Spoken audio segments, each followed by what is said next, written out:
From the live music capital of the world, the crowd have made the arena roar this week, and it is only about to get louder as we reach the Final Four. This is semi-final Saturday, the Blast TV Austin Major, live from the Moody Center. We've had some big personalities in this arena as well, but my favorite personalities, he is, right? you never would have thought it. My favorite are up here on the desk. We've of course got a stacked out house. We have had a fantastic couple of days of action, haven't we, Maui? It's been so great. Every day after work, I'm eating more barbecue. My suits are getting even tighter. I'm gonna have to buy new clothes after this event, or I'm gonna have to go on the pimp diet. He's got all the things you need, and all you have to do is tweet about it. Exactly. I mean, you're more than welcome to join the room, you know. There's a bike waiting for you, Maui. Thank you. I need it. I'm gonna need it. Well, either way, should we revisit the playoffs bracket to see exactly how the lay of the land is looking as we move on towards the top 4 of this weekend? Of course, 2 days of quarterfinals going down. Let's talk a little bit about yesterday and highlight maybe some of the winners coming out of that particular situation. Vitality, of course, they did take down Na'Vi 2-0. Na'Vi did make it pretty close. You gave them like an A- Na'Vi for that result, but Vitality, they did prevail. He gave Na'Vi an A+ in the loss. Oh, shit. He Okay. gave Vitality the A- in the victory. He's a very tough grader. Yeah. Snake. I wouldn't, yeah, I'm grading on a curve, and unfortunately, Vitality, having been at top of the class for such a long time, getting the job done 2-0 fashion, but not necessarily playing up to the level of dominance we've necessarily seen. Like, 2-0 is great, but the margin of victory, when they've beaten some other teams, they're smacking people like 13-5, 13-6. So actually, to Na'Vi's credit, to get 11 rounds on Vitality's pick in actually, what was it, T-side comeback, I thought it was pretty impressive, and sorry to see them go. Yeah, it was a little bit of a bummer to see him go. But I mean, Mezzi had such a fantastic game as well. I mean, he had huge impact in this. It was a great clutching. And he's just, I mean, as he's proven all along since like, really actually, since Rops has come into this lineup, he's felt like that more reliable piece. He's like the parachute, the safety net that like nothing can go wrong on Mezzi's watch. If it comes down to it at the end of the day, he's going to step up for you. It's great to see. Like, I just love how Mezzi has just like risen to occasion and just been blooming inside of his team ever since Rob got here. You know, he had a very cruisy round yesterday to not pull him into overtime. You know, we had this triple kill from the backside of Nuke, you know. And Messi just looks like he's very comfortable inside this roster. And he's been criticized, maybe not putting in the numbers, but he is the anchor. And having a good anchor inside of a team like Vitality, that is also why they're so good. Also, he's a very efficient player to have on a team. You don't give him a whole lot of resources, right? Like, he doesn't demand a whole lot of the like resources of the team to get the job done. He just plays his role, and he does it well. If anything, it proves how good Vitality is. I agree. They didn't play up to their best Counter-Strike yesterday, yet they still won convincingly. Didn't have to go to a third map. So even playing at the B level right now, they're way behind everyone. Mongols, obviously the other winner to be coming out of yesterday's quarterfinal matchups. Taking down FaZe, which are the crowd favorites, but I was chatting to a lot of people last night. We still have quite a lot of Mongols fans actually attending here, Maui. They've forgotten about the heartbreak of yesterday. You gonna do it again? I'm sure there's a lot of Mongols fans here, right? Crowd speaks for itself, Freya. Just forgotten about, you know, killing the NA hope of Philly. It's just a new day, right? We love an underdog story. It's all right. We'll move on very swiftly to the Mongols, and I think that's going to be the favorite team inside the arena. It's good to see. Like, it's funny how it always transitions from when you take down the crowd favorite, you just kind of absorb the crowd then to cheer for you. And, you know, the Mongols, they have fans, and we can hear that. It's not the first time that they go to NA, they have fans. And also the likes of Dallas, you know, people actually love them there. And, you know, they're such a likable team. You know, it's a young team, but there's so many great, cute personalities inside of it. So many great players as well. 9-10 had a fantastic series against FaZe yesterday. Not a player we've spoken that much about throughout this tournament so far. Senzu had the major record being broken in the group stage as well. There's so many cool storylines surrounding the Mongols, let alone them being one of the youngest teams ever to make it this far. So I understand why they're the crowd favorite. And Senzu stepped it up, not only the record-setting performance in like stage 2 or stage 3, excuse me, but also playing a great game on the stage to start the quarterfinals, which is something that we're continually keeping our eye on with him. With Mongols, it feels like they've gotten over the hump, but individually, Senzu's felt like he's drifted still at a couple points. Not yesterday, not in the quarterfinals, not at this major. It's fantastic to see them getting over the stage nerves, which, you know, they've been pretty honest, they've been pretty candid that they have experienced that on some of the biggest stages, but not today, you know, making history in terms of some of these records for the East Asian teams, making it the deepest, I believe, of any East Asian team, right? We've had Tyloo in the past, we've had Lin Vision at this tournament, but what the Mongols are doing for East Asia has been unprecedented because a top 4 finish has simply never been done. And let's make it abundantly clear, like East Asia as a region, they like other games. Like they just play in internet cafes. They've been playing like what, Crossfire. They're playing Valorant a lot now. Sure. So to see Ragtag group of guys from Mongolia. It's a totally underserved region in terms of opportunities to play other levels of competition. Like almost everybody is in Europe at this point in terms of the best players in the world, but to be top 4 here is just such an impressive feat. Top 4, and also probably a great shot at making it to the grand final as well, of being top 2 at the very least. So yeah, they're sitting pretty, and it's not only the Mongols inside that, like look at the way they've kind of inspired, you know, Counter-Strike within Mongolia. If that can break out of that and go to the wider Asian region, then all of a sudden we're cooking with gas, boys, and we could have some fun. Well, with winners, there unfortunately do come losers at the same time. Both Na'Vi and FaZe feeling the burn yesterday. For Na'Vi, of course, we're saying it was an incredibly tall task to be taken down the kings of Counter-Strike, currently MOUZ. You were pretty content with what you saw, but just not enough to be slaying the beast of Vitality. The quality of Na'Vi Counter-Strike throughout this season wouldn't have merited a victory over Vitality. However, the level that they played and how close they played Vitality, I thought was quite admirable. It would have been cool to see them take a map here and, you know, as a team that's won a CS2 major, that was the team of 2024, it's good to see them at least reach that level for the group stage and a little bit here in the playoffs. But I mean, Vitality was just going to be an order that nobody really could handle. I'm glad we got to see them play well yesterday. I'm glad we got to see them apply a bit of pressure to Vitality. You could argue it should have gone overtime on Nuke as well, and maybe even a third map in a dream scenario. But I'm glad for the reason that we're not going to see this Na'Vi roster play anymore together. I'm sure that they will have roster changes coming out after the summer break. It's already been alluded to by both Alexi B and Blade. So for them to go out on a positive note, good for us as fans, but also good in the sense that Na'Vi, they have to rebuild during the summer, and that must give them a bit of confidence that they can still remain competitive. Apparently the Grim Reaper, he's coming. He's knocking on the door of FaZe and Na'Vi simultaneously. Na'Vi, Jason, what should they be changing, if anything, coming out of this summer break? Yeah, I mean, that's the curious one. I think really the big change that I think they need to make, and because that's going to determine which players you change and which players you go for. Blade even came out and said, you know, if we change players, it's not because they disappointed us. I think that to me indicates kind of what I've kind of thought watching Na'Vi throughout this year was that a change of style is coming, that they have to find a new way to adapt to how the game is being played at the moment. So leaning more towards firepower, that's obviously been something they've lacked for the past year and a half. Been incredible what they've been able to do without it, but that's hit the end of the road, and now you have to decide where exactly you want to go and where you see the most important upgrades for your firepower within the roster. And they've gone through the cycle of being the team of last year, and one thing is that you come and you rise to the top. One thing is staying there, and then once you fall a little bit and you have to like kind of reinvent yourself, well, not reinvent yourself, but like kind of go back to the winning ways, that's like a difficult task. Yes. And I feel like with interviews and the things that we've seen from Na'Vi is, I can kind of get a resemblance of what have happened in my own career as well, is that once you find yourself in that position, it's hard to bounce back. And if you cannot bounce back, you try so many different things. Like you change maybe positions, maybe you change the way that you prepare. It could be the way that you look at games or the game plan. It could be so many different things. But eventually you just come to a point where you feel like you've tried everything on the list and you just, what are we left with now? Like what do we have to do? And that is usually where you end up saying, okay, we maybe need to change some players, or at least we need to look at what we can do to actually improve. It can be a lot of different things, but I think the most important thing for Na'Vi to change during the summer break is a change of attitude. I think whenever you watch the player camps, whenever you listen to the team, when you hear them in interviews, it's quite obvious that they have lost a bit of that chemistry. It's quite obvious that they're not the most well-liked team to be around with each other. I think there's a couple of players where you see the body language completely tilting them face off the earth, middle of the game. We've been observing it already from the very first tournament for in Copenhagen, where it literally lost them a game in overtime because everyone was just desk slamming 24/7. So as much as I want to talk individual players, I think a change of attitude in some of these players is much, much needed. And I'm sure they've been talking about it for the past 6 months. And some of these players haven't been able to do it. So if I were to guess, I'm looking at an Emma, I'm looking at a Wonderful. I see those two players as the most, probable candidates to maybe be replaced to fix the attitude issues within Na'Vi.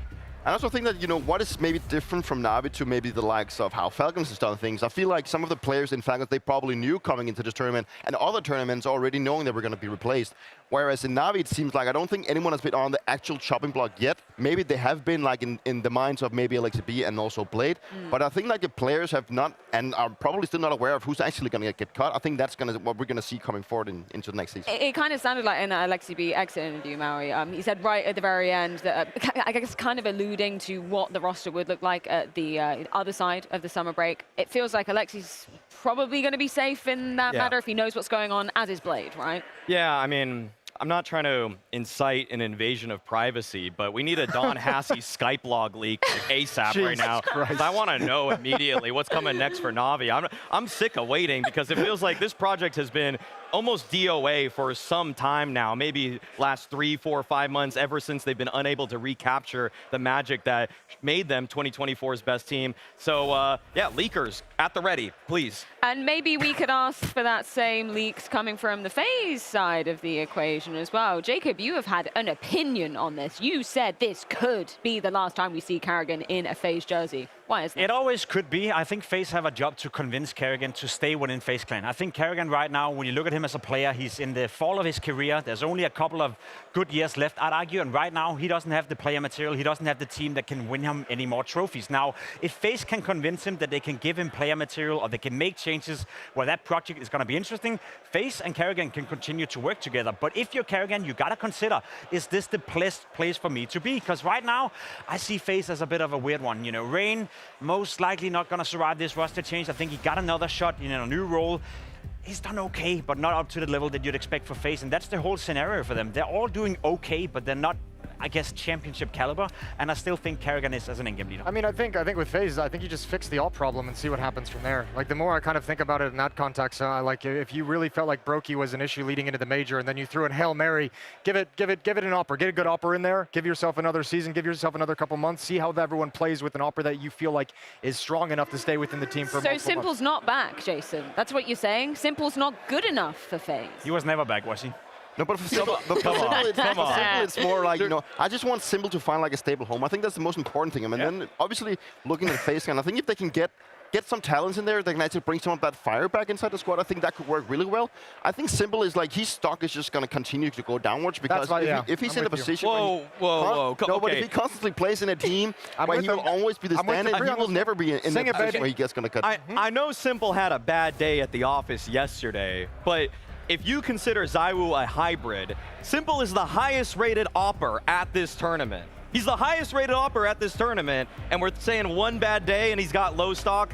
Okay, what happened to Wonderful? I didn't say what happened to Shiro? What happened to even NQZ has a lower rating than Simple at this tournament. Let's keep it realistic. Let's take it in the context of the fact of the matter. He's on a contract with Na'Vi. You want to buy Simple out? He's going to be one of the most expensive players in the world now. Do you want to buy Simple as one of the most expensive players in the world? Do you think that he still has that championship caliber as a player, or do you buy the brand Simple? Do you buy the name value? That's the difference. Because someone has to pay the money, and you won't put up your own money to buy Simple. You put up the money if you're FaZe, because in the videos that they've done with Simple, it's their 5 most watched YouTube videos on their channel. Okay, you know how long that channel's been around?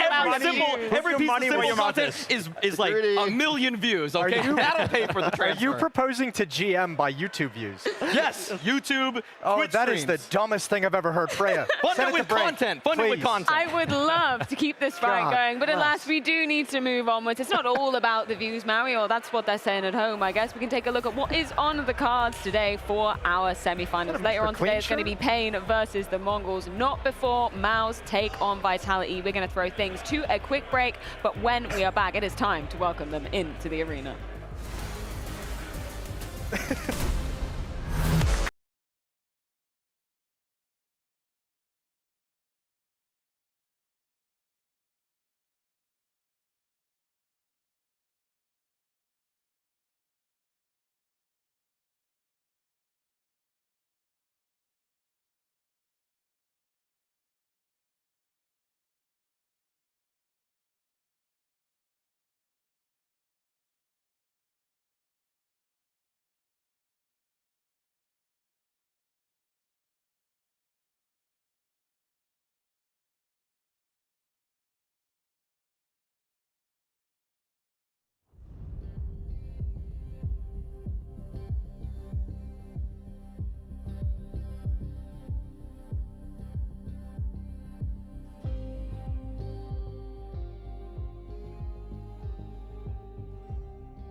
It's semifinals day here in Austin, and Austin has been a wonderful host for the last 3 weeks. A skyline as beautiful as the games we've seen on stage. And today, 2 teams booked their tickets to the finals here at the Blast TV Austin Major. I can hardly wait. I cannot wait. In fact, I don't want to wait. In fact, there's a whole bunch of people in this room right now. Some of you do look hungover. If you're hungover, let me get a hell yeah. Okay, I didn't expect all that out of all of Some you. people in the crowd that we were dancing with yesterday, I'm pretty sure. I don't know if they're already here because they went hard, but Yeah, pretty sure anyways. they're up there somewhere. I think I talked to them last Okay. night. Regardless, a party yesterday with the live music. Today, a party here on stage, and a very, very important day. And I just want to highlight the 2 stories that we're following. On the one side, you have Pain versus MongolZ, and it's the hope of a nation on both sides. Pain, maybe not the elected team out of Brazil after they knocked out Furia, but of course the whole country will be behind them. And for MongolZ, the amount of history that they are making here at the Major, it is absolutely incredible. And so it looks a little bit like this. Vitality send Na'Vi home in the quarters, ZywOo, Mezi all over the board. We look at FaZe flunking their hype train versus the MongolZ, MOUZ dispatching Spirit back to wherever they came from. And then of course we do have 2 BO3s today. Those are 2 semi-finals in an action-packed day of Counter-Strike at the Major. Absolutely. MOUZ versus Vitality up first. Lots are saying maybe this is the final avant la lettre, the final before the final. It could very well be. Do you think MOUZ has it in them? I think at this point, they're probably working on being a fan favorite in here. Someone's got to be a fan favorite. Yeah, who's the fan favorite? Are you supporting Vitality now? What about the side of MOUZ? How about the MongolZ? But let's keep it real. Vitality, are they getting stopped here? Guess so. We'll see, but I've seen it on socials as well. I think a lot of people in the arena are behind those underdogs of MongolZ. We love to see it, but to talk a little bit more about these matchups, let's head over to the desk. Oh yes, our first semi-final here in Austin. Vitality, they are back in the building, and they are back in yet another semi-final. Gold, it is all they have known throughout 2025. We're talking 6 consecutive trophies, Dupree. 6. That's no small feat. How many consecutive trophies have you won, Dupree? I actually do not recall, but I know that I had probably 10 wins at Big Race when the best season we've had, like back-to-back, was like 10 victories. So for Vitality already having 6 in this season, you know, speaks for itself. And a lot of people have been talking about their win streak, which is now ended. Let's not talk more about that, but I'm more about the actual consecutive wins, which is more impressive in itself. And this is Vitality's major to win. Like, they are here to win, and they know that. And, you know, for Apex, it's looking like he's going for his 3rd victory. We have ZywOo going for his 2nd, but I know also for the fact that they want to win, not only for Vitality, but they also want, obviously we have Robson in the conversation as well, but they want to have that rookie major win also for Flamesy and for the likes of Messi. You know, there are players inside the team that have not done it yet, and they X has as well. X really wants to win for him. That's true. Yeah. So Vitality's coming into this one with, you know, full fire. They want to cement their season as being the best team, the kings of the current Counter-Strike, and they've done something that no one has even couldn't imagine coming into this. We're in a state of Counter now where firepower is so instrumental, and looking at what Vitality do now, one thing is their firepower, but also mixing it up with such great tactical depth. That's just, you know, it's hard to come against, and, you know, they're going for this Astralis kind of era break. Well, I know we have a lot of MongolZ fans in the building, but I'm curious as to where they're siding with our first semi-final in MOUZ versus Vitality. What are you rooting for? Vitality! MOUZ Sports, baby! Vitality! Vitality! Let's go, MOUZ! Let's go! I'm rooting for Vitality! Let's go, Apex! Vitality, let's go! Vitality! MOUZ! Vitality! Anybody but Vitality. Let's go, MOUZ! Let's go, Swordsy! Okay, so now we found out who started the FU Apex chants in the arena just yesterday. But Apex, he don't give a damn about any of that. So many trophies already in this cabinet, Jason. He wants his major one as well. Oh, absolutely. Another one, and as I mentioned, for him personally, it's something for Xtaz, bringing him in as a coach who was a much maligned coach at the time, right? Like previously he had left G2 under odd circumstances, so abrupt that I think there was a little bit of a tarnished reputation. Apex happy to bring him back into the fold and basically say, I'm here to win him a major. He's been through some things. He's a very good coach. Not enough people realize what he does for the team, and that's a huge goal of his. So yeah, you have this cool thing where so many players are looking to build upon their legacy and their history, but then there's also people within this team and organization where it's like, we have to get one for these guys who've been busting their ass for us for a number of years. The guys like Mezi, the guys like Flamesy, Xtaz, they're all the ones looking for their first. Yeah, any thoughts you want to add on to that, Maui? Just that, I mean, what Vitality is on the precipice of doing is something that we've only seen 3-4 teams do, period, since CSGO started. So for them to have a chance to accomplish that, the greatness goes beyond just winning this major and even partially the streak before it, like the 30-match win streak. It's, to me, more like the tournament win streak. The tournament win streak is so ridiculously impressive because, to me, eras aren't really about match win streaks necessarily. It's just like, can you establish dominance? And I'm just gonna say, I am so glad that we have a team in MR12 in a new game, CS2, that proves that there can be consistency above all else. Because there were so many naysayers in the beginning of CS2 regarding anybody can beat anybody. It's just about hitting your shot that day. Well, Vitality's proved that there is clearly a method to the madness. I really like that. I like that take. You know, it's something that was in a big question in the beginning because we saw that fewer rounds was going to be played and there was going to be more randomness to the game. So to have a team like Vitality go out and do and prove that it's actually going to be done, I'm more curious to see like who is actually it's going to be replicated by someone else when they're actually done with this one. Well, I think it is about time that we go and check in with the team himself. It's Mezi with a vibe check. Mezi, our British king, joins us here on the red carpet. How are you feeling today, mate? Feeling good, looking forward to playing in front of the fans again. Yesterday was a fun experience and yeah, hopefully another one. You say looking forward to playing in front of the fans. Nice bit of banter, so you expect some more of that? Yeah, for sure. I think we're looking forward to it. I think all the guys enjoy the banter and the villain arc that Apex is coming up with as well, so we're looking forward to it. Have you noticed how many British people around here as well shouting and supporting? A lot have flown over, man. Yeah, I was quite surprised, honestly. I think it's nice that so many people have travelled over as well and so much support. It's always nice to have this. Now, yesterday, right against Na'Vi, you had an impressive game, but also that ending on Nuke was fantastic. More of that today? I hope so. Yesterday, it all clicked very well for me, and yeah, hopefully more today, and we'll see what happens. We'll see what happens, mate. Good luck. Thank you very much. Yeah, Mezi, of course, happy to be here. I've seen a hell of a lot of Union Jacks flying around as well, and he's given them a show, isn't he? How did you guys let him out of the British scene? Like, he's your god. Like, he's so nice, so humble. He's so opposite of everything British Counter-Strike represents. Exactly. Don't stay. Please, it's unbelievable. Don't stay, Mezi. There's no one to back him up, that's why. Yeah, he's got no one else. No, that's what it is. You know, he actually made the right decision of moving somewhere else because, well, not moving, but moving team, obviously. Moving into a team that actually could do something instead of him staying inside the British scene. And how much he wanted out, he's like, yeah, I'll come in game lead for Fnatic. Just please get me out of this scene. Please get me the hell out of here. Throw me about. I mean, you know what they say, Moses. If you love something, you got to be ready to let it go. True. Yeah, it's a good point. Well, Dupree, you've been loving MOUZ. You had a bit of a bold prediction before we came into this major. You thought they could be a title contender. Jacob's pick of Spirit, obviously, you absolutely smashed them in that discussion. Do you feel confident that the level that MOUZ has been kind of powering up in this tournament, that there is a shot of taking down Vitality today? I haven't been like impressed with how MOUZ has been doing. I think I've been more impressed at how they've actually bounced back, and that to me is something that is very hard to do. One thing is that you have to grind your way through stage 3 being 0-2, but also the way they did it against the Spirit game. You know, that the quarterfinal against Spirit was also a game where MOUZ found themselves on the back foot and just lost so many opportunities, but still managed to turn it around and overcome this one. And for me, I think MOUZ Sports is a very interesting team. It's I like this whole new approach to them.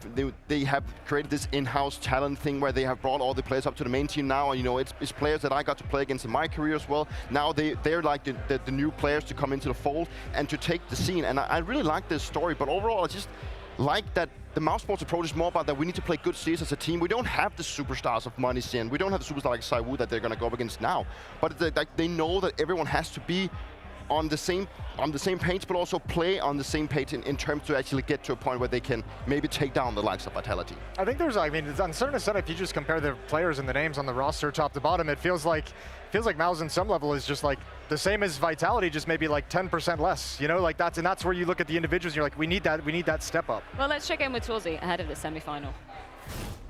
Torzy, taking down MOUZ the way you guys did. Did it feel like we got a taste of the real MOUZ being back? Yeah, I think we are getting better day by day, and we are getting to the best shape of ourselves, and I think today would be a great day to be there, you know, versus Vitality. It will be a good game, so yeah. Certainly going to need it against Vitality, but I want to ask you, the series you had against Spirit was obviously a lot of energy. It was a tough one as well. You refreshed? Did you get a nice day off? Yeah, we had a plus extra day. We had good preparation for Vitality, and we also rested a lot. We had some massages, you know, so yeah, we made sure that we are ready for today. You got a smile on your face while saying that. You definitely seem like you're ready. But I got to ask you as well, the crowd. America has been pissed off by Apex, so do you think they're going to be on your side? We will see. I hope they will cheer for good Counter-Strike. I hope they will cheer for us. Yeah, we will see. Yeah, I think they're going to be cheering for basically anybody who's playing against Vitality Toolsy. Don't worry about that one. What's been your takeaway from MOUZ at this Austin Major Maui? Well, I feel like my takeaway is that they don't have a lot of fans, but I feel like they need to be sold. I think the fans need to understand what's so impressive about this MOUZ project. Like, this is basically the epitome of, or it's a way of basically saying we're playing Moneyball Counter-Strike. They've had an academy team. They've practically promoted 6 people from that academy team. Like, even the 3 that are on this roster still in Exertion, Torzi, and Yimpat, they also had Shuhei and JDC in their midst as well. And so if there's any team where you can just respect the organization and now how they've put things together, it's gotta be MOUZ. They're not going out for too many blockbuster big signings. Like, the only names that they're getting are usually scraps that are left over. Like, Brolin was an unwanted piece, more or less, from NIP, and Spinks was a guy who is probably the biggest signing that they've had for the last 3-4 years, and it's like the one time they're saying, okay, we're finally going to reach out and try to touch the trophies now. Yeah, I don't want to get into the details and minutiae of why Spinks left Vitality. We can park that conversation, but it does breed a little tasty nugget when we're going into this, because there's been a hell of a lot of head-to-heads, and Spinks, he's never managed to take his former organization down this year. No, but it's always a conversation when you have a guy that has to go up against his former team, how does he see himself? Like, did I make the wrong decision, or could I have done something different, And for Spinks to obviously move into MOUZ and then see how Vitality has been doing, that's gotta be rough, right? But I think, like, for Spinks, it's more about, it's important for him as a player to be in a position where he feels like he has a voice inside the team.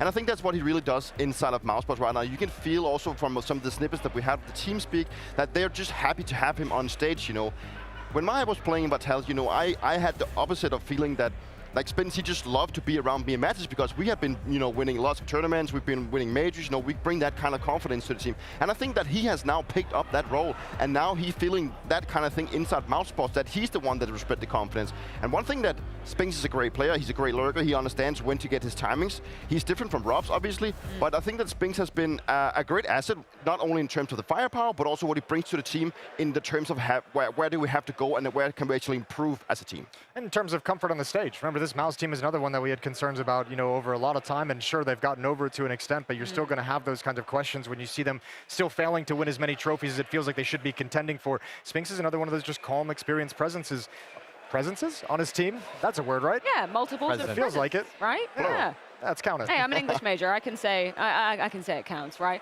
We talk about Spinks. Let's talk to him, courtesy of James Banks. Spinks, you are a major champion back when you were on Vitality. You've also been in the major playoffs with ENCE, Vitality, and now MOUZ at the same time. And you're a major reason why this team's been doing well here. How much is your experience helping with all of that? A bit. I don't think it's like full my experience why we are performing good. It's also the boys. They've been here before. They've been in the major playoffs. I will try to step in a bit more maybe today or hopefully tomorrow as well for the experience part, but beside it, not that much. Vitality again, you tired of facing them? I'm tired of losing to them, not of facing them. I'm tired of losing to them. What are the differences that needs to happen here then in order for you not to lose to them today? Because this has been tough games, man. Yeah, it's also really annoying because I feel every game is the same. It's the small details. Either sometimes we are 5v2 and we lose too many weapons, or we lose 3v1, or whatever it is. We need to be on point today on all the departments of the game, and then we have a good chance to win.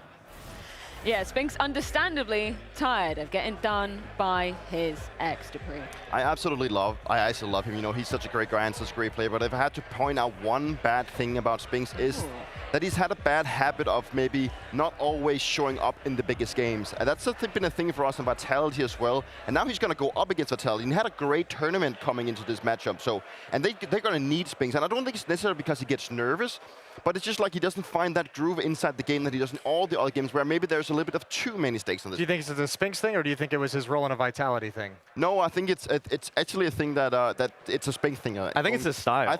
I think it's his individual style. Yeah. Because, I mean, Spinks is the guy that you have a man advantage or even just even state as a CT team, and he's the guy that's just going to push by himself. And I feel like in big pressure moments, it's so much on your shoulders to say, I'm going to forego the fundamentals of this round, and I'm going to look for something more to try to further our advantage or lead. And I feel like he gets caught. He gets caught sometimes, then he gets in his own head about, like, should I have done that? Should I have pushed? Should I have stayed? Like playing for a kill versus playing for the objective. And the objective is always to win the round. But he's here to prove us wrong, right? You know, this is his chance. You know, I'm not saying that he's always disappearing. That's not what I'm trying to say. He's obviously a really great player, but it's more about that he needs to make it really, like, look really good in the side of this game. Otherwise, it's going to be looking bad for MOUZ Sports. Well, before we do dive any deeper into this side of the equation, I think it's only right that we check in with both sides. It's Cyclone and Xtaz, courtesy of James Banks. Also, you faced MOUZ. This is now going to be the 7th series of the year. It's kind of wild. We don't often get it like this. Does it make it easier for you to prepare, like on just the initial preparation, and then it comes down to more what happens on the server, what adjustments you need to make? I think there is some mind games because once again it's the same map pool as usual. Yeah.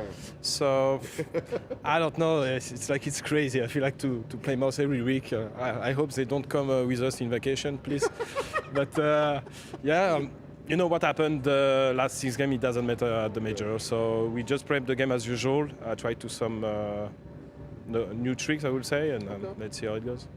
I want to look at your history in games, because in Lisbon we saw that, okay, MOUZ can challenge them, you did really well against them. Then we go back to Dallas and we see it doesn't go your way, you can't get a map from them. So is that a step back in your eyes, or do you still know that, okay, we can take these guys on? I think we progress throughout the season. Also in this matchup. Some of them have been competitive. They definitely have an edge. I think they also have it today. I think the pressure is a lot on their side, that this is their major to win. They must win it. Also in this matchup, I think that plays a little bit into our favor. And for us, we just take our heads down and we work on the things we worked on so far and make sure that the level of progression we showed throughout the season also shows today.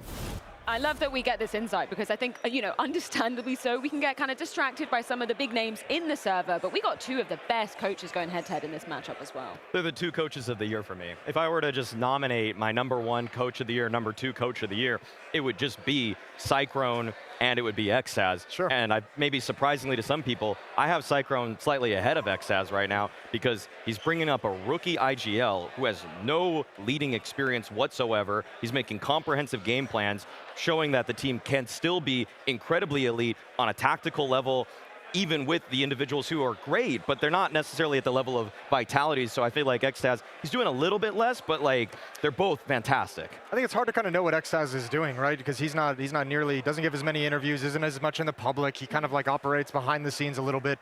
All we really kind of know is that Apex has a ton of confidence in him, a ton of faith in him, and wants him around and believes he has a great understanding of Counter-Strike. I'm with you in these guys as the top 2 coaches. I think it'd be hard to go against Xtaz just because of the resume of tournaments, but I think Cyclone has probably missed out on some of his flowers in the past years with how good of a job he's done bringing up multiple inexperienced players into this roster and still making them competitive year over year. And I just love how Cyclone approaches this MOUZ team. I think he's like the perfect fit for this squad, mainly because every time you look at him, he always seems like he's such a nice guy, and he used to be very calm. I don't think I've seen him at a stake where he's been like angry at the players. He always comforts them, and I think that's exactly the approach you need to have with a young team like MOUZ Sports. You know, because they're still young, they can still be inexperienced in some situations.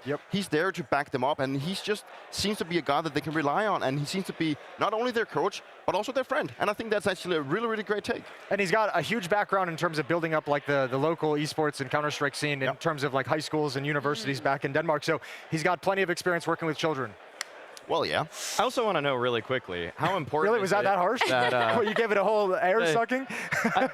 I want to know from your perspective, Dupree. I mean, Cyclone gives the best back rubs that I see right now in modern coaches. Like, he's really digging in to that. It's just really the high-level analysis that we're expecting. But I know have you seen Zonics? Zonics are very good too. That's also. And Cyclone's got bigger hands than Hugo. Those back rubs are very relieving. I didn't think there was anything bigger than Hugo's hands. Either way, we've got to talk from top coaches to top AWPers, because ZywOo on one side of the equation, on the other, we're not obviously putting Torzi in that top 3 conversation when you got the likes of m0NESY and Shiro, but he could be busting in there, right? He's certainly in the top 5 right now. Oh, he's in my top 5 without a doubt. I think he's 4th for me right now. Some people would have him above Shiro, especially after what Torzi did versus what Shiro did in their head-to-head matchup. I have Torzi above Shiro. I think the world of Torzi. I do too. Yeah. I think Torzi's a superstar. The only thing he's missing is the PR. That's it. I actually think Torzi is an incredibly good AWPer, an incredibly great team AWPer as well. And the only thing he's missing out on is like some public acceptance that he is a superstar, because he plays at the level. I think he can develop into one. I don't think he's there yet. Because to me, at least, a superstar is not only... One thing is that you're a great AWPer and you're a great team AWPer, as you mentioned, but I also feel like you need to have so much more inside of you to be a superstar in terms of like your pistol capabilities, the way you maybe move around the map, the way you can dictate things, but also how you rifle. And I've always wanted to have, if I could have an AWPer that was also really good at rifling at the same time, that's what you see when you get the likes of m0NESY and ZywOo. Yes. Yeah, Shiro's a more comprehensively better player for my money because he's a better rifler. He wins rifle clutches on such a consistent basis, and the drop-off from Torzi's CT side to his T side is always felt from MOUZ. It's a big reason why they sometimes have trouble getting over the line when it comes to just an offensive half. Obviously, his open capabilities, nobody's questioning that. His hype man capabilities as well. I hope that he can kind of show that outwardly. I think I'm with you in this discussion, Jason, because we get so many really nice TeamSpeak clips, TeamSpeak moments from inside the server where he's really gassing up the guys, and that's exactly what they need, right? Yeah, he does a lot for that, and it seems like such a silly point to kind of like focus on, but as a player, like, you know how important it is to have a guy like that in your team. And I think I always have sympathy for those guys in every lineup, because they're the ones I feel like who get worn down the quickest when they feel like they're the only one trying to like pick up the energy in the bad moments, and like it feels like none of your teammates are latching on. It was an issue with Stewie when I was there coaching with that Liquid roster as well. He was just like, bro, I'm so tired of being the only guy trying to get everyone going and getting nothing in response. So I mean, it's a really tough job, and Torzi does it very, very well. It's super important. Like it's something that sometimes it's more about that you also just fake it till you make it. It's kind of the thing you also have to just keep believing in, even though you might not deep within actually believe in it. But it's like, if you can just keep this atmosphere that you actually all believe in it, I think that's what Torzi does a lot of the time. But one thing is that he's hyping them up, but the thing is he's also an incredible important asset to the MOUZ board. Tell me about your boy on the other side of this head-to-head, Dupree. You played alongside ZywOo. You had the pleasure of actually being able to be in the server on the same side as him. Tell me about the development that we've seen from this protege coming into CS2. I feel kind of bad for Torzi to get like a head-to-head with ZywOo, because whoever you would put up with against ZywOo, you're just going to look a little bit like a fool. Yeah, you're going to get wrecked. But no, ZywOo is, ever since I got to play with him in Vitality, it took maybe only a couple of days before I realized that this guy just has something. And I don't know what that something is, but he just has the sixth sense all the time when he's playing. That's not only the way that he moves around the map, but also his aiming capabilities, understanding, and he's just so calm doing it. And ZywOo is this type of guy that will just eventually turn rounds around for you. Like, he's in a position where he will always try and get the best out of the least expected. And that is what I have always tried to characterize when it comes to Superstar, and I think that's what Simple has done as well. They can always just turn things around. They lose a situation, he turns it up with a triple kill, he turns it into a quad kill and ace, and then he just turns the thing around. But he's also a fear factor for your opponent. And that's something that I've heard multiple times in my career, but also I got to play against him, that, but they have ZywOo, he can just turn things around. And that's so hard in a mental state to go up against, because it's going to happen eventually. It's not like he's not going to show up. And you're always worried about where that op is on the map when you're moving around. You're like, oh god, is it heaven now, or is it? It doesn't matter if it's an op or a rifle. Like, just be there regardless. Well, I know where he is right now, Jason. He's in an interview with James Banks. ZywOo, you're the highest rated player of the tournament so far. There's no m0NESY, Donk, or Simple left in the tournament. Are we getting the best version of ZywOo right now? Yes and no. Obviously, like you said, it's one of my best major I ever played, but also I do a lot of mistakes still. I do a lot of miscommunication. I can help even more, so I can only improve myself. So obviously, like I said, this is one of my best major, but I can only improve myself. So I won't say I can do better, obviously. I like that you're being honest with that. If you do any better, then it's going to look very good for your numbers and very good for your team. But Is there any player you think in the tournament right now that can challenge you on the server in the same way? I mean, could be MOUZ today because actually we beat them a lot this year, and you know, the major can be different. I mean, even though we beat them maybe 6 or 7 times in a row, it doesn't matter in the major. I think it's kind of resets like all the results we had against them. So could be MOUZ to them because I have a really good ones. I was 0-2 and now they're in the semi-final. So actually, I think they're pretty confident. So I might say MOUZ. It might be maybe the final today. Is there a specific player on MOUZ that you think can individually challenge you enough? I don't think there's one player. I think all of them are really like dangerous. If they play good together, if they're like feeling the moments, if they play as they do like since the beginning of the major, I mean after 0-2, but I think they can be really dangerous. I mean, Zoe, he didn't sound like super duper confident in that, which kind of goes contrary to my next point that I feel like we've seen a little bit of an extra killer instinct coming out of him, right? Ever since he had to stand up on that stage. Yeah. He's not the most vocal, he's not the most outspoken, we know that.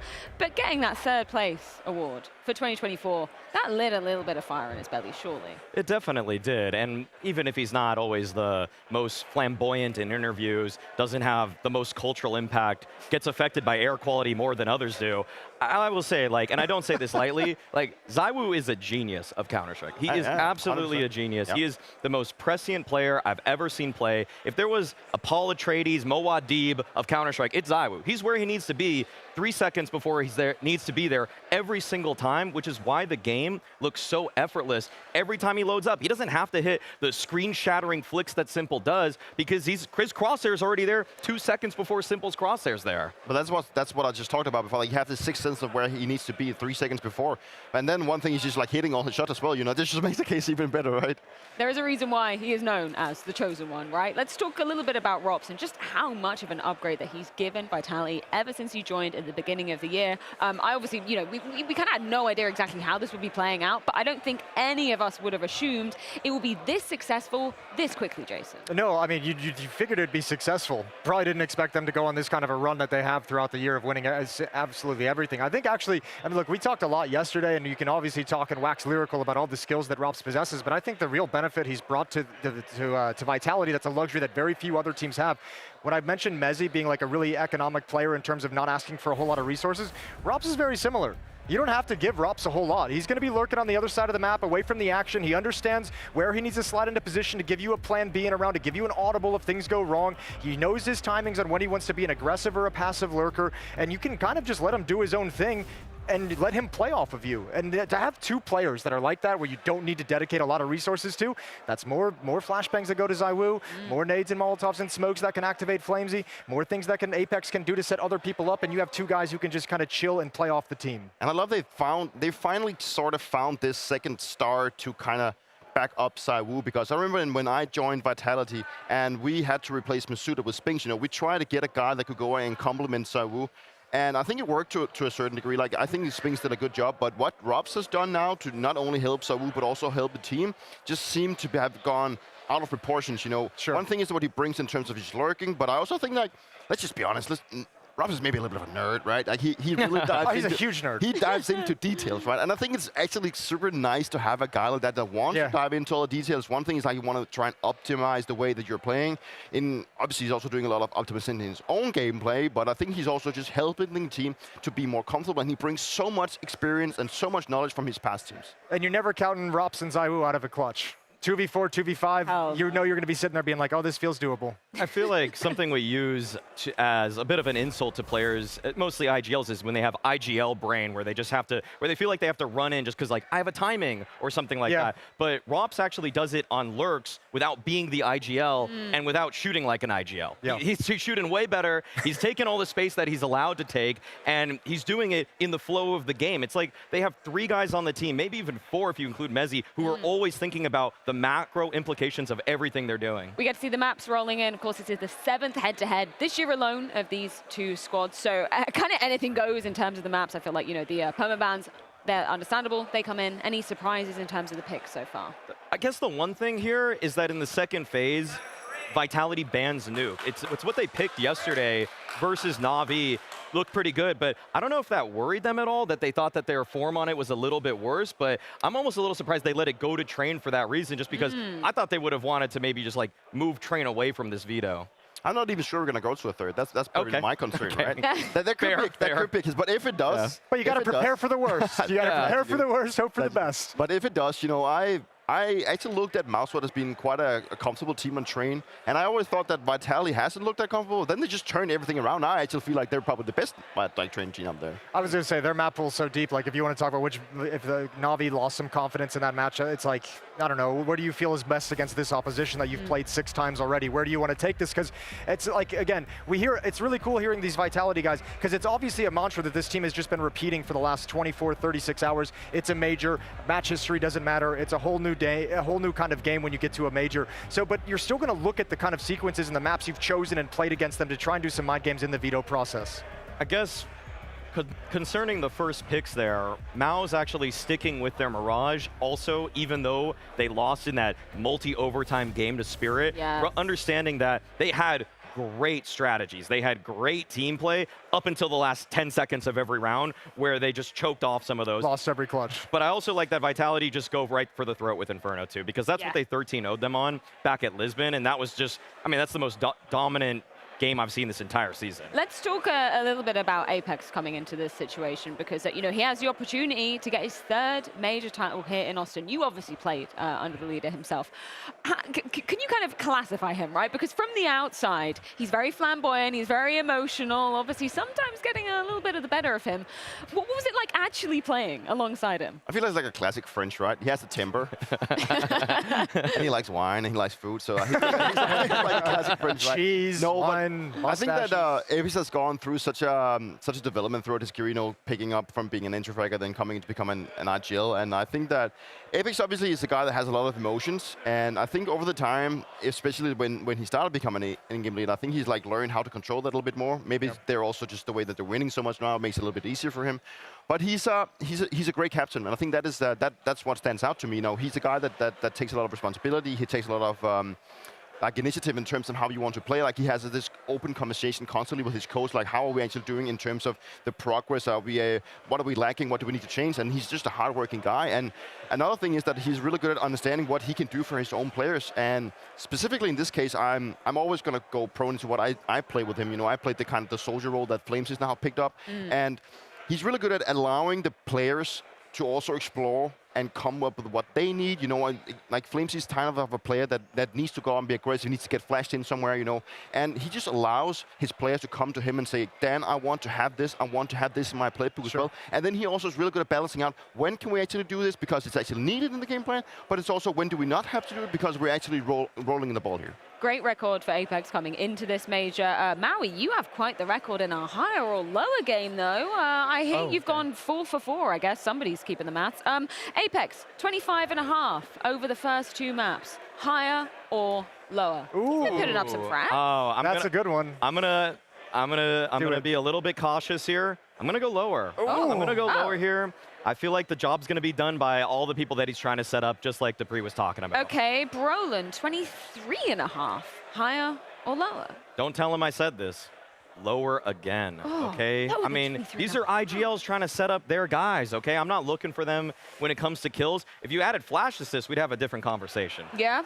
You don't agree with that sentiment? I think Apex is going to be up. Yeah. I think Apex is going to. Apex can frag. He's becoming a fragging game. Apex can frag. He shouldn't have to necessarily when you look at some of the names around him, but it's nice to see. I love seeing it. It's one of my most fun games is watching Apex run around just killing things, because it does have that like Pasha-like quality where you're like, how's he getting all these kills? And he definitely has had a better year. Like, he actually put up his stats quite a lot. You know, when I got to play with him, he was feeling it less, at least, than what he's doing now. I mean, the one growth of Apex as an actual individual player, not as a leader, not as a person, he's just dying way less, okay? Back in the end of CSGO, beginning of CS2, man, I watched this guy jumping around a smoke looking for information. It's like, you don't need that info. Thank you. You don't need all of that. You could still just set up the crossfire with your teammate, okay? Like, I'm so happy you bring this one up. He's giving up way, had some fights over this one. less bad deaths. This has been a topic back in Vitality a couple of times. Watching him on Vertigo A-Ramp was like excruciating how he's just like wants to always peek over the smoke or anything. Even better example. Yeah, exactly. It's like you've been inside the practice room. Was there ever a time where you had to like harness his, like, because we talk about emotions, right? And it's better out than in, you know, better than letting it out and bowling up. But when you're in the middle of a game and somebody's molding off next to you, was that ever an issue for you guys back in the day? It was difficult for me when he was sitting in the, I was always sitting next to him, so I got to experience like, pushing back from the chair, like, looking at what are you doing and why are you doing this and you didn't cover me, and you know, he still does that, but sure. It's more about that you try and ignore it. I don't think I've ever been like really good at ignoring like the atmosphere around me. So James don't have that quality? No, not really. I mean, that was difficult for me, but obviously, you know, talking about what he did and died so much, sometimes we're just like, Apex, for the love of God, just stand still for a brief moment, please. Dupree, you said you don't even think it will get to a third. Why is that? Who's going to be taking it into? Yeah, I honestly just think that Vitality, you know, this is their major to win, and I've been in this position before. Like, you just live up to this expectation, and I don't think there's anything that's going to stop Vitality from grabbing this trophy. Anybody MOUZ enjoyer here? Anybody think they're going to be making it through to the grand final? I'm a MOUZ enjoyer, but I too think they're going to be eliminated here in the semifinal by Vitality. Agree to agree. Okay. On that one, unfortunately. Vitality, but I am a MOUZ enjoyer. Yeah? I want to throw that out there. I would like to get at Also least agree. 3 maps, but I think we need to throw things to a quick break before we can find out exactly how this semi-final is going to fall. When we are back, it is time to welcome both Vitality and MOUZ into the arena.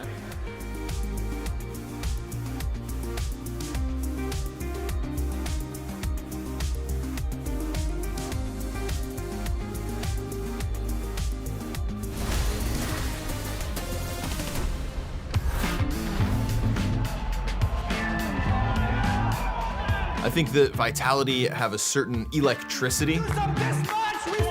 I'd describe their team as just well structured in the sense that I think from roles, Vitality is a team that kind of took a step back, made a roster that makes sense on paper, made one of the most exciting roster moves of the year, and have put that into just the perfect application.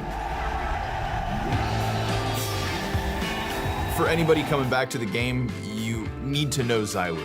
ZywOo is somebody who has flown under the radar because as an individual outside of the server, he's not as flashy as Simple.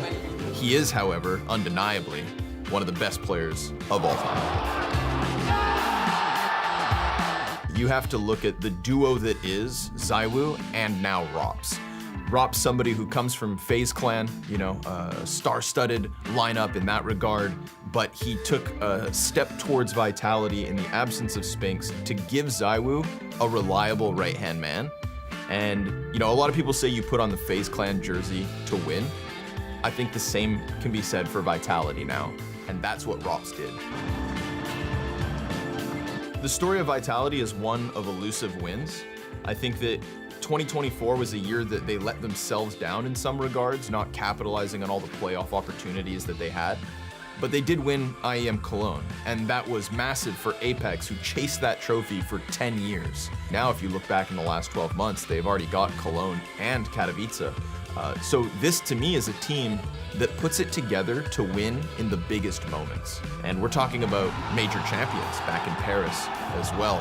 So I think a second Blast trophy would look really good in that collection, and I think it's one that they understand they need. There's got to be a voice in the back of all of their heads that say they can win in Austin.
Have embodied resilience in Austin.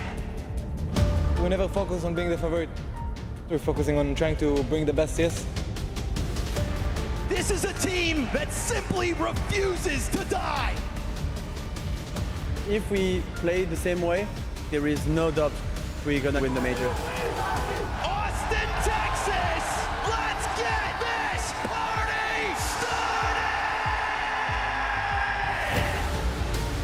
Gotta step it up, he's got Searchin to work with, and the attack's still on out from heaven. Here on high, Searchin able to hold it back.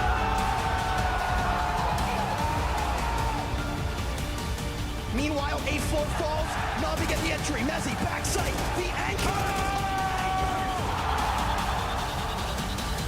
All the right players, the amount of X factor, incredible performance here on stage. Vitality one step closer to the crown jewel.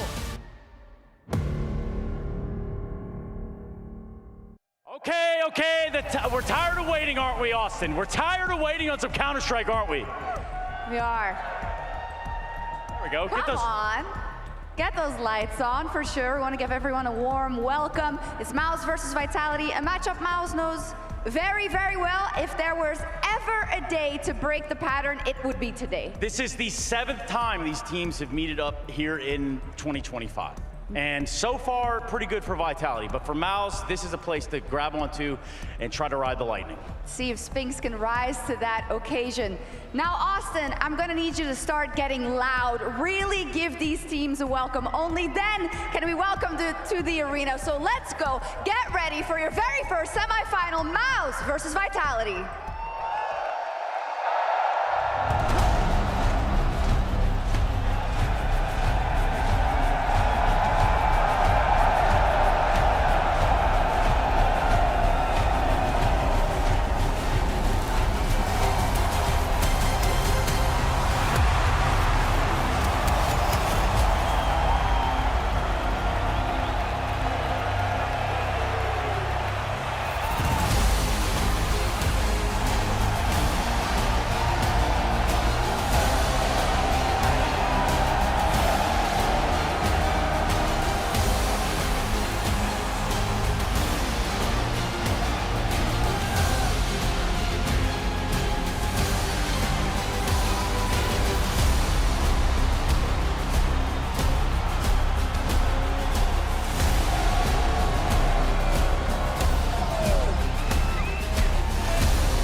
MOUZ, faced with a familiar hurdle once again, but now might just be their moment to cast them aside.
Vitality.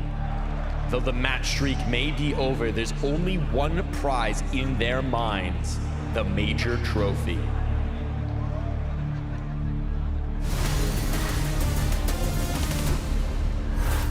Vitality, the kryptonite of MOUZ in every single head-to-head throughout 2025. We're talking about 6 clashes prior to this one, every single one falling in the favor of Vitality. But talk about a stage to change that narrative on today, Jacob. If there ever was a time for MOUZ to beat Vitality, if there ever was one game, you know, that would mean the world to them to win against Vitality, it would be this one. It is kind of funny in the sense that after all these games, I feel like MOUZ have had a couple of ones where you could make the case that they're getting closer and closer. They're chasing Vitality, maybe getting more competitive. But at this tournament so far, it's arguably the worst we've seen MOUZ ever play. So if they were to do it today, Maui, it wouldn't make any sense. That's why I'm glad to see that MOUZ has been powering up. From going 0-2 at the beginning of Stage 3, winning 3 consecutive BO3s, having the longest game we've had in the playoffs in that opener versus Spirit. I mean, I'll say this, they're battle tested. The MOUZ are ready right now, and so many teams right now, they talk about, we didn't have enough games, or it's been too long of a break between the last time we played. MOUZ, they've been playing more CS than anybody here. They're definitely well prepared coming into this one. Talk to me about that Mirage choice. Maui had a really out point of obviously the game versus Spirit, multiple overtimes, not falling in their favor, but it was just down to those clutch situations. What do you make of them now bringing it into the equation versus Vitality today? Obviously, that's something MOUZ has to address. They cannot lose that many clutches like they did against Team Spirit, but the positive note is that they got themselves in a lot of winnable positions. If they can replicate that against Vitality, they definitely stand a chance. However, they did play roughly a month ago in Dallas, and it wasn't really a close game. Vitality beat them 13-9 on this very map. A Vitality where ZywOo had a 1.80 rating, and where Torsi also played incredible well. Partly the only reason why it became competitive. To me, Maui, if MOUZ stands a chance tonight, if they want to beat Vitality, it has to come from Torsi first and foremost. He's been a little bit underwhelming from an individual output, but he's the guy with the AWP who can definitely make an impact and make sure that MOUZ remains competitive to maybe, just maybe, give them a chance of winning. I know Torsi's going to come up on the CT side. I know that second half is going to be good for him. That's why I want to just see, is the game plan good enough to give him the runway in the first half? Are they going to put together the strategies similar to what they did against Spirit in order to just make Apex feel the same way that Donk felt when he's getting flashed right in the face, where it's not a fair fight? And if they're able to make Donk look mortal at times, as they did in the first day of the playoffs, I think they can do the same to Apex. And that guy would be Spinks, the man on your screen right here, the ex-Vitality member on Mirage so far this tournament for MOUZ, the highest performer. On the CT side, always pushing catwalk, always poking in towards middle, always trying to find a fight. And he's got to go up against Apex, he's got to go up against Flamesy, he's going to get some of those duels. And so far, Spinks has been doing a tremendous job at that. So it comes from Spinks, it comes from Torsi. If they are both enabled, I see MOUZ standing a chance right here. If not, there's no way. Just to quote Spinks in that pre-match interview, I'm not tired of facing Vitality, I'm tired of losing to Vitality. What else do MOUZ need to throw at them if they have any hope of changing this narrative that has kind of haunted them throughout the first half of this year? I want Yimpat to be able to stand up toe-to-toe. I want Jimmy in the server able to just stick it to ZywOo or Robs in a late round. He's been this rookie for so long, but I want it. Okay, I'm going to say it. I want him to goon on him. I want him to goon. I'm sure Jim Fed would be doing that if he could. I mean, to be completely honest, I think it's more so about Brolan as well. Brolan this tournament so far has been a little bit lackluster, so I want to see Brolan step it up, win some of those entry duels, go head-to-head versus Apex. We got to see that happen. I think those live odds, obviously, you know, siding in the favor of Vitality. I think MOUZ have more of a shot than this, though, Maui. That was drastic. Yeah. I feel like Vitality, they definitely are the favorites in this one, but MOUZ, they have more than a puncher's chance to take Mirage. Well, the team of 2025 with their eyes set on the ultimate prize, but MOUZ, they are hungrier than ever. Let's get this semi-final underway. Let's do exactly that, Freya. World number 1 taking on world number 2 in this semi-final in Austin. I think these guys are ready. We know the teams are ready. Vitality, are they ready? 6 trophies in a row coming into this major. They will accept nothing less than the world's best, and MOUZ have been headhunting them all year long. It's time to see if these challengers can take down the final boss. Yeah, we got the top 2 teams in the world going blow for blow. On any other day, we'd call this a grand final.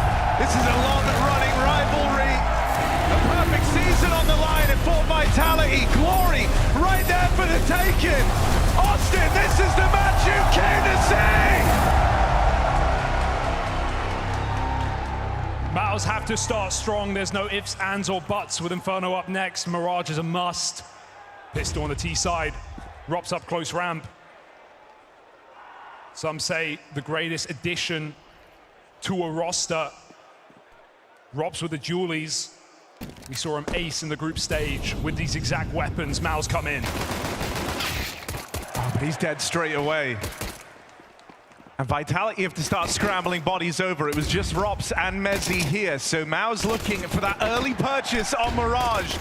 Exertion and taking space away. And ZywOo won't last long either. Only flames left in this, and he's taken one of the dome at the first time he's played his hand. MOUZ come in swinging to open up Mirage, open up their pick in this semi-final. Yeah, Torshi getting hyped in the pistol is a good spirit level for MOUZ. He's been fairly quiet actually in the major so far, but he stepped up on the stage against Team Spirit on this very map, dropping a nuke and sending MOUZ through in a 2-1 game. Vitality, they've got the ego to force, no doubt about it. A little bit of everything sprinkled in. And MOUZ look to make it happen in the middle. Apex has already dropped down into lower though. Now ZywOo to tee him up with this flash. Oh, he's screwed. Didn't quite get the spot though, and Apex ends up in hot water. Pincered between top mid and this lower push. Vitality lose the mid control. This whole area goes dark.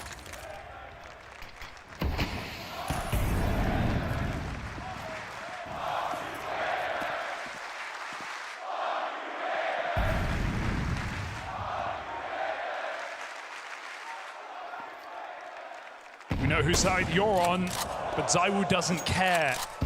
Scout shot up short. Will MOUZ change their plan? They do, they bail. They don't like what they see, and they avoid the stack entirely. Spinx has that rotation cut off, and Vitality, if they want to risk everything in this round, they have to go through spawn. Rops, this is a death sentence. Jimmy's even got the flank. He gets the info, but he goes down. Does that open up the round? This force buy for Vitality suddenly is a reason to go for the retake. Rops, though, has to try and finagle a path in through the murder hole. The flashes are good. They learn about Spinx here now as well. He's trying to put distance between himself and Vitality. Time's all they got. Trying to buy as much as he can. Brolin set up over towards ramp. Meant to be the guy to clutch this out if needed. The captain of MOUZ out with that swing. Softens Vitality up. And a sigh of relief for MOUZ as their captain proves to be a safe pair of hands. A lot of ways that could have gone weird, but Brolin doesn't let it happen. Two very capable captains in the server today, two very strong individuals leading their teams. For Brolin, it was just as a solution to the issue of removing Shui for Apex, it was about rewriting his story. Big round for Brolin to keep this going for MOUZ. They're going to get a freebie here as Vitality have to take a breather. ZywOo's got an AK though, and you never doubt this guy.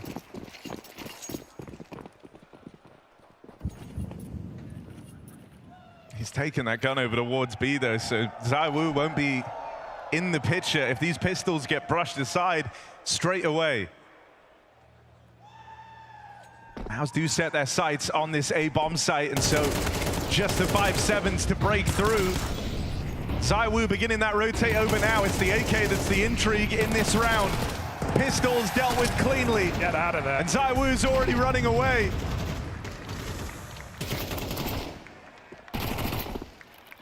A semi-final does feel like a perfect storm for an upset, doesn't it? Oof.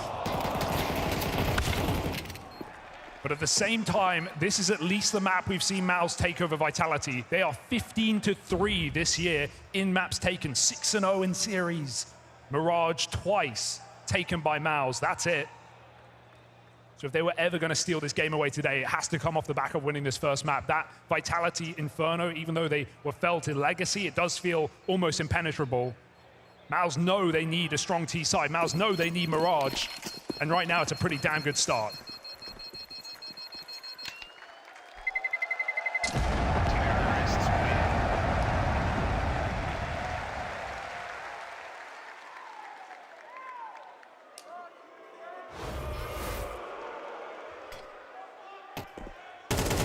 Austin, what do you think about Apex?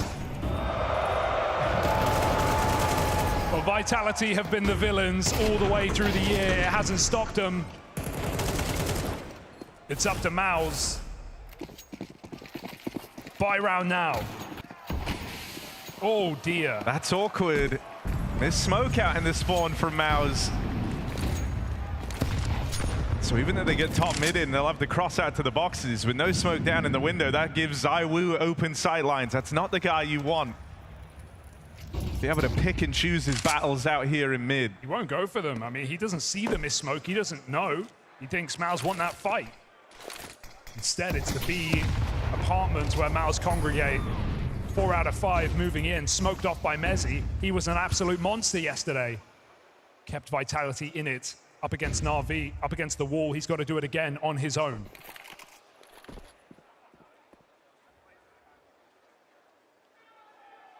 Yeah, Rops is a ways away from being able to help out. And so Mezi will have the full weight of this round on his shoulders. 3 players ready to come his way. Great position. With this Fape being sold out in mid, that's going to keep Rops there even longer. Mezi is operating entirely alone. Rops only just peeling over now. Ooh. Still has to be Mezi, and he's unwavering, unfaltering, not going into the AWP. Eventually, Torchy gets that freebie, but Mezi bought more than enough time for these bodies to rotate over. Torchy's got waves to break through. And he's just missed that timing on the close sight player. Torchy is a dead man. Apex outmaneuvers him. Perfect play for Apex, gets cheeky behind the site, and that spacing from MOUZ is anything but perfect as they come out of the B apartments, able to isolate 2 kills from the solo anchor. Mezi holds strong, and Vitality get on the board. We know ZywOo doesn't always buy orbs, he likes to pick them up off corpses, so Vitality get that one for free.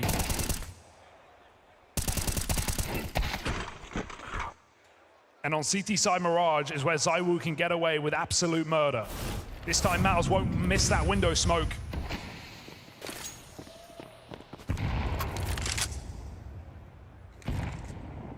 And it's slow and it's steady. As MOUZ know, both teams' money's on the line.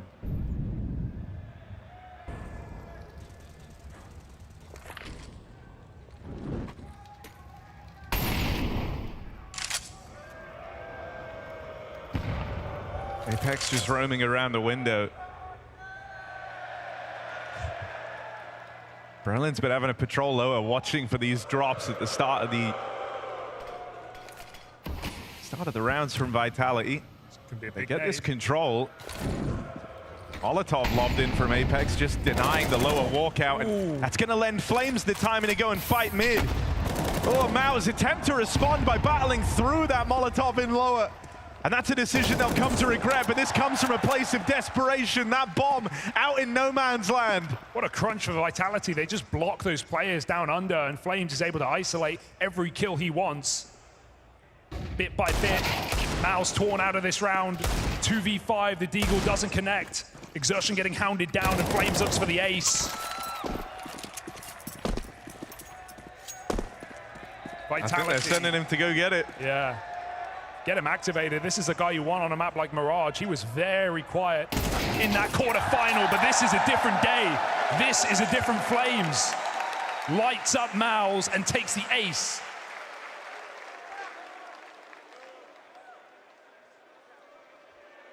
That was just very well orchestrated from Vitality, right? Even the fact that that was like a play around kind of the second or third Molotov down into lower. Yeah. You'd gotten so used to seeing them come in, it felt like it was just to block the walkout. And so when Flames takes that top mid fight, no one's ready for it. Vitality were unconcerned with an aggressive look. They knew that was full mid. Lands flat on its face. Pistols now for MOUZ.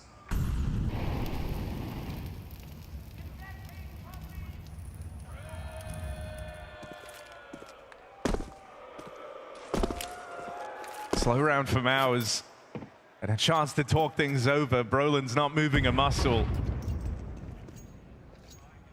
MOUZ came into this feeling good, right? They won the pistol, stuck the landing on the conversions, nothing went wrong there, but you don't want to feel like you've immediately given Vitality a way back in.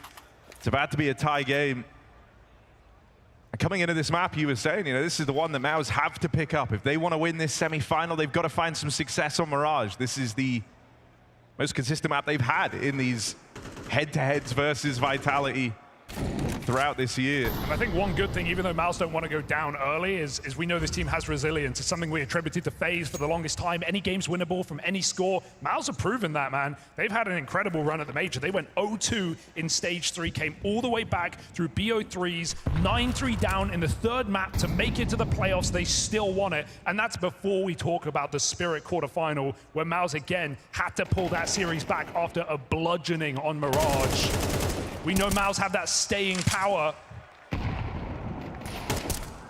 They won't give up without a fight. But right now, Vitality have woken up and evened out this score.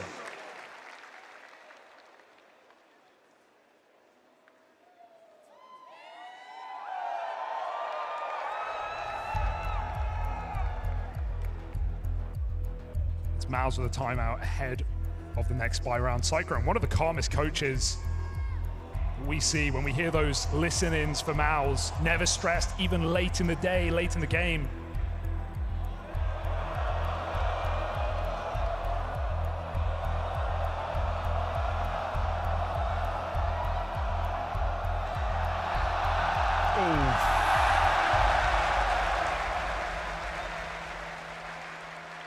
New meta.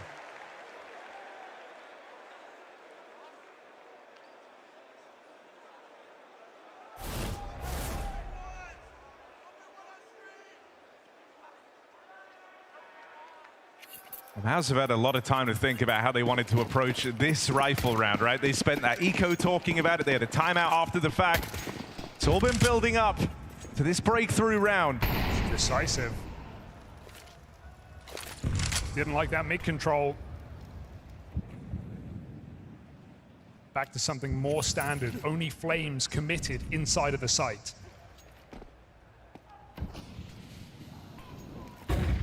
He's going to find himself alone ahead of the util.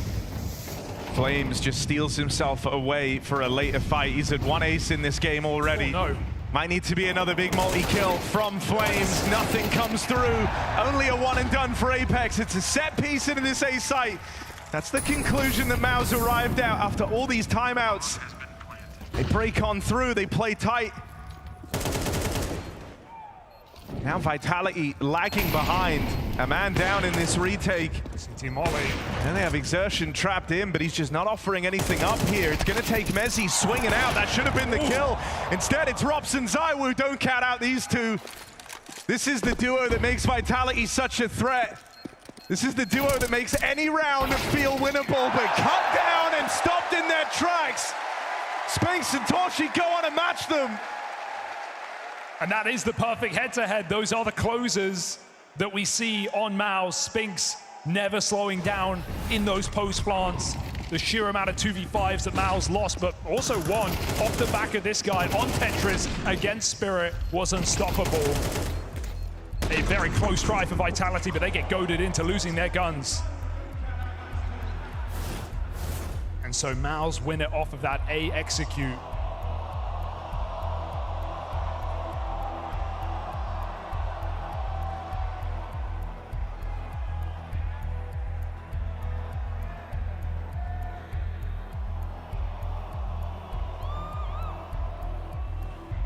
I mean, at a time where it feels like, you know, all these top squads have a sort of power duo at their core.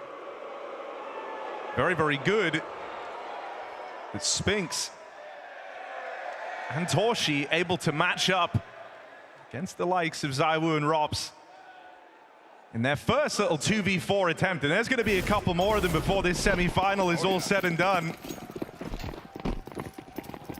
Shutting down the first one, and that's while their hands were hot midway through the 2v4. MOUZ need to keep it dynamic. They'll come in with a real tempo here. Torshi fast through the apartments, counting down an opener on the AWP, but it's ZywOo getting aggressive first. He gets the AWP opener in this round. Torshi even takes some nades for his troubles as well, softening him up on the extremities. MOUZ have control over middle. But even that feels tenuous on this smoke fade. Exertion's gonna find a way back in. It's a traumatizing entry, and it opens up the round entirely. The question is, where are those Vitality players in the A site? Rops has taken space. He can play late. Flames is committed. And MOUZ bring the bomb right back to join up with Xertion. The clock is not a problem, but the quieter it is, the more Vitality wander, the more information MeZ searches for, trusting in ZywOo at the B site. Flames gets that info. Bomb spotted, gets out of dodge. Backing out. Flames has the info now. Smoke. Learns about the player up through Con. Gets the spot on these guys. Ramp side, and Flames still doing it all alone. He's got teammates nearby, but he doesn't even need the help. Flames, one-man army, 11-4. And Vitality, they don't need the full team to stop that A creep. They don't need the A split to get denied at full force. It's just Flames. And now even the creep on round, this AWP is dropped. Save denied. Bit of a disastrous miss smoke there for MOUZ. I don't even know if that was meant to be top con or jungle. It was neither. Xertion tries to walk through it, can't find a window kill, goes back through the smoke, and that starts the roll for Flames, finding another multi-kill, this time on the A bomb site. And these trades for MOUZ are just not coming through when it comes to Matter. Like a bug on the windshield, MOUZ wiped apart on this A site. Harmbell's starting to go off for MOUZ because now their money's at breaking point. They've put together a force in this round. They put Exertion onto the hero gun. Full belt util for Brolin, but this is them, you know, swinging for the fences. Yeah, they got to be scared about going through under, right? Look at what has happened the last two times they did. We had the block with Flames getting flashed into middle in the ace round, and we had ZywOo force the kill with the AWP. MOUZ try and draw the attention with a set piece to buy time for Exertion.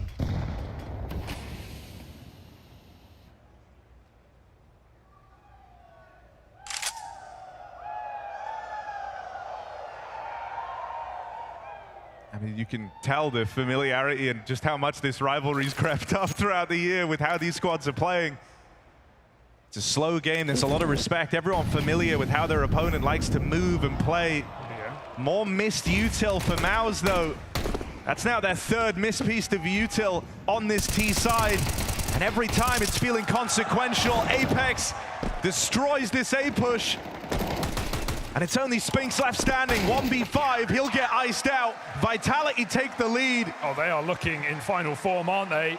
Call them the final boss coming into this game, especially for MOUZ, who just have not been able to walk over Vitality in this year. 6-0 in series across BO3s and BO5s. MOUZ have only found a handful of maps. Right now we're seeing why. I mean, that's in spite of that like little ray of hope that kind of came through in Lisbon, right? Where in the BO5 they get 13-0'd map 1, but then they turn it around. They pick up some map wins. They end up losing the series still 3-2, but they were the guys in the winning position there. And that's after an embarrassing start. That felt like it was going to be a bit of a breakthrough moment, but that's not what's happening right now for MOUZ. Chance at their dream, it's ended up being a nightmare. Vitality picked them apart on this B play, and it's another clean round from Vitality. Yeah, 4 kills for Robs. You're not shy of individuals putting on multi-kills in this game for Team Vitality. May only be an anti-eco, but they stop it from getting out of control. MOUZ don't even make it out the apartments. Clinical game right now for Vitality. Everyone having their moment.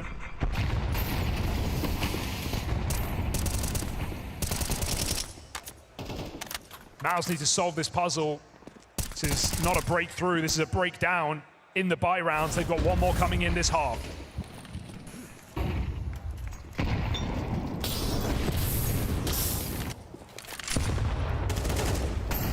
Good amount of work countering ZywOo. He keeps walking into Molotovs, keeps getting pushed off angles, but it's not even the AWPer that MOUZ need to worry about right now. It's its rifling pack, the opener and the closer of Flames and Robs. ZywOo back on the angle. This is interesting because we haven't had a lot of these mid-skirmishes yet. Largely it's been Flames just fighting for this control alone. ZywOo never got to be involved. Robs has held on to this A play, denied that lurk out through the ramp. It's going to put more onus on these players out in mid making a move, and that's going to draw them into this crossfire. Flames and MeZ between connector and short rip this round from MOUZ's hands. Middle is closed. Back around the world for Jimmy. Started his round off over in Palace. Having to come back in a mid now. 1 versus 3. And no safe place to hide for Jimmy. 3 more kills for Flames in case he hasn't had enough in this map already. This is just the first half. And this is the thing that feels so unfair about playing this Vitality squad is, you know, even if you grind, even if you go and get that opening, you know, you have someone like an Exertion run out, take a bunch of space, find a 5v4. It doesn't necessarily matter versus this Vitality squad. There's so much multi-kill potential. Yeah. In these last few rounds, it's just been different individuals stepping up and having their time in the limelight. MOUZ haven't been able to create any chaos, right? Vitality have been able to slow these rounds down really well. The util's been solid. And the trades certainly have not for MOUZ. So even when they've had these entries, these 5v4s, these 4v4s, a bit more space to play with, Vitality still hunkered down. Looking like a very strong half of Vitality if they can finish what they started. MOUZ only converted the pistol and took 1 gun round. This is their last chance at the T side. Yeah, 1 rifle round on their map pick in this semi. Doesn't feel like enough for MOUZ. Let's see if they can break through in round 12, the final on the half. They take the pace out of it. Very slow in towards top mid. This time Flames traded places with Robs, responsible for connector. Flames takes up this ramp control.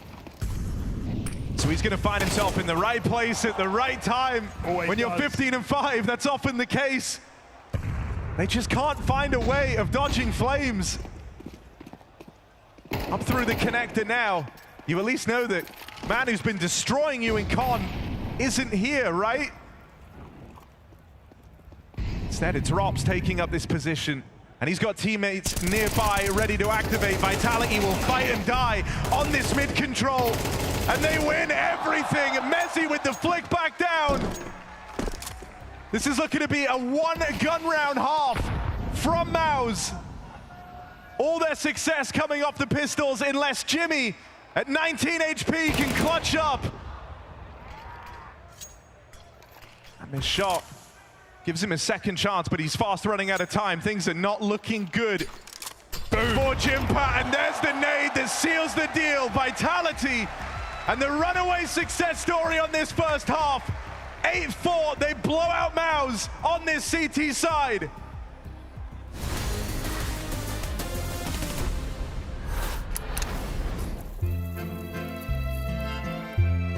Counter-Strike, like a fine wine, has aged well.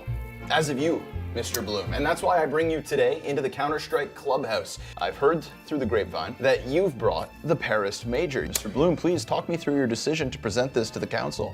Well, how right you are. I went down to the Clubhouse archives and I happened upon this one. This is at the Paris Major Grand Final, the last round. We're talking overtime, on nuke, home crowd. Everything is on the line right here. Apex and ZywOo in the Accor Arena, as French as it gets. I think it's poetic as well that all 5 kills in the final round are from the 2 French players. Yes. This was supported by Dupree and by Magisk and Spinks. This moment is everything. Like, this round would have been so different if ZywOo doesn't hit that shot. You can really taste the fear in Gamer Legion when they run from the ZywOo AWP. In fear, you know, you see ZywOo shoot 1 bullet. But they turn back because they're so afraid, and then they walk into Apex. And here it is, that final shot, ZywOo to close it all. Everything on him. Vitality. No holds back, no surrender. No holds back. Some would say. Almost destiny that all 5 players are killed by the 2 Frenchmen on French soil. There's so much rich history to be built on this moment alone. And the fact that those 2 legends continue to improve.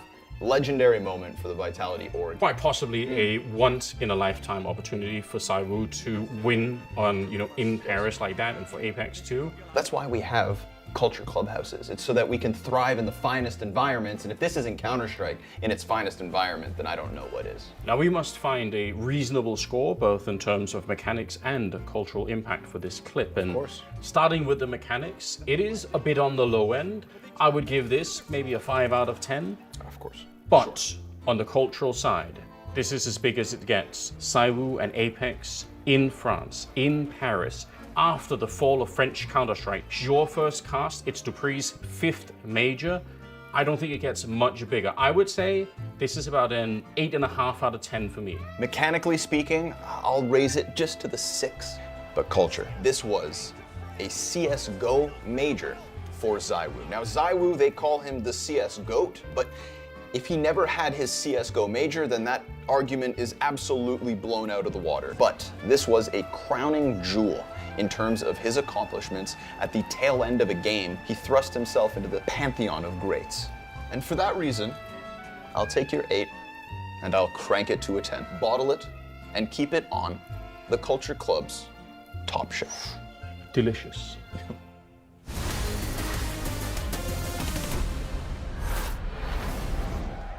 This was meant to be a rivalry between Vitality and MOUZ, but Vitality have different ideas. A swift beating in the first half of Mirage, the one map that MOUZ have been able to challenge Vitality on this year. Otherwise, it's been dominant. It's been empty for MOUZ, and this matchup may as well be. If they don't start soon, this series looks to be over. Vitality looking for a legacy, not even acknowledging their opponent. This is just another brick in the way of that major trophy. They look to shunt it out of the way. Execute in this pistol round. Exertion, the only one here. And look at winning the pistol. That's going to put Vitality so close to the win. They can almost feel it, and so it's so important the MOUZ are able to hold on, but things have not started off well. Torshi tapped out first, bomb getting planted. MOUZ on the back foot in this retake already. Exertion sees ahead there, but didn't attempt it. Doesn't want to get caught falling first over the stairs. He's waiting for his teammates to get set up back in CT. Reflash ready for that CT spawn.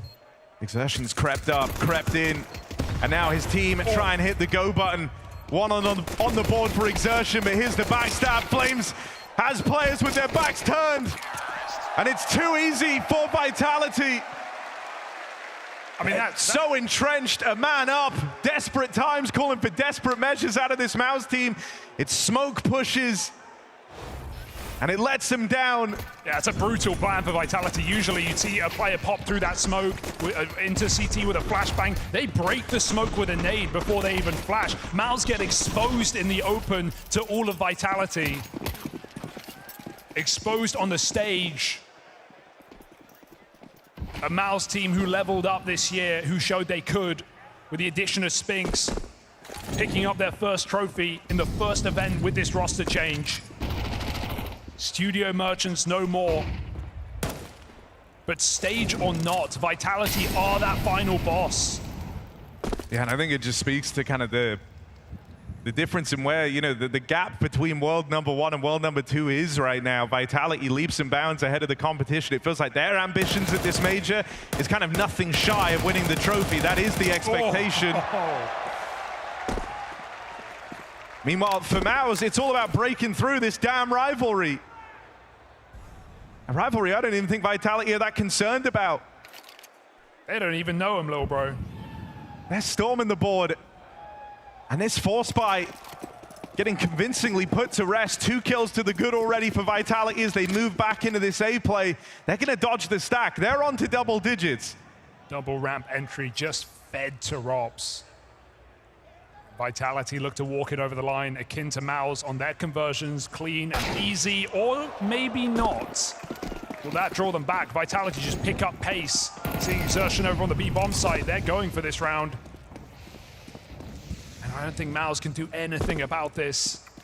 Gun picked up, Exertion tries to play, but bomb planted for spawn and no kit. This one is done.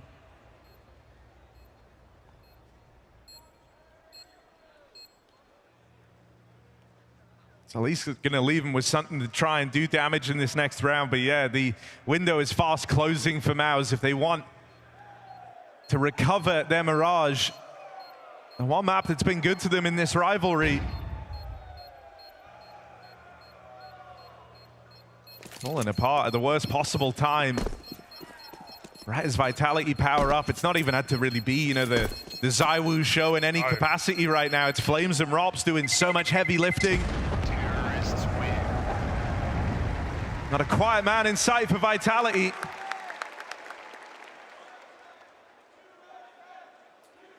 And this is it, MOUZ. A MOUZ who look to avenge themselves in this year.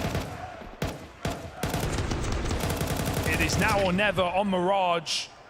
We said a must win if they're to take this series. And this rifle round coming up next is everything. I mean, look, if there ever was a time for Exertion to bail them out with a huge hero play, it's now. He's armed with the hero Galil. Stole it out of that last round. Vitality are not giving them a thing. Another block, successful on that smoke. Or was it? Just about. It's a Palace pop out of Vitality. Stairs angle open, but Exertion more concerned about ramp. Looks like a fake right now. MOUZ getting nervous. Vitality popping out Palace. A shot from the Brolin Deeg will connect. Third time's the charm. This boost up for Exertion is good. Couple of gimmicks. Put MOUZ in pole position. Forget the bomb, you need the kills. Trying to break through. Apex caught on a swing. MOUZ. Nothing to work with in that round. And but Brolin's Deagle opens. And some teamwork to take them even further. The quick boost assembled. That's an important breakthrough round for MOUZ.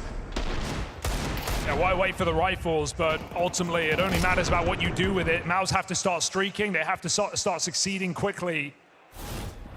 And they at least have that little bit of wiggle room here in this game, but Vitality will not relent with the buy. Back to the same play. They've given themselves staying power. They've given themselves a lifeline that they didn't have just rounds ago. MOUZ know to worry about this ramp. Double nade coming in. 2 eyes set on this position. They know what Vitality like. It's these fast flashes for Apex that sets flames up for entries. It's how they defeated Na'Vi yesterday. Popping out of Palace. Apex catches Brolin off guard. And maybe there's still hope here for MOUZ, but Apex has other ideas. On the spillover, but they still don't know about Exertion. Concealed himself in the smoke at ramp. He waits, he bides his time. Oh, they're gonna clear him! Hell of a check out of Apex, who has been just the one-man band of this round, done everything, got the openings, and then he's got Mezzi and ZywOo there to close.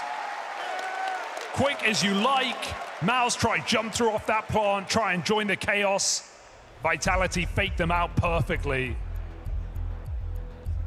There was a moment, there was a chance, a 4v3 for MOUZ, but Apex steps up as the captain, puts him down, and that's another multi-kill round.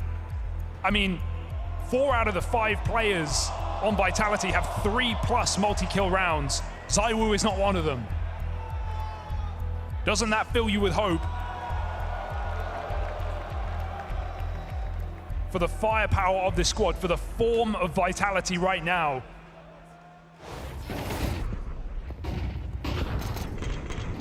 It's important to remember, even though we keep saying when, for MOUZ to win this matchup, it has still never happened. Today may not be your day. No, the thing that's scary is, you know, as Vitality are approaching this date with Destiny, the final off in the distance, their wins are looking to get stronger and stronger. This semi off to a more dominant start. In their quarterfinal yesterday. It's a Vitality leveling up. This is the extra buy round that MOUZ are able to afford thanks to that win off of the pistols. This was the lifeline they gave themselves. It's not much. So many comparisons to draw between this Vitality and the one of 2023, where they leveled up and they planned their year perfectly to peak for the major. They ran through that major. Sure, the competition wasn't as tough, but you can't say the same this time around. Close game v Na'Vi. Number 2 in the world of MOUZ. But Vitality with 6 trophies in a row, storming for a 7th. This could be over before it begins. A B-pop attempted, they've lost the lurk. It's a good pickup from Exertion, but now it's about uncovering the truth behind this round, and it feels like MOUZ are one step ahead. They've brought 3 players over towards this B site. Spinks tucked in, Exertion floating around nearby, a remolly in the apartments. Vitality are gonna come through. Feels obvious. Final second play into B. MOUZ have the read. Torshi even moving over now as well. Oh. They are all here. And Exertion refuses to let Vitality in. 3 kills deep on the round. He's still got more to offer. Off angle. There's the support from Spinks. And finally, something to smile about for MOUZ. That is a corker of a round from Exertion. But doesn't make you feel good to realize that's only the second rifle round that MOUZ have won in this game. If you take out that force buy.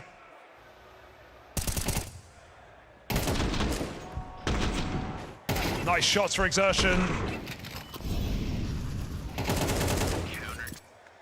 I think a round like that does a lot to make you feel a bit better, though. You had the read, you outplayed, you outmaneuvered the IGL to open up the round down in mid. It was finally one of your star players with a multi-kill. Roland pulling one of ZywOo's moves to block this window smoke so he can climb up ahead of it.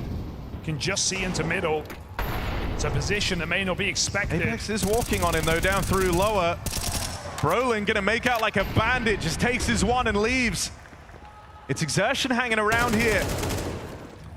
Could fall prey to these players in lower. He's aware of that, though.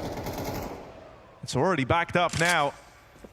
Winning that gun round at such an important time has allowed this game to potentially close up. Vitality, Deagle force buy into an eco. Suddenly, we'll be looking at a much closer affair. MOUZ need to capitalize on the chance. They can't let this one slip. They can't even let it get expensive.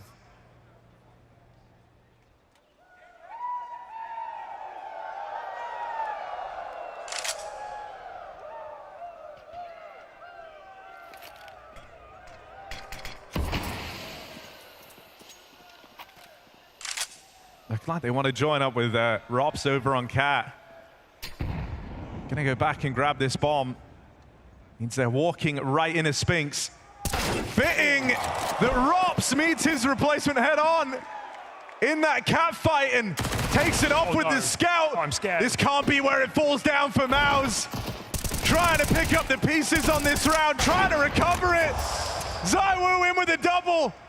And Rob's now left to close. His scout will deliver. No idea. And this is the Vitality duo that makes this team so terrifying. The backstab in from Exertion once more reels in that power duo for Vitality. A very close round, very thin margins, but MOUZ still hold on. Dude, any round is winnable with Vitality right now. MOUZ will take it, they'll take the victory, but they know it comes at a cost, and they know it tempts even Vitality to continue to fight, to keep the pressure on. That would be crazy.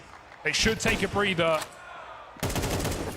But every single one of these rounds, a possibility for Vitality. Stopped at the final hurdle. Just Eagles now. MOUZ breathe a sigh of relief. Starting to build to something though, right? You're in control of the money all of a sudden. Issue is, as soon as Vitality get that 12, MOUZ are broke. It's the same rules apply. Keep it clean.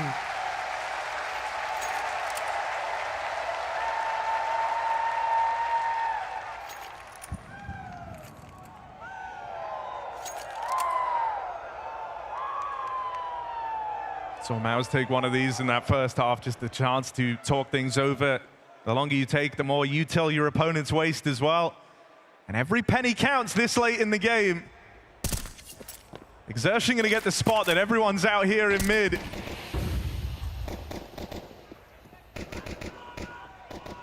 Just don't fall down to the Glocks. Don't need these fights, MOUZ. Let them come to you. Jittery.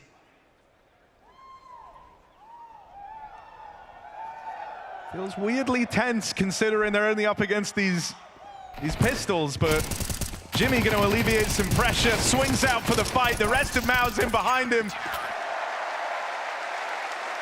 Just takes that first guy to take the risk, yeah, good to and see. Everyone else piles on through. Yeah, it's fine to do it all together, right? Just don't get picked off one by one. MOUZ crunch in middle. Vitality had nothing to stop him.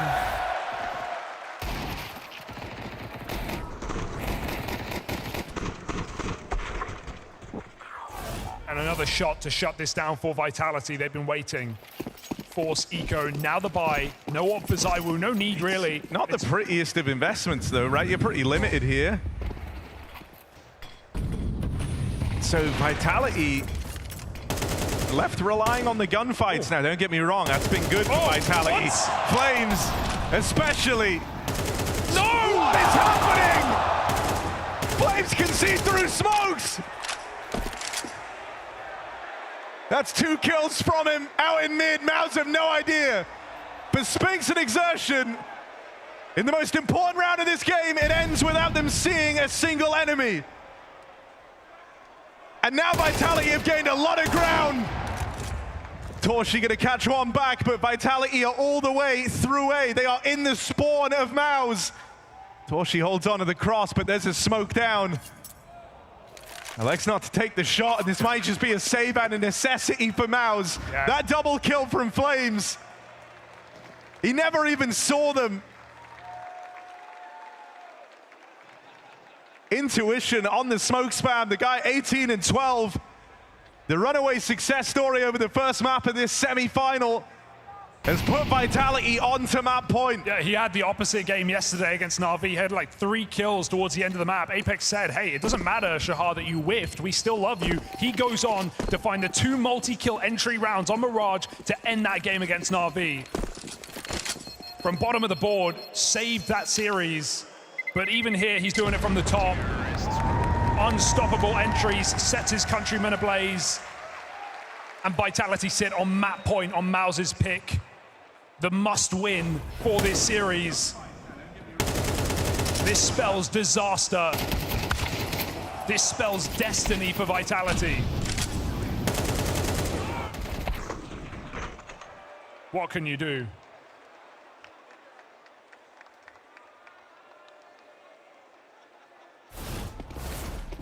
Just a brutal way when you finally start to find some rounds in succession and feel like that's how it all gets decided. You know, all throughout the major, we've been crediting MOUZ with this resilience, having to go on the 0-2 reverse sweep, the comebacks versus Spirit.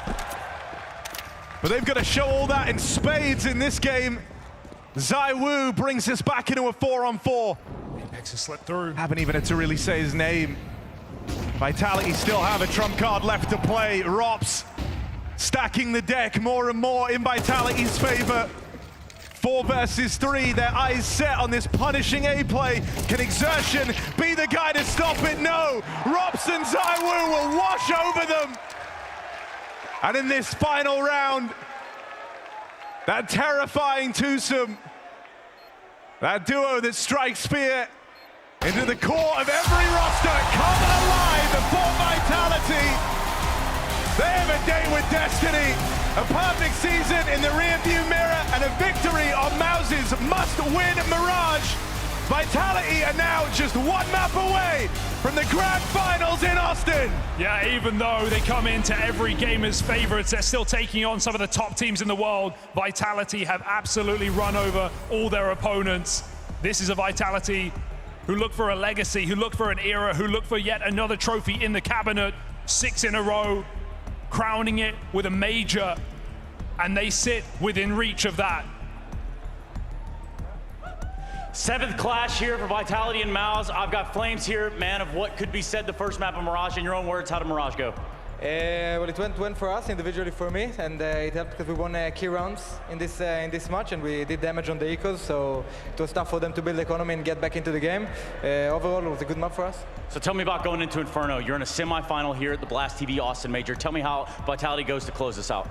Well, we need to play our game. We have good preparation against them. We're confident, and we just need to stick to our game. Thank you very much, Flames. Thank you, boss. Have a good one. The Vitality Clinic is in session. They arrive with a sting in their tail. That may have been MOUZ's map pick, but they don't give a damn, Maui. They completely steamroll over them, and they're catapulting themselves further and further, closer and closer to that grand final. Really felt like MOUZ had us going there in the first half, or maybe just the first few rounds. I felt like the game was shaping up to be competitive, but once Vitality got guns in their hands, a little bit more utility, they got in the server, and I don't even know if MOUZ was able to reclaim any of that fire that they showed at the very beginning of the game. That's what it felt like. It felt like MOUZ remained competitive in the first, dare say, 6, 7, 8 rounds. Vitality took a little while to warm up into the game. Flamesy took a little while to warm up into the game, but as soon as that happened, it felt like we're back to normal. normal. We're back to Vitality being significantly better than their opponent, significantly better than MOUZ, and I feel like I've seen this game before. You know, that's the feeling I'm sitting back with, that I know we've been watching a lot of grand finals, a lot of games between Vitality and MOUZ, but a lot of Mirage game has happened as well, and the way they lost this one, MOUZ, I feel like I've seen it transpire before. So a little bit unfortunate, but it is what it is. We got to hear from man of the map, I would argue, MongolZ there in a couple of winning words after that Mirage. Let's dive into a round where he had so much impact, because he had that A site on lockdown, Jacob. Yes, and I want to give context to people who didn't watch the quarterfinal yesterday. Na'Vi played well against Vitality, and MongolZ was being exposed on this A-bomb side, sitting a lot behind balcony, not getting a lot of stuff done. Today, proactive, finding the fights, you know, moving around, constantly being proactive, constantly looking for a fight, winning the duel on towards ramp, again, securing a man advantage for Vitality. Once again, out here, looking for another fight, winning the fight as well, whereas for yesterday, he was very static in his position. So I'm 100% sure that MongolZ and Apex together have been talking about, listen, dude, you need to be a little bit more proactive. You need to put yourself out there. Trust your aim, trust your instincts. We can't wait for you to be baiting for you, to sitting on the balcony, to maybe play a bit more passive than you did yesterday, and you could see the clear difference. MongolZ had so much impact on the CT side, and he was a big part of the reason why Vitality got back into the game. I mean, also, on the round where he had that great pop-off towards A, unsung hero, Joker player, and Rops just sitting in Palace, though, allows him to take those fights with so much conviction. So much of MongolZ is predicated on what he does himself, don't get me wrong, but when someone's able to cover one of the primary angles that he would normally have to worry about, it makes focusing on the fights so much easier for him, and then you can see the mechanics are on display, like instantly two-bulleting almost everybody on the MOUZ side that comes up to fight him. Yeah, let's dive into some Rob's highlights as well whilst we're at it, because you talk about that 1-2 punch aspect, Maui.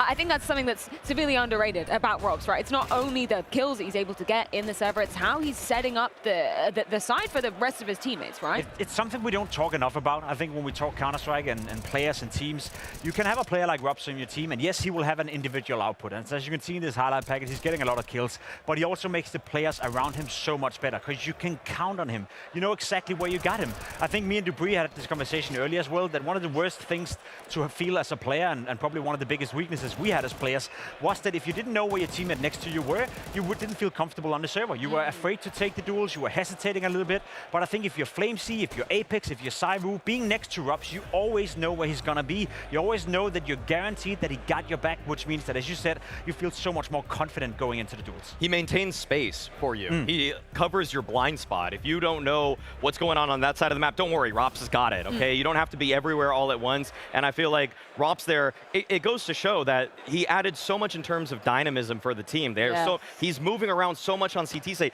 I think half of his highlights are on the A bomb site. Like, he's not the A anchor, by the way. This isn't to dunk on Spinks in like any way, shape, or form, but it was something that like I'd always talk to Apex about, right? Is you know, having to micromanage some of these moments himself. And when you have a player like Rop stepping into that situation, you can trust he's going to go off. He's got that killer instinct. He has the mind for these type of situations. Rops just understands so well by looking at the radar at a glance what he needs to do to fill in the gaps and to assist his teammates. He creates such a great flow with the team, and he rarely ever breaks it up. I mean, yeah, again, like to draw the comparison with Spinks, Spinks would sometimes just go do what he feels like he needs to do in order to get some kills for himself. But I feel like when I watch Rops Pimp, it just feels like he's always accomplishing some objective that is allowing the team as a whole to take better map control or at least hold it. I mean, the smart viewer would be thinking, well, then he must be easy to read if he's doing the same thing over and over again. But Peter even described that to us as well, that he's one of the hardest players to prepare out for, because he's changing small details all the time. Could be the angles he's taking, could be the position he's taking, could be the timings. And I think he's very good at conveying that to his teammates as well, communicating that this round I'm going to play it in this way. I'm going to be a little bit more aggressive or a little bit more laid back. But he's giving the information to the teammates so they always know where he is, whereas for the opponents, they can never figure him out. Let's look at some of the details from the T side then for Vitality. We got round 16 coming in. What's the story of this one for you, Maui? Well, this one felt like it was getting pretty scrappy. You know, there was a body block on the stairs smoke. It felt like Exertion's opening kill was going to lock down this bomb site. But Apex throws a molly onto balcony, then flies out the balcony with a flash from ZywOo, and then he just goes crazy on the bomb site. When you say that there's a spoil of riches on Vitality, it's crazy that you also even need to include the IGL as another source of firepower. With a little bit of setup, Apex was able to turn around on its head and able to find a double entry, which was then closed out unexpected or completely expectedly by ZywOo. Like, when he's in those late round moments, he's always going to get the job done at the end. That's the cool thing about Apex. I think we brought up the rating graphic as well during Dallas, where he's actually getting better and better and better the deeper you get into the playoff. His grand final rating is significantly higher than his group stage rating, which in itself is crazy. Yeah, it's absolutely nuts. Let's dive into another nuts moment from this map. Round 20, Flamesy, he's just got that sixth sense. He doesn't even need to see the people for them to be dead people. I mean, let's be honest, it's the most important round in the game, because if MOUZ is winning this round, they're making this game very competitive. Look at the buy right here from Vitality. A couple of AKs, but no utility, no nothing. He's just spamming through people through the smoke. That's also part of the magic. That's part of what Flamesy brings to this lineup. You can never count them out. This round sucked the air out of the Moody Center, where everybody felt like a comeback was brewing for MOUZ, that they finally were able to find their feet in this map. Like, Flames just sucked the life out of it completely. Getting 2 kills through smoke like that, just understanding the tendencies of his opponents that well. There's so little you can do when clearly the game planning was just better for Vitality, along with the fact that the individuals were sharper too. One individual that you wanted to see more from, particularly on that CT side, which unfortunately we didn't, there just weren't that many rounds available for MOUZ, that was Torzi. Wasn't necessarily the story of the AWPers on both sides of the server here on Mirage, but yeah, we did need more from all of the individuals, including Torzi on the side of MOUZ. Of course. I mean, I feel like Torzi always has a hard time when MOUZ starts on the T side. He's just not, in general, the best rifler, doesn't always get involved in the best ways when he's on the offensive side. And I feel like, unfortunately, he maybe would have got things going, but then, again, we saw Flames, he just kills 2 of his teammates through smoke. They stack the B bomb site. He's playing a game of saving, and I think you could pick a lot of people from the MOUZ side. It doesn't just come down to Torzi for me, even though we do want to see more from this guy. Like, Brolin had a really hard time getting into rounds from the A ramp. I mean, we had Yimpat, who was barely contributing as well, and I really wanted to see him pull something off, but it was, to me, it's just one guy. It was mostly just exertion for me. That's true, and to me, that's the scary part as well. You just saw ZywOo's rating here as well. His KD, 2 KD, 14 kills, 7 deaths. You look at the scoreboard, you think, that's nice. Only 58 ADR for ZywOo, not necessarily having too much impact in this game. And when he's not fired on all cylinders, and Vitality is still significantly better than their opponents, there's such a long way for them to win that game. And I do want to single out Torzi one more time, because I do think the last couple of months, he's shown us that he is the guy you can rely on. He's shown that he's been one of the most reliable players within the MOUZ camp. He's been the one player who, in certain playoff games, would always step it up, would always be the hype man, would always deliver on the server. But the more we see Torzi play here in Austin, the more I realize that he's not having a great tournament. He hasn't had that pop-off game, or he hasn't had that game where he's the one taking charge of a half and really dragging his team into it outside of being the hype man. And I want to see that Torzi, because he's good enough for it. He's shown us that the last couple of months. Does this smell like the end for you, Maui? Of course, we've got Inferno awaiting. That's Vitality's map pick. Is it over for MOUZ? Is it the last time we see him in the Moody Center? Ah, God. Every time, I mean, like, it doesn't bring me any joy to say that I feel like it does end here, but Vitality have just been so darn good at Inferno. Yeah. So MOUZ on the other side, not even necessarily the best map for Torzi. Oppers don't always have the best opportunities to get the sniper in play on that map. So I want to see them punch back in this one, but if you really push me to it, yeah, I'd say Vitality 2-0. The odds looking forever in Vitality's favor, as Inferno does await on the horizon, but not before we head things to a quick break. Join us back after it to see if Vitality can go 2-0 here in Austin.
Inferno is going to be the second map of the series. Now, the last time Vitality and MOUZ played against each other, Vitality won. And the main reason why is because they're always a step ahead at Banana. So let me show you what I mean. So this is the last match that they played against each other at Dallas. It first starts off with MeZ. He clears the top of Banana. He gets mollied off slightly, and they're forced to fall back. But this is not a bad thing, because Vitality know that with this Molotov, it slightly signals the fact that they could actually be going for the retake nades. They might actually retake it. So here's how the setup looks. Vitality, they end up boosting up here towards that half wall position. And ZywOo, he takes a very particular spot here towards the area. It's because he actually goes on top of the half wall position, and by going on top of the half wall, the first thing that happens here is that you'll see that part of his head is actually covered from this roof. Now the second thing, more importantly, is the fact that this roof actually covers the most common flash that the CTs like to throw. It's from that spool side. If you try this in a practice server, you'll see that when you throw this flash, you won't actually get blinded from it. You won't actually get blinded from it. And the reason why is because it covers it. If you crouch, you'll actually get blinded from it. So that's the first thing. They set up ZywOo to actually play on top of that half wall position, while Apex and MeZ, they go here towards that left side. Now, when they go here towards that left side, notice that they play anti-flash. By playing anti-flash, the idea is that if ZywOo gets hit by uncommon flash, then both MeZ and Apex will be able to swing around and catch it right away. You'll see here that MOUZ, they walk right into the trap. They end up throwing the deep retake nades, which signal that it's going to be a retake. And as soon as the flash comes in, you'll see how it unfolds. From ZywOo's point of view, he does not get hit by the flash, not even a little bit. This allows him to catch exertion. He gets traded. And for MeZ and Apex, because they're playing anti-flash, they're close enough to actually capitalize on that second trade. Once they get those kills, they know for sure there has to be a third player. And that's because with the flash and the timing of the peak, there has to be a player towards that left side of sight. For both MeZ and Apex, when they come in, they are only looking towards that left side. They don't even bother with CT. As soon as they find that kill, that's the site. And you'll see that from the CT's point of view, from Spinx's point of view as he comes in, or rather exertion, he has no chance against ZywOo here playing on top of that half wall position. With that spot, such a powerful one, and for Spinx coming through, even though he gets a trade, he gets taken down right away. So that's why Vitality were able to beat MOUZ last time, is because they were able to control that banana side so well. We'll have to see if it changes this time.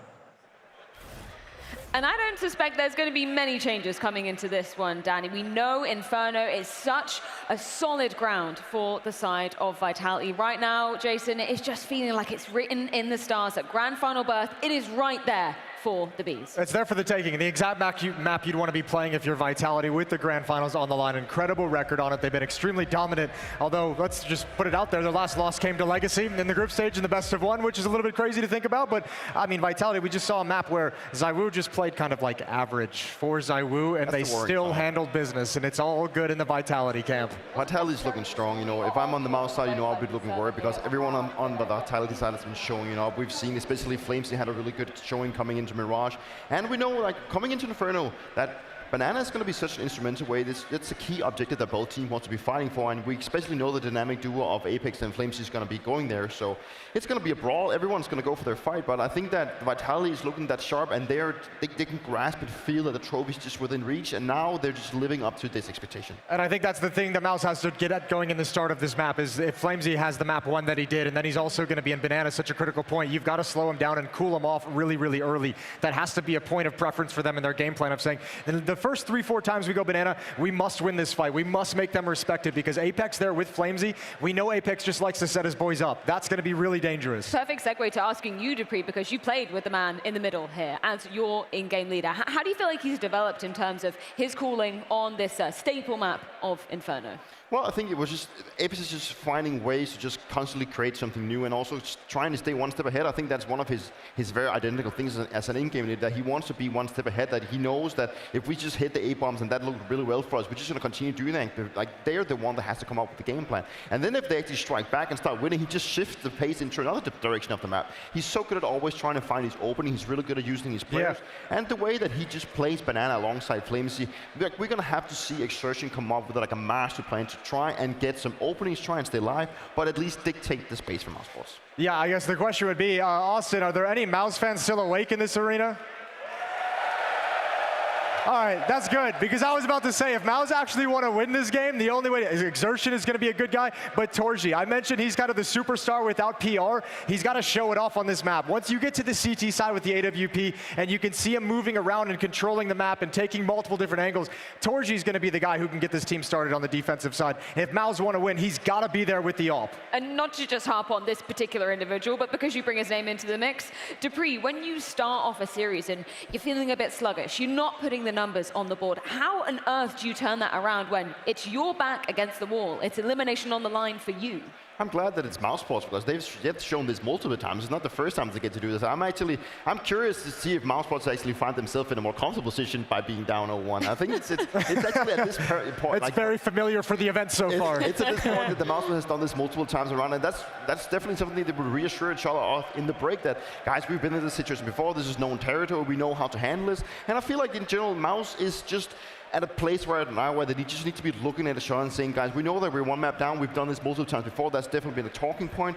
Right now, they just need to get their individuals on par, and they need to start playing better together as a unit because that is their strength, and we did not see that to full flourish in Mirage. Yeah, and I'm with you. I think, it's going to be a hard thing for them to do that because I think there's also, with the amount of head-to-heads these teams have had, and Vitality's beat them so many times this year, I think there's a certain element if you're MOUZ where you might go into a map confident. You might win the pistol round in the first 3 rounds of the half and feel really comfortable and really confident. But then when things start going south, in the back of your mind is just that voice that's just like, here we go again. We know how this one ends. It's happening one more time. And that's the voice they have to fight over, to start this map, to get them in the right place. And they're going to be starting fighting on that CT side of things. That is a MOUZ. Let's see how the odds are stacking up. It was pretty handily in the side of Vitality.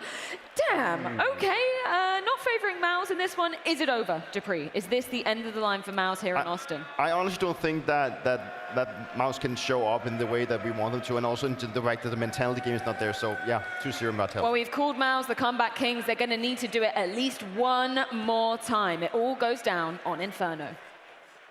This is the year that MOUZ have shown unshakable will throughout every match, including on the stage. But this is past the pale. This is a Vitality that they have not been able to walk into, that they have not been able to stop. A Vitality that have only one goal in mind, a major trophy, more silverware for the cabinet, and it feels inevitable now. Austin, you've been a great crowd, but Vitality are one map away from being our first grand finalists. They say everything's bigger in Texas. Now's the time to prove it. Austin, let's blow the roof off this place!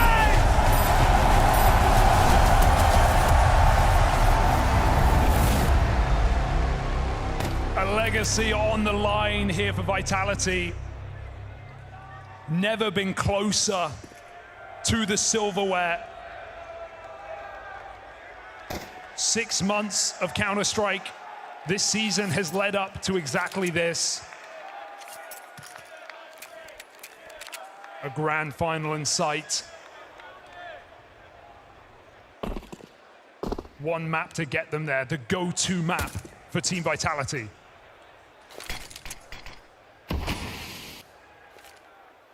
If you see players in apartments, you do not expect the B-pop, but MOUZ still don't shake on their setup. They come out of Mirage, beaten, battered, bruised. They need to show us our best game yet. Good timing on the flash play in. That's Exertion, he hit the ground rolling. This is the bomb right here. Oh, and as he tries to give chase, Messi refuses to part ways with the round.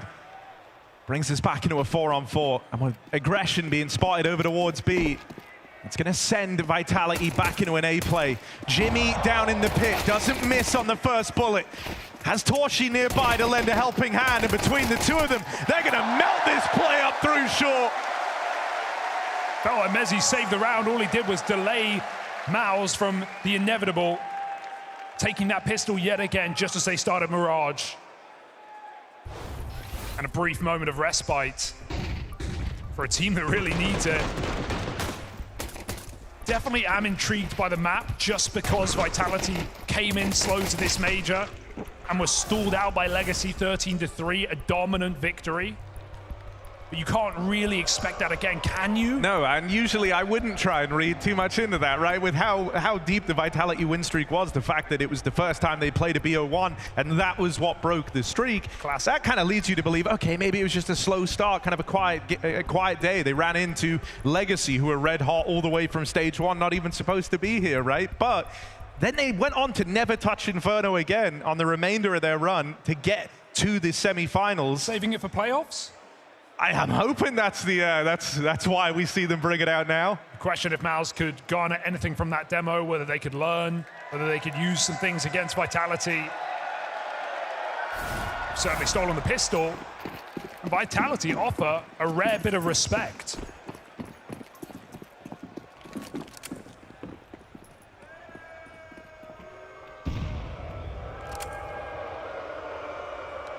Some respite for MOUZ. We'll get to dance over this eco.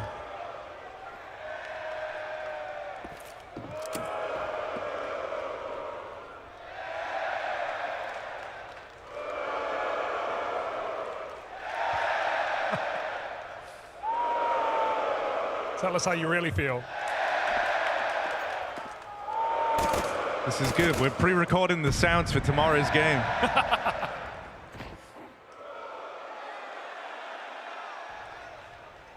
Little mid pop. Now that no one's sure how to feel, let's see how this top mid play goes. Little farm up from Torshi. Stat pad round. Oh, you like that, Austin? Enjoy it while you can. Nice clean 5 alive for MOUZ. That's a relief, given how Mirage went. Now Vitality look to come in and take that first buy. Flames and Banana on this T side. That's who I'm looking for. That's who the desk we're talking about. Red hot on Mirage. So many multi-kills. So much impact early in the game as well. Didn't take till the final hour like it did against Na'Vi.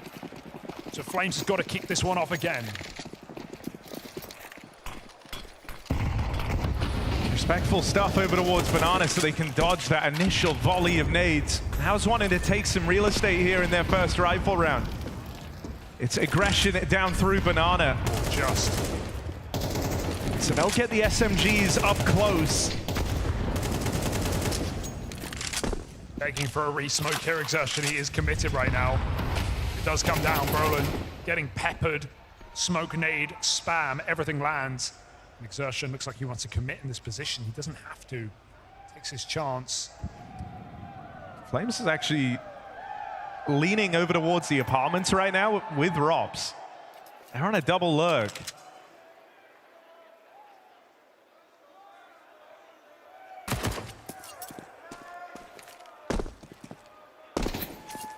But nothing's been offered. I like how much time MOUZ are buying, right? They're cycling smoke spot on Banana. They're still jump spotting. They're really trying to squeeze out as much value as they can from this position before Vitality take it back. They've avoided the majority of the nades.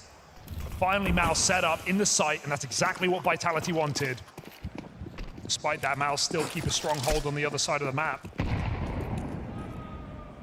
So nothing is guaranteed. 25 seconds for Vitality to make this work. Re-smoke down on long, but look at this. Spinks tries to make a play through it.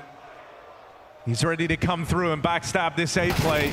Oh, Mezzi's got eyes on the prize though. Smoke held. Jimmy down in the pit as support nearby. Torshi never far away, but they will get overrun. Robson, ZywOo, this dastardly duo again, trying their hand at another 2v4.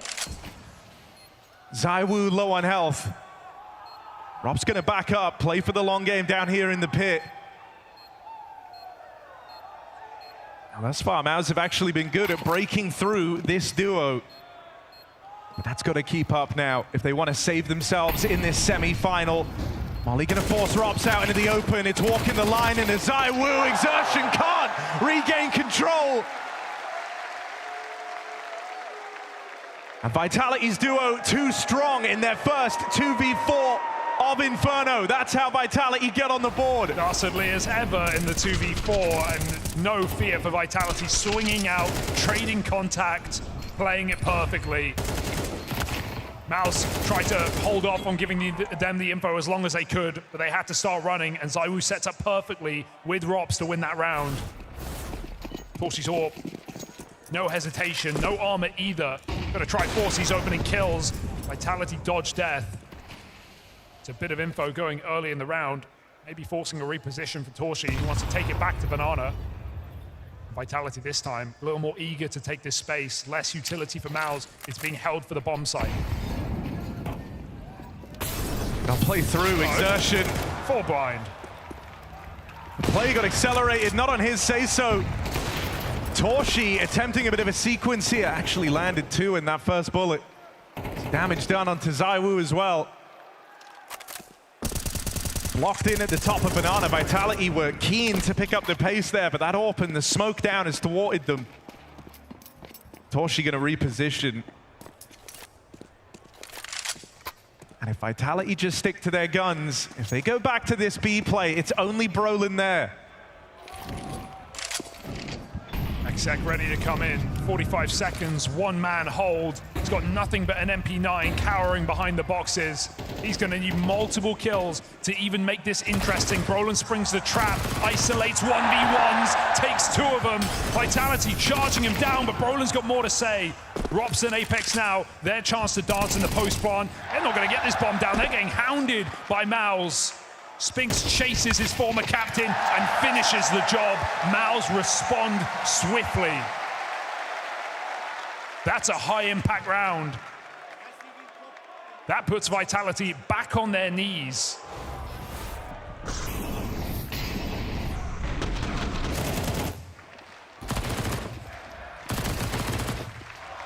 And it started on such dire straits as well. Even the misread, leaving Brolin alone at the B side of the map, but he was able to pull his punches, gets out with a double kill. Keeps MOUZ looking pretty. Vitality just back down to pistols.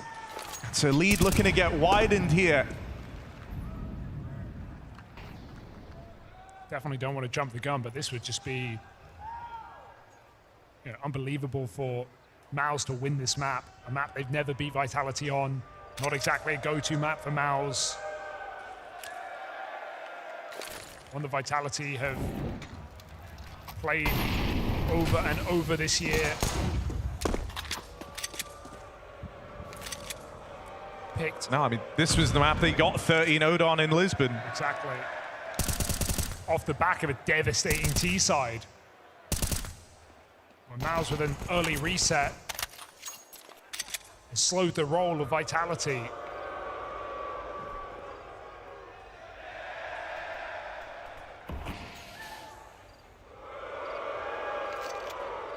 Can MOUZ keep up that momentum? This round should be simple.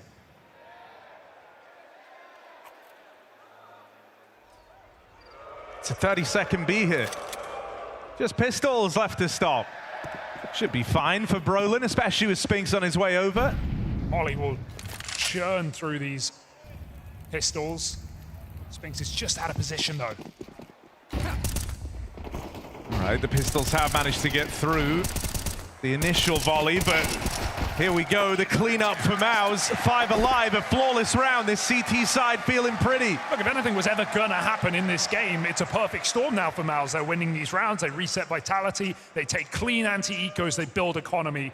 And as Flames even said in that post-game interview, even on our ecos, we were making them close. We were stopping MOUZ from ever really getting back in that game. It was a false cosmetic comeback. Well, this is a strong start for MOUZ. This is a different game. No, and you felt that, right? Even once MOUZ kind of started to streak together some rounds, they instantly, they lose one, they're broke, and that's it. Comeback kind of dies with it. Here, they've got staying power. Flawless round in that one prior. And finally find a success in the rifle rounds. Something they couldn't accomplish on their map pick. They've leaned away from Banana heavily since that first gun round, giving the space completely over. So Vitality take it keenly. Re-flashing back in, MOUZ a constant threat to re-aggress, and they come in with numbers. Late peek for ZywOo does nothing for Vitality. Unflashed, but all dead. Vitality walk into their demise. It's not done yet. They try to pick up the pace, get out into middle. They'd Robson Flames raring to go. It's just the Torshi Orb left to get past. He nearly skewers them. In the end, it's the pistol whip for Torshi. And make no mistake, this is a different MOUZ to the one that opened in this semi-final. I just couldn't even see a world where this was going to happen after that first map, because we're not even on an AWPers map, are we? And that was a rifling game back on Mirage. No AWP moments for either squad. ZywOo barely even fielded it. Riflers doing the heavy lifting for Vitality. Well, Torshi's 8-1 now. MOUZ have other ideas on this CT side, seizing the opportunity at a slow start from world number 1.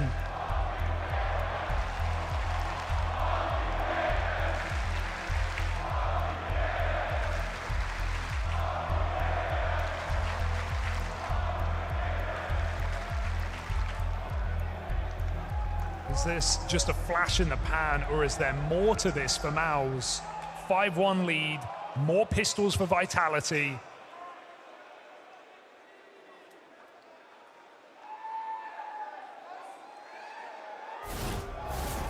Vitality still feeling the burn of this slow start. On that one round in there, and then an instant reset. And they're still kind of showing the scars from it. Once again, they lose that last round. It's straight down to pistols and armor. And it's leaving them in a really bad way to open up their pick. Now MOUZ are playing aggressive. Look at that push for exertion, just all the way down again. They're going to come through this.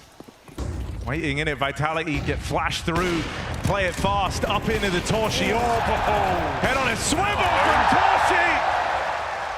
And he ain't missing. 3 kills from the MOUZ Orb on the long side.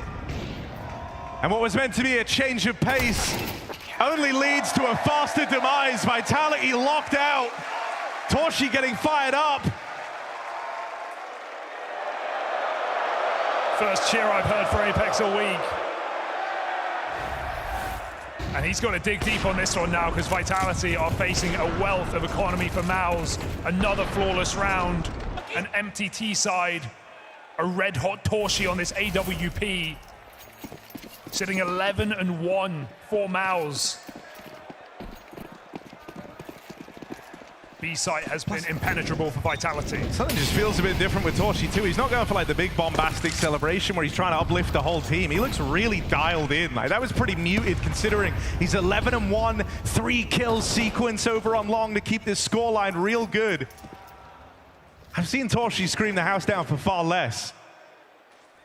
But I don't think he wants to interrupt the sort of flow state he's entered here on this second map of the semi-final. 11-1 from the Torshi AWP, and it's another round where this AWP can be put to work. Just keep this control again and again. That reflash is a big problem here, though. Torshi's AWP comes into position.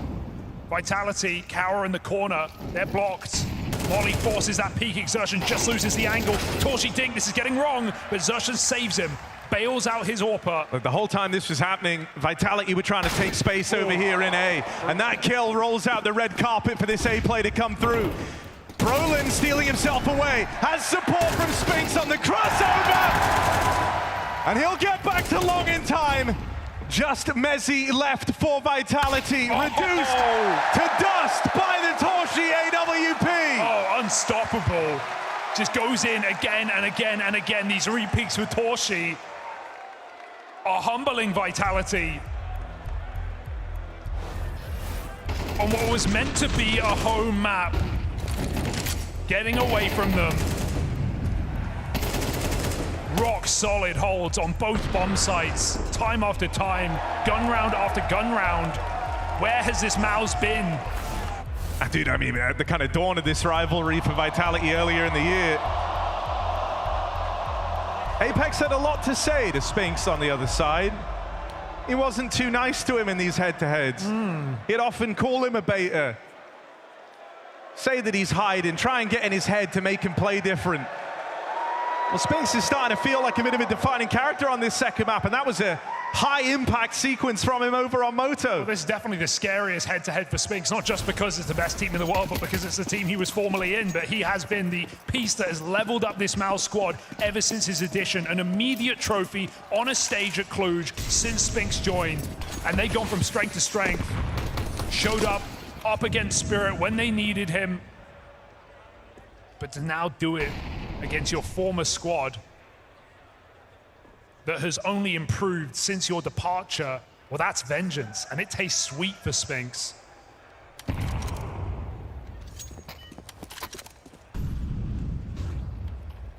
You know, after both orbs took a holiday on map 1, relieving to see Torshi come into Inferno, giving you this much faith in a MOUZ comeback. Another round where Torshi will find himself in the right place, but a missed opening. He goes back in. Risky move on the AWP, but Torshi makes it work. Keeps this in MOUZ's favor. Is going back the third time. Too much! No, Torshi! Always room for more. Shooting for the stars as he pulls out this Tech 9, but he's got support. MOUZ might be hitting like one, but it doesn't have to be a one-man army. The strength comes from the team. 0-8. And Apex slinking out at 0-9. Flip the bird as MOUZ are running away with Inferno. Oh, the stress is setting in now for Vitality. This is they haven't been in a single round other than that 2v4 they picked up. They haven't been close. They haven't been in consideration. Torshi is dancing over their grave. And this is where, like, the one thing you could not put against Vitality at all coming into this major at any point was just recent form, right? Yeah. Like, with the win streak they have, with how the first half of this year has gone, there was no doubting the form of these individuals. But as mentioned, Inferno, this was the one map they didn't ever look to again after taking that L to Legacy on the first day of Stage 3. This is the first time we've seen them play this map since then at the major. And you're feeling very, very rusty right now if you're Vitality. And MOUZ have had a lot of time now to get warmed up and acclimatized, prepared for the task that lays ahead at 8-1.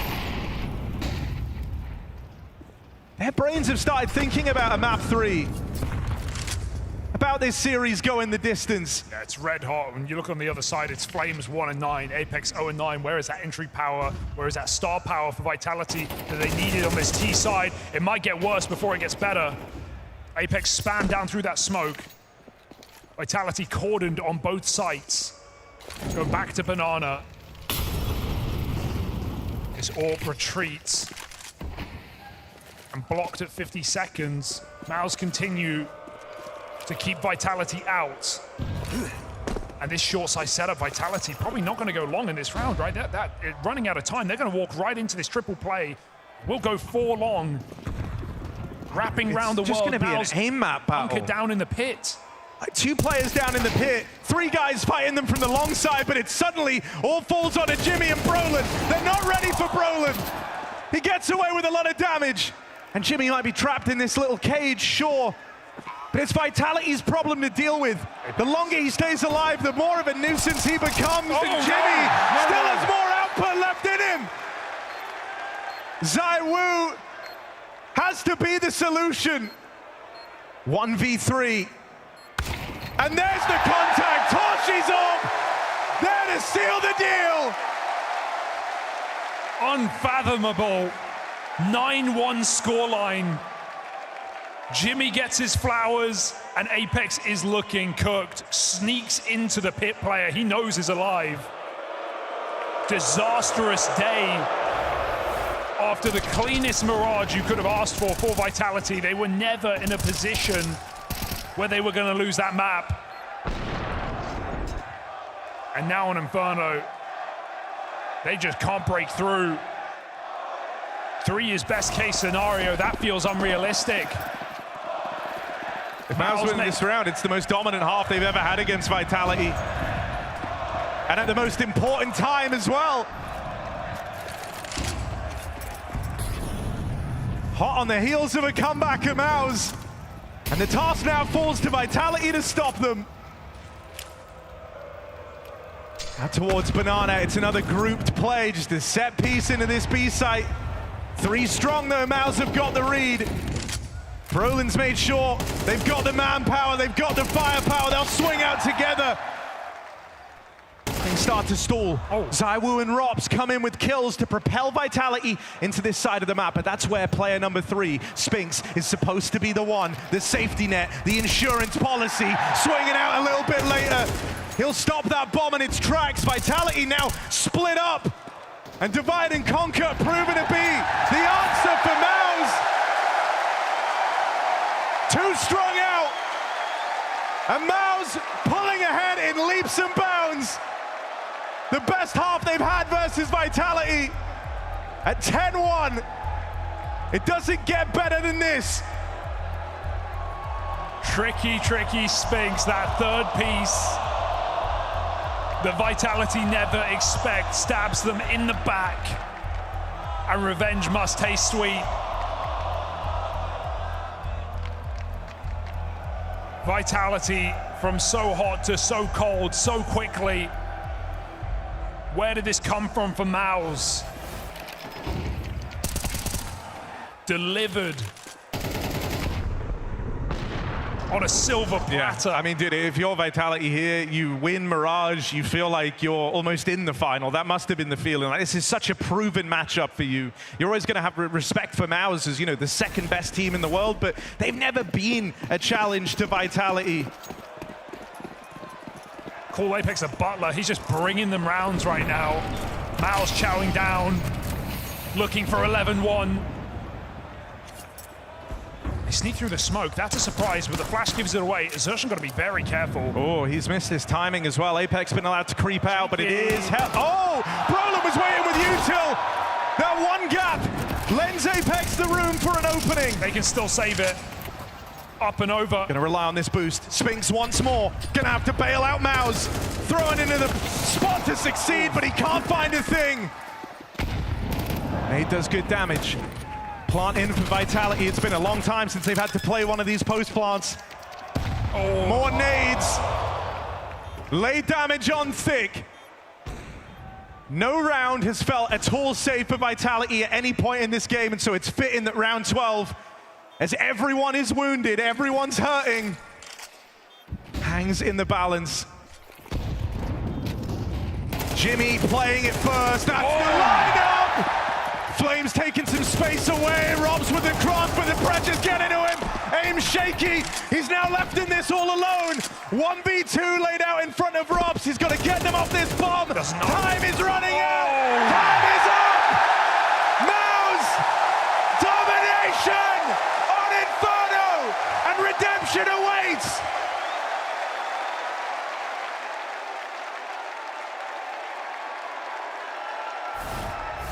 To bring Jason Lake here, the founder and CEO of Complexity, also the boss of North American Counter-Strike right now, at least in my eyes, for a long time.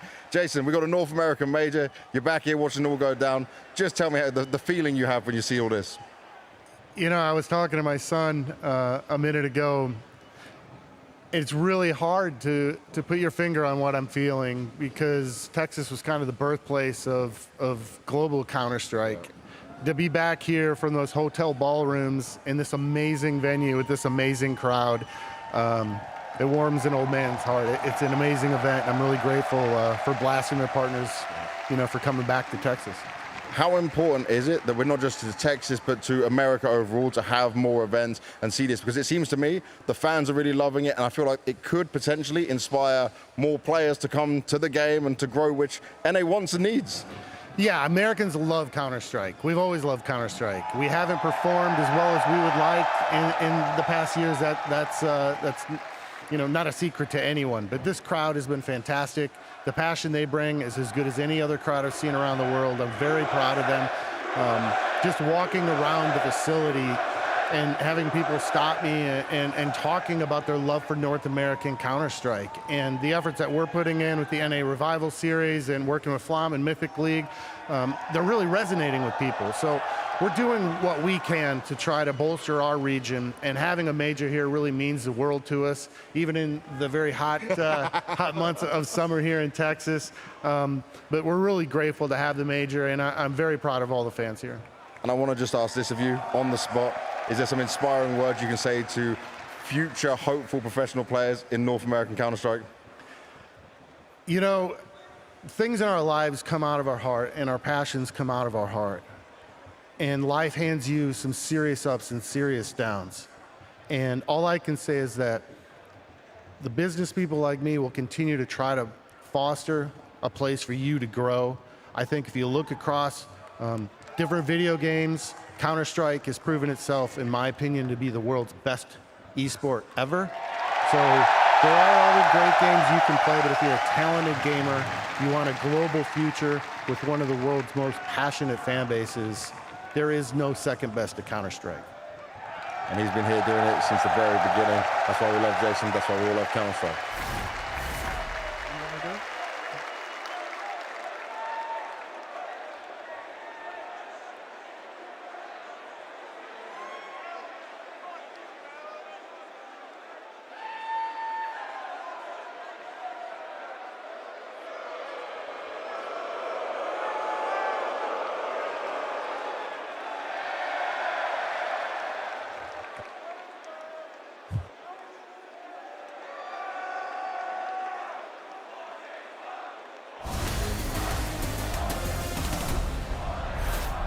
MOUZ set Inferno ablaze in the best half they've ever had against Team Vitality. With their backs against the wall, they fight out of this hole and look to send us all the way into a 3-map series.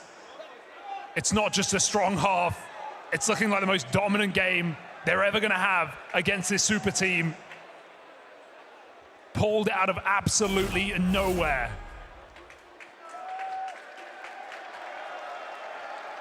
Yeah, I mean, the turnaround's been staggering. Torshi lights out on the AWP. Jimmy a rock over towards Pit. And Spinks always a nuisance. Always a part of those triple B setups in that first half. Brolin doing a good job of making sure MOUZ were in position to succeed. And if they win this pistol, that spot in the grand final is still open to MOUZ. For Vitality, this round is everything. They were going to try and pull off an 11-1 down comeback. It's got to start here, it's got to start now, and it might just have to start with ZywOo! 3 kills under his belt. Now the only man left at this B site eventually will get overrun. And at any other time of day, a ZywOo 3K would be enough to win you a round like this. MOUZ wave, MOUZ walk away. Your time is wasted. Your time is up.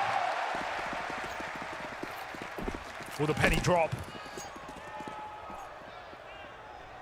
Vitality have no idea. They're considering it.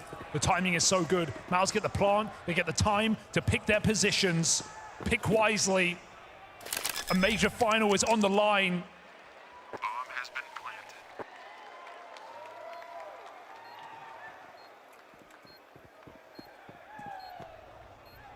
You very rarely see Vitality feeling this uncertain and this fearful in these types of rounds. They get their first tidbit of info now, and that's going to galvanize the push in. Vitality have control over the site. Brolin swinging on out, will knock out that first player, but it's going to come down to a clutch. Mezzi versus Exertion, and Exertion caught on the push back out. This is going to be real close. Mezzi hasn't got it.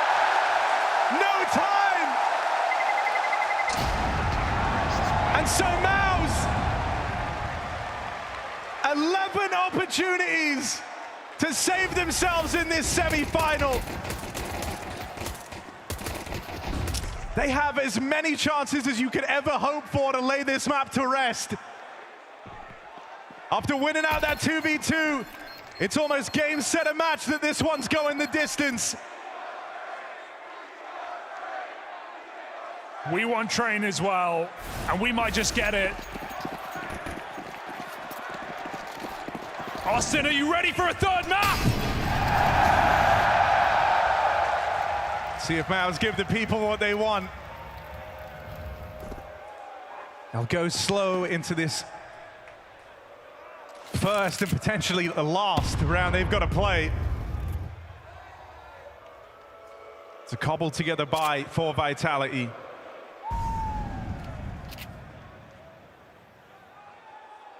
Apex with a Mag 7. Flames and Mezzi nearby to help him. But there's been no output for anyone not named ZywOo. Apex suddenly has his moment. Jumping Mag 7. Oh my God. Even more from Apex up close. One more. Yeah! Oh, yes! Apex has wings! 3 kills from Vitality's captain on the shotgun atop Banana. And a wild way for this round to go. MOUZ have not had to run into that one before. 2v3 now, and they slow it down still. They'll leave Jimmy to watch Banana, but what do you even do here? Apex has just ruined your entire first gun round. Are they still gonna try this? Smoke for Jimmy, it's just time is so low. It's the best odds, just walking in. Contact the whole way. Smoke on the site. MOUZ want to get weird with it. 12 seconds. Plan coming in. Fake to force the spray. Mezzi gives away his position. MOUZ now need to stick if they want a chance in this post one. It does go down just about. And low health on MOUZ, but don't count him out. I thought Apex had done enough here. Both these players are low, but Vitality still feeling shaky. It's ZywOo on the push out that looks to secure it. The one guy with output right now for Vitality. It's the 2 Frenchmen that keep the Inferno comeback, which I'm really hesitant to call it, alive. It's a second round for Vitality. They stop this from being a total embarrassment, and it's only going to be a minor one, potentially. But I don't think MOUZ are in a position to worry right now with the game they're having, with Torshi and Spinks firing off. You can ride off a jumping Mag 7. Yeah, it's a wild sequence though. I think it's gonna hype up Apex. He needs anything he can get to get him smiling right now. Just to light you up before that third map, because Vitality, this would be devastating to go into that last game of Train, getting humiliated on your home map, on a map MOUZ have never beat you on in 18 maps between these teams this year. The map that broke their win streak, that they didn't play again throughout the rest of the major.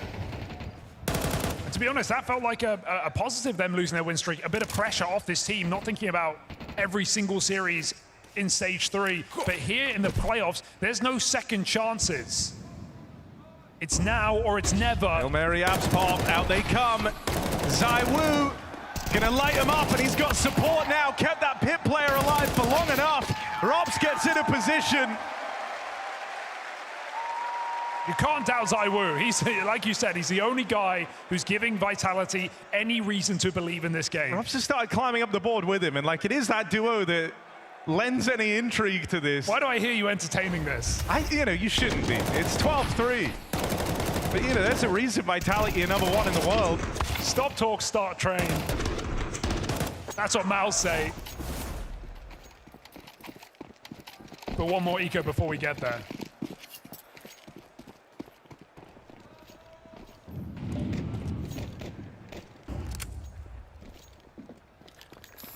That last round.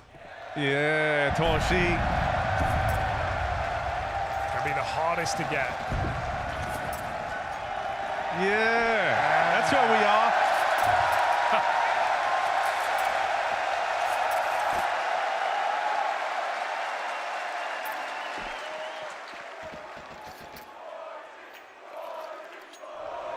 Yeah, let him know you saw it. Go on.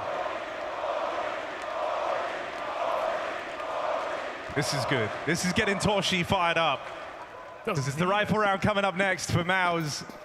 This was their chance to calm the nerves, talk things over, interact with the fine folks watching in the crowd a little bit.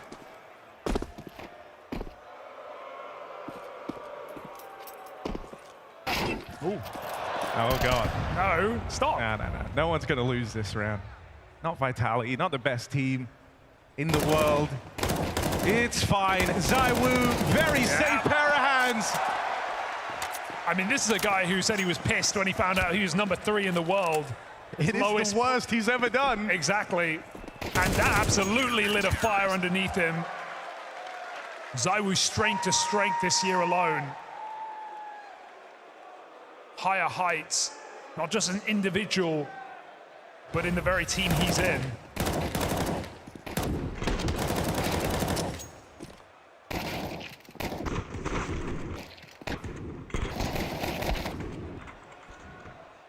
So a 4-piece in middle as MOUZ come back in with the buy.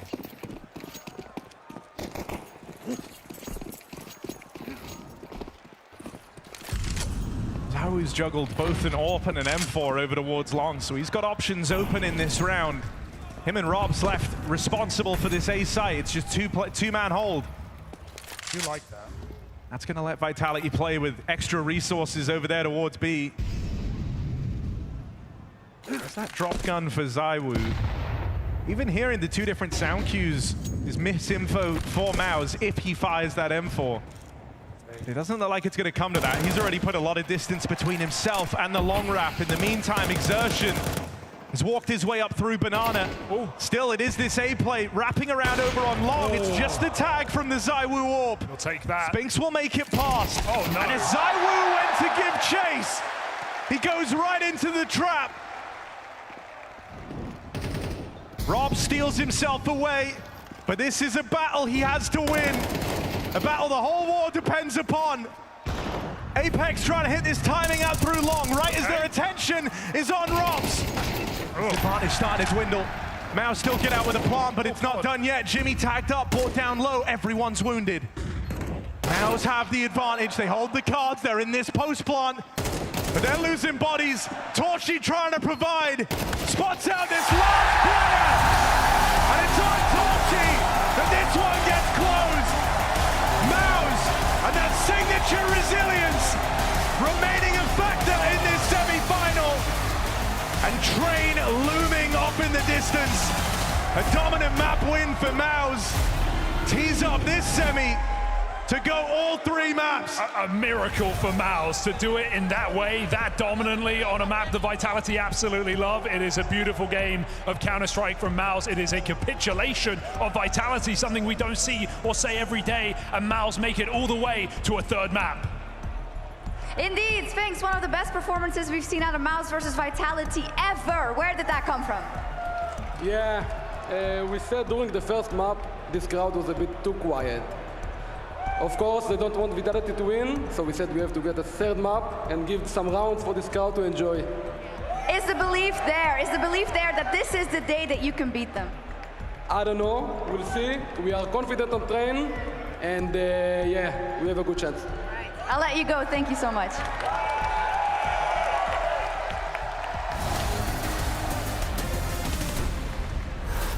The most decisive victory MOUZ have ever had over Vitality on a map they have never beaten them on so far in 2025. And Dupree, it could not have come at a more opportune moment for them. We have a semi-final on our hands. I don't know what made the thing that changed, what flipped the switch, but I just hope this switch stays on for 3rd map, because this was a completely different looking MOUZ from what we saw on Mirage. I think Spinks can touch on it, maybe it was a little bit too quiet, and that is what can happen once you enter a stage and you're going up against a team that you might have some kind of a mental blockade towards. I think that the way MOUZ was played this game was a lot better in the terms of mostly their multi-kills. I think they were, whenever they found themselves in positions where they had to get multi-kills, they got them. That's what they didn't get. They didn't win out the Tracer Mirage. And overall, I think you talked on the Torches one, the guy had. Yeah. Damn, boy, he was showing I was going to say, that's probably the switch right there. That's the one that was flipped, was Torji came into that CT side with the AWP. And like Inferno's a map, I mean, Device always showed us how you could dominate the map of Inferno on the CT side with an AWP. Torji's just kind of building upon that legacy where they just moving around the map, grabbing your 1 kill here, changing position, grabbing another kill here.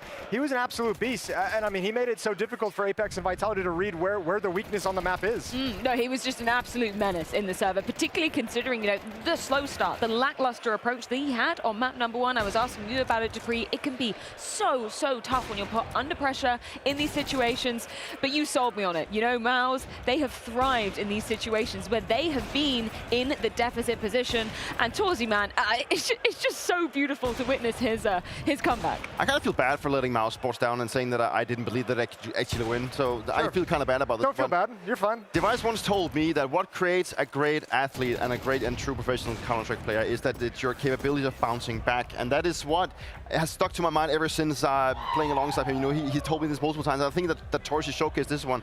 He's had a very inconsistent tournament, let's be honest. Like, he has not been looking like himself, but he did have cases like this one before where he just decides to, you know, just show what he's capable of. And I think Maui talked about it. He's like a little bit of a CT side merchant. And, you know, the fact that they got to start on the CT side maybe was also instrumental for Torshi to have such a good game. And it also helps if you get 11 rounds on that CT side, and then you don't have to play too much of a T side as well. That's true. Those are the nice games to just go easy. It's cool too because you talk about that conversation with Device in the context of Torji, but it's the same in the context of MOUZ. If you look at their entire tournament run, it's been like punched in the face, went 0-2 on day one, bounced back and went on their rattle of best of threes to get all the way to the playoffs. And now you're looking at them get stumped here and respond as well. So I mean, we kind of touched on it in the stages where this was happening of like, this could be a turning point for MOUZ. This gauntlet they've had to run could make them sharper come the playoffs.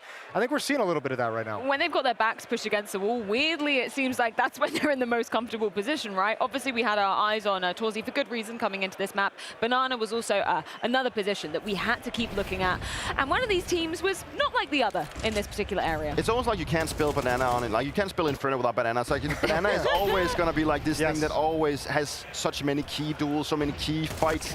And it just keeps going back and forth. You see MOUZ were being very proactive, you know. It is, if you can control Banana, whether you like want to go for the aggressive thing or you want to like work on the retakes, that's where you have to put in your effort. And I think that MOUZ did this really well. You know, they took their time, they tried to figure out, maybe they had a lot of, you know, they have been playing Inferno against Vitality multiple times. You know, they've been trying to go back, look back.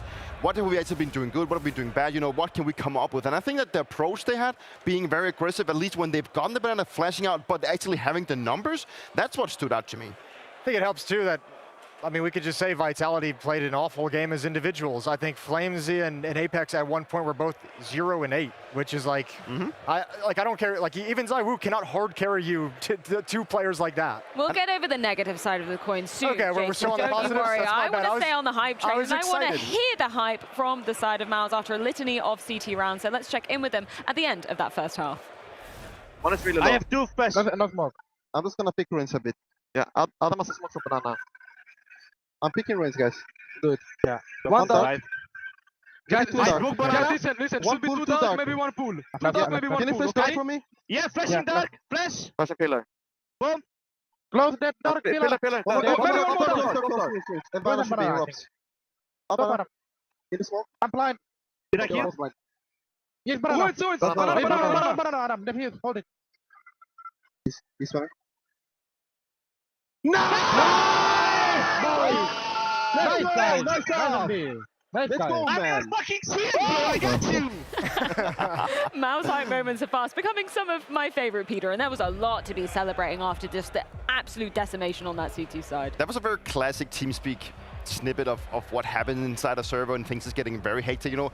It sounded chaotic at the start. It is always a little bit chaotic, but I want to actually like look at the clip and then I want to point out Spinks what he does just before the execute actually happens.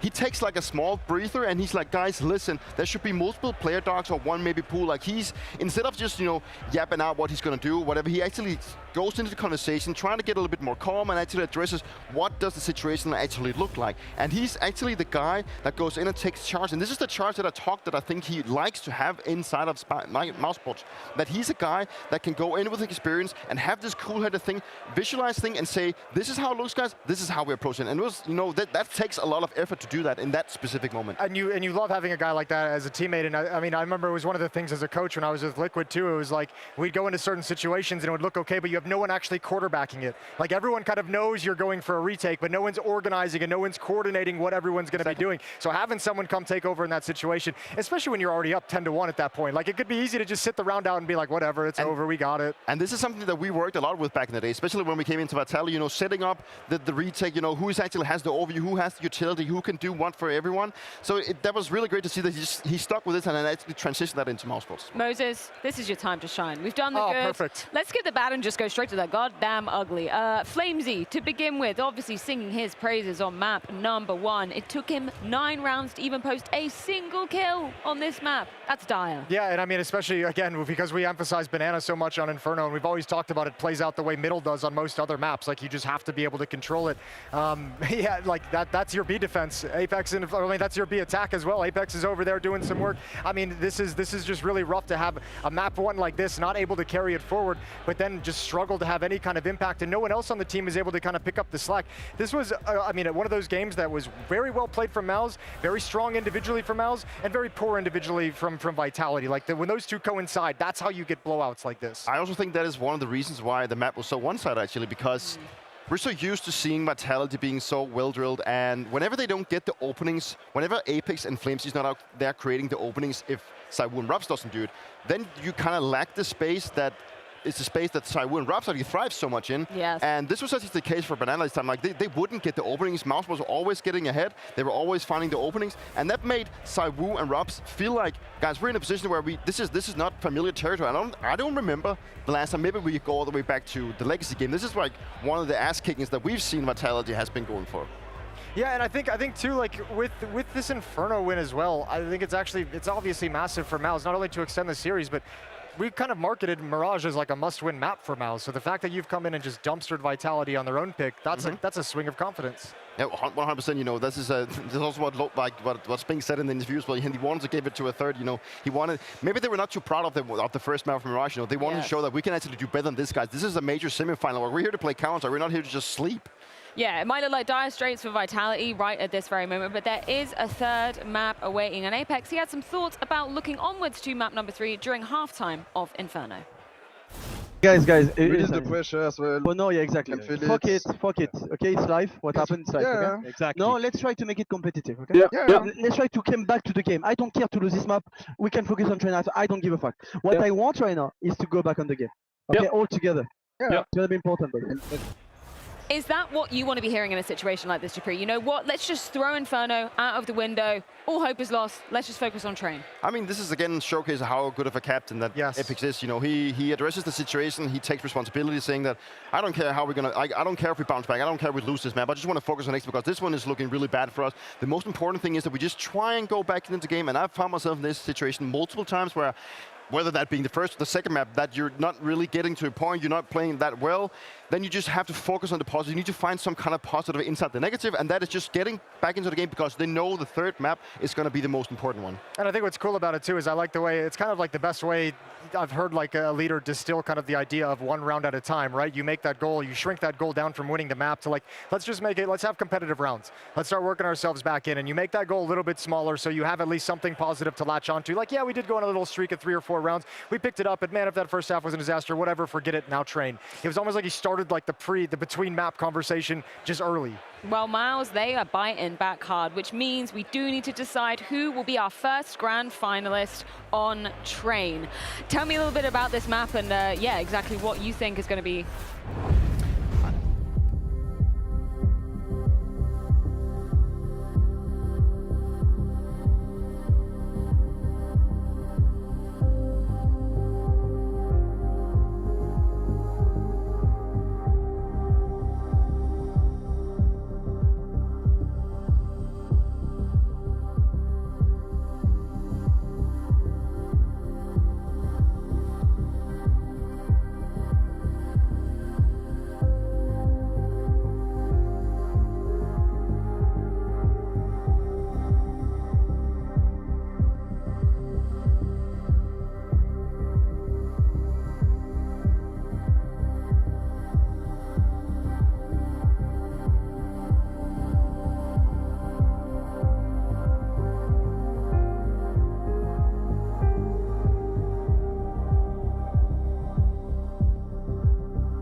It all comes down to Train. MOUZ biting him back on that second map of Inferno, which pushes us to this very decider. First of all, gentlemen, are you surprised that this is a decider, right? MOUZ had a choice, Dust2 or Train. Does this pick surprise you? I'm a little bit surprised because I think we've seen MOUZ play Dust2 at this tournament at a high level. We saw their CT side be extremely strong earlier in the tournament. We've seen improvements on the map of Dust2 as well. So I personally thought that they would lean towards Dust2. Because matter of the fact is they have played Train a couple of times against Vitality and they have never ever beaten them. In fact, Vitality is the only team that's ever beaten MOUZ on Train. So it is a map they're comfortable with, just not against Vitality. In the same vein, I'm surprised that Vitality's second banned Nuke to also allow this to just be an option between Train and Dust2. But either way, I think Vitality are looking at this one, and because of what Pimp said, they're smiling about this kind of map 3. Any particular individuals that we do need to be looking for? Let's start with the side of MOUZ, considering they were absolutely on fire on map number 2. Yeah, I think it was great to see Torsi come alive. We've been calling for it over and over. We need to see the best of Torsi, we need to see his AWP presence, and we got to see that on Inferno. Now on Train, it's a little bit different, you know, it's hard, Maui. It's not the same old Train with the long distance duels. You have to get up and close, you have to involve yourself in the duel. So I hope Torsi's gonna bring the same energy, the same willingness to fight early on in the rounds and establish himself on the server. For my money, Torsi is the key to victory. We saw what happened. The second he starts playing well, MOUZ looks like a complete different team. I mean, he was fantastic there on the CT side, propelling them. If you want to take the flip side, I mean, how can you ignore ZywOo here? How can you ignore the guy that's the greatest we have right now left in the tournament, maybe the greatest we have of all time? If he is really what people say he is and what he has proven to be, he will be a difference maker here on map 3. He'll will Vitality to the grand finals. And I think Vitality are feeling comfortable. I think they're feeling confident coming into Train as well. A lot of people are questioning, why Train? Are you that good on the map? There's been a couple of close games, but if you look throughout history, they played the map 9 times ever since it got introduced, and they won 8 of those games. A couple of times against MOUZ. The only ever loss was against Falcons in a game where Falcons and m0NESY popped off completely. Apart from that, they've been consistently playing Train at a very high level. As a matter of fact, when you look at the win scores as well, most of those wins are single digits. Most of those games are not even remotely close for you. So I think if you're speaking to Apex, if you're speaking to Vitality right now, they feel super, super comfortable knowing that Train is the map that will decide their fate. And speaking of Vitality, they've chosen to start on the CT side of the equation. What do we expect in terms of the setups here, Maui? Well, one thing that I'm a little worried about, if there was any sort of gap in the defense that I think MOUZ needs to focus on, it's MeZ actually at Ivy. He was really great in map 1. He's been great in this tournament in general, but I feel like sometimes the choices he makes, the decisions when he's between pivoting for Ivy, pivoting to help towards A, that's when he gets lost in the confusion of the round of what needs to come next. And so if I'm MOUZ, I'm targeting that space on the map. And MeZ's been one of the worst players in the 2 maps that they've played in the past on Train 2 for Vitality. The cool thing about Train is that there's one position that is so key where it's normally just one guy defending it. Rob's on the small bomb side, on the inner bomb side, so to speak.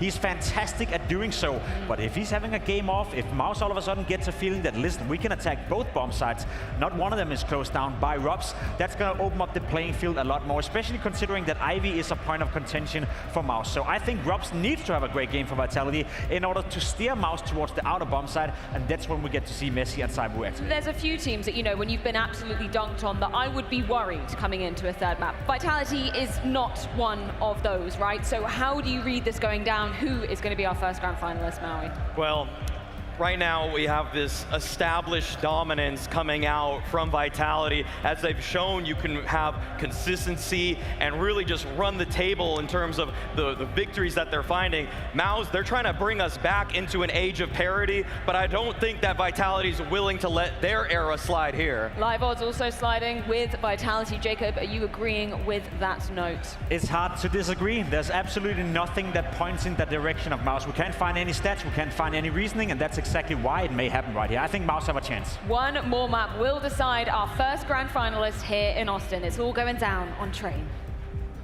All right, Austin, you guys have been awesome. You mind if we have one more map in this semi-final? Hell yeah. MOUZ have torn up the script. This one's up in the air. It's off the tracks. We go to Train, a map that never should have appeared in this series. Vitality stopped at the door, and we're going to have to see if they can close it out for the final. This is world number 2 versus world number 1. Both these squads worthy of lifting a major trophy. Both these teams have given their all across this season, but there can only be one. Austin, are we ready to find a grand finalist?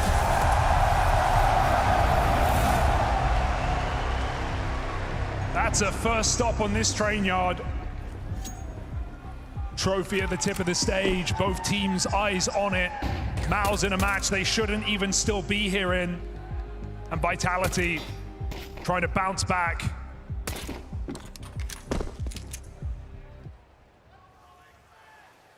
Oh, that's a weird spot for Brolin.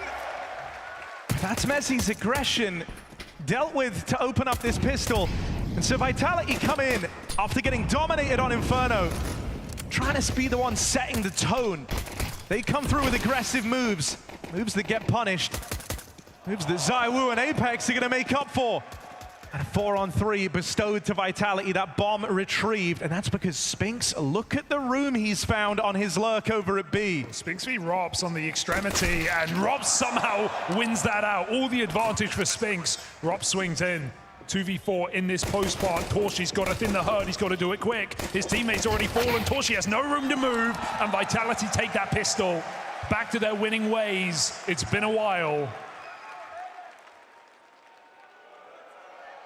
Despite that pistol for Vitality, I still think it's a benefit. We see MOUZ start on the T side here.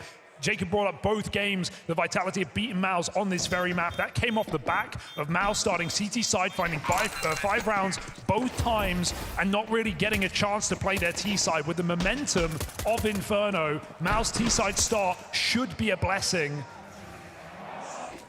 But a big pistol pickup for Vitality to put that under question.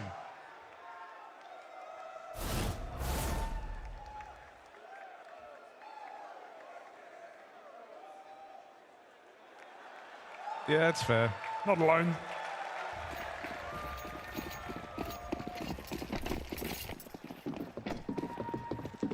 All right, a force buy back up for MOUZ. I don't want to sit back and go for the eco right off the top. That plant, giving them some extra money. Already, that's a gnarly wallbang, and the nade in combo with it. Brolin's round ends in the worst of ways before it even begins. Apex taking fight after fight on these players over in main. He's got teammates here to back him up, and this outside yard is closed. Vitality send a bit of a message up against this force buy. They'll take it flawlessly, coming in with aggression throughout. It's a good return to form for Vitality. What a sick way to start that round. ZywOo just wall-banging out Brolin in pop. Old school. Vitality come in with a bit of vigor as they jump around corners and chase those kills. You can download the Nova Wallet app now for your shot at the 2,000 USDT prize pool. MOUZ need it. They're broke. Yeah, nature of the beast. Going for that second round force you wanted to get out of.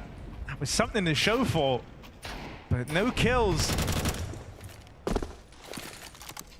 Means Vitality get to build up one hell of an early bank account here just to help hold up this CT side of map 3.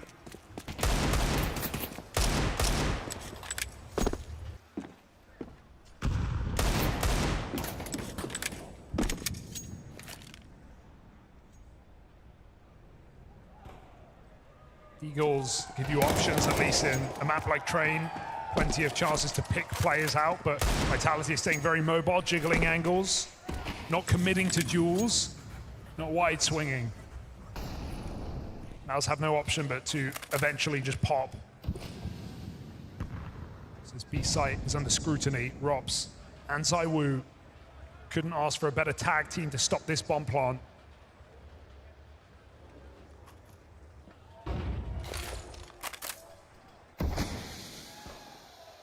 Re-smoked at 30 seconds. Gonna have to go through that if you're MOUZ. Vitality have forced their hand, put them in an awkward position. And so the pistols should get dealt with cleanly. There's ZywOo to make it happen. Makes up for it.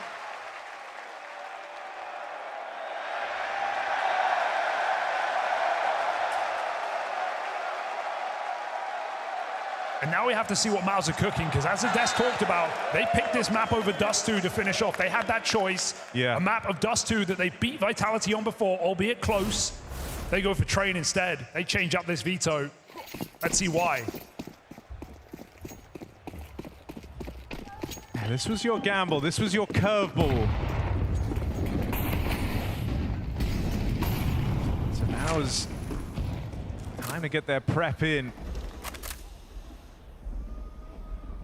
Apex with a boost. My God. Run up over the top of this. Is being held, but not accounted for yet. Spinks eventually going to knock that player off the top. Robs makes it out of there, but for how much longer? Spinks was going to come through. Ends in an awkward sort of stalemate over here towards B. But at least kept things even. In the downtime, MOUZ might now look to use Jimmy and Exertion, who have been waiting to go in main. This is going to leave Vitality out of position, making this smoke play. There's going to be no one's on yard right now. There's a huge chasm in the map. MOUZ can just walk in, and even though one player could go for a flank, surely you don't dedicate both. That is so much resources here for Vitality. The timing looks good right now, though. MOUZ have barely recognized the gap they have. They start to take it. He's the one still back in main, the one that's vulnerable, most vulnerable to this wraparound. Start to path into the site now. So Mezzi won't be able to find him in time. It's a kill through the smoke. Here's that backstab showing up. And as long as Mezzi's here, Vitality were interested, but he's dead after one. Flames out with a swing.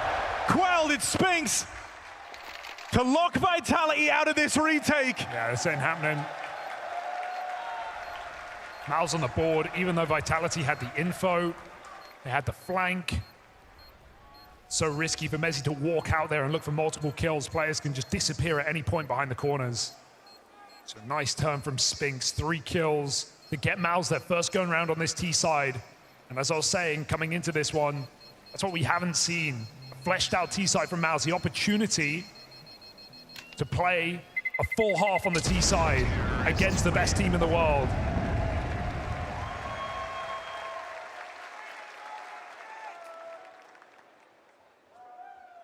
No better time than a major semi-final.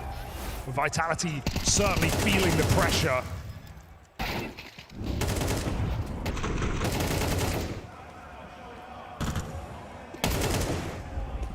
We are but an hour away from crowning our first grand finalist.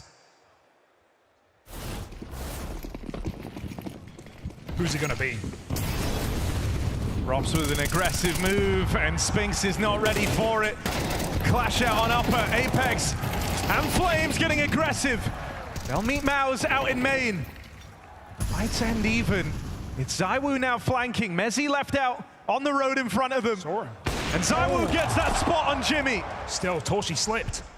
They've lost him. The bomb's away from him here. He might have a chance to find Mezzi in the back lines. They've got no idea where Torshi's gotten to. Only thing he has on his side is the element of surprise. And even then, with each passing second, Torshi doesn't creep up. Vitality consider more and more options. Gonna play it together. Torshi's making no effort to go get that bomb. He's playing for the kills here. They don't know they have the bomb. ZywOo's AWP is on this angle. Can Torshi deal with it? No! Sneaks right into ZywOo, delivers him that kill. And so a failure to launch in that 1v2 out of Torshi. Right idea, but the wrong man on the angle.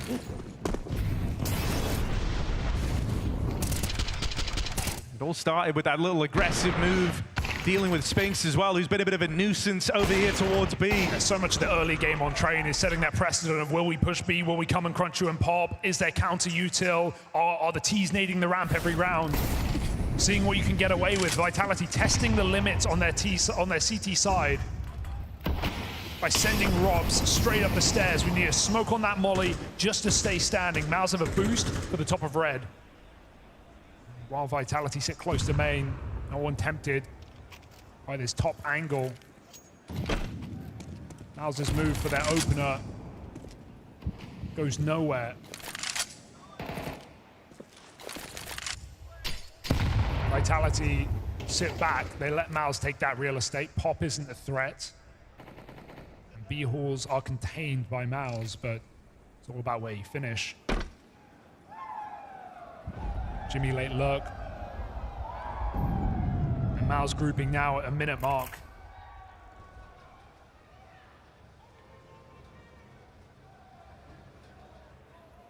Pretty lax on this outer sight of Vitality, but this could be one way to get an early warning system. Flames up top. Gets away with a lot of damage. That's Brolin squeezed out from Pop. Gonna try and run it out into the yard. And ZywOo's AWP is on the line. Oh. Second foul. ZywOo coming alive. 3 kills deep, but why stop there? As long as MOUZ still draw breath, there's hope in the round. And so ZywOo's looking to get rid of it. MeZ offering up assistance. And Spinks left to save. Watched his team get decimated from the safety of Popdog. And even now, this save not guaranteed. Rops is trying to remove him. Apex also walking up on a pop. Spinks, will he die after time? Rops, that is a punishing hunt. And so it's the sequence from ZywOo, the hunt from Rops, maximum damage done to MOUZ. This lead might be about to grow even sweeter for Vitality. Yeah, well, the first map was a Rifler's map on Mirage. The second map was Torshi's map, and now we go to CT side of train. ZywOo is expected to be comfortable. He is expected to deliver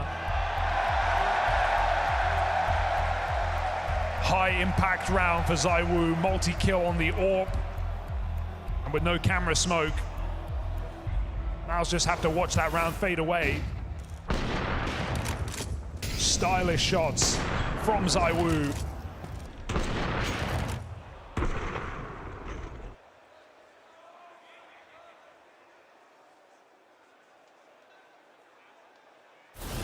MOUZ back to something desperate. Let's step up on everything, guys. We are Vitality, guys. We are doing a fucking great season so far, guys. We can't do it this fucking semi-final, huh?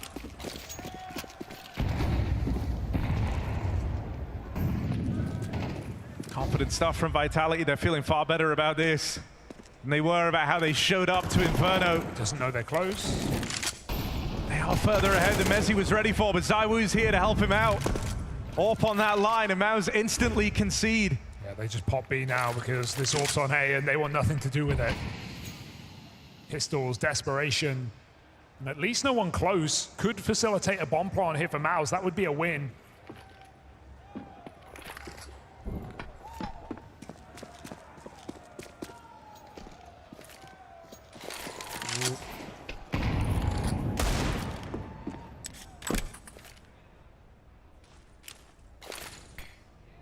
The Eagles continue to take their time. Time which allows Vitality to shift into the site. That bomb plant, more fleeting of a prospect. Couple of flashes, a hope and a dream. Just been so much time to get set up here if you're Vitality, and the map's so quiet. You're gonna see this volley of util, you know exactly what's coming your way, and so Rops, meant to be nice and easy for him. That's 1 kill back out of exertion. Erlen trying to close distance, but Apex already here. Support available from Flames. Oh, just no one's just very tidy for Vitality. They're leaving nothing to chance. No one overplaying there. Flames could have easily reswung. Apex calls, I have the cross. He peeks on his teammate. Just keeps it as clean as can be right now. Vitality are just running over these rounds, buy or eco. It feels rough, right? Like Torshi was full control over Inferno. Felt like he couldn't miss a beat. But here, a map where your AWP can dominate, the conversation is all on ZywOo. Well, Torshi's finally pulled out another one. And he does have a good spawn. Torshi's going to try his hand at an early fight. Knows the fight that ZywOo wants to take, but ZywOo has other ideas. Straight into the pop side. Torshi won't get his opener. Smoked off immediately.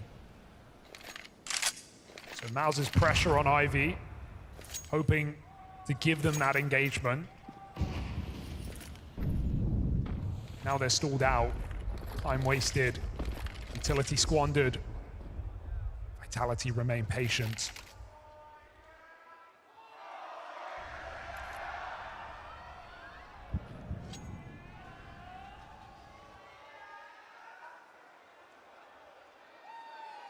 Jimmy on the lurk. MOUZ with a sight in mind.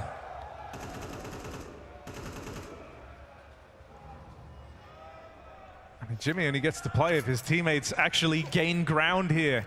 ZywOo's now starting to get activated on this push-up through Pop. He's even bringing a friend along. He's got Flames ripping through the back line with him. Rob's concealed in this smoke. And this is MOUZ's own smoke lobbed in. Goes out for the first. They're not ready for Apex. Same place, same problem. And this hole getting dug too deep for MOUZ. I mean, that lurk is irrelevant for Jimmy. I thought he was going to go out Ivy. Obviously, it still depends on his team's success, but he can't even stop that flank from coming in. This was, you know, this was the big gamble. This was MOUZ trying to throw a curveball the way of Vitality, having Train as the decider. And I respect it, you know, trying to switch this one up, trying to catch him off guard. Clearly, they were ready on Inferno when we thought this was a one-map series. But they are meeting their maker on this T side of Train. Drops a rock at this B-bomb site, often assisted, and it's not going to stop. There's even more where that came from. Smoke's going to get blown open. ZywOo! Oh, how? Lead extended. Spinks has been getting bullied over towards his B side of the map. Also been the one guy with any output right now. It's Torshi, Brolin, and Jimmy with 1 kill each. Individuals just aren't there for MOUZ. And with how they've been trying to play, right, running a lot of these sort of split T sides, Jimmy lurking Ivy, 2 players taking Pop, 2 players taking main. You need those individuals looking good. It can't be a one-man army on this T side of Train. Yeah.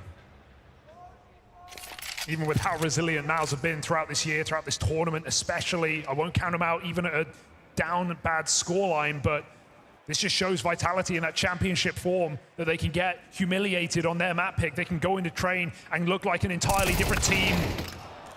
Same goal in mind as MOUZ hit this outer side. That was a nice opening, sure. Exertion's taking it one step further, but this is the guy that's been blocking them every step of the way. This is the guy that they just can't get past. Nades rain out from Apex as well. ZywOo gets his help right as he needs it. And a 3v2 looking to crumble away from MOUZ, a sign of the times. Jimmy can't find a thing. And now that smoke fades. The odds of Jimmy winning this just went down even lower. Missed timing on ZywOo. It's done. And they make this a painful lost clutch. They're trying to kill him after time. ZywOo wants this to hurt.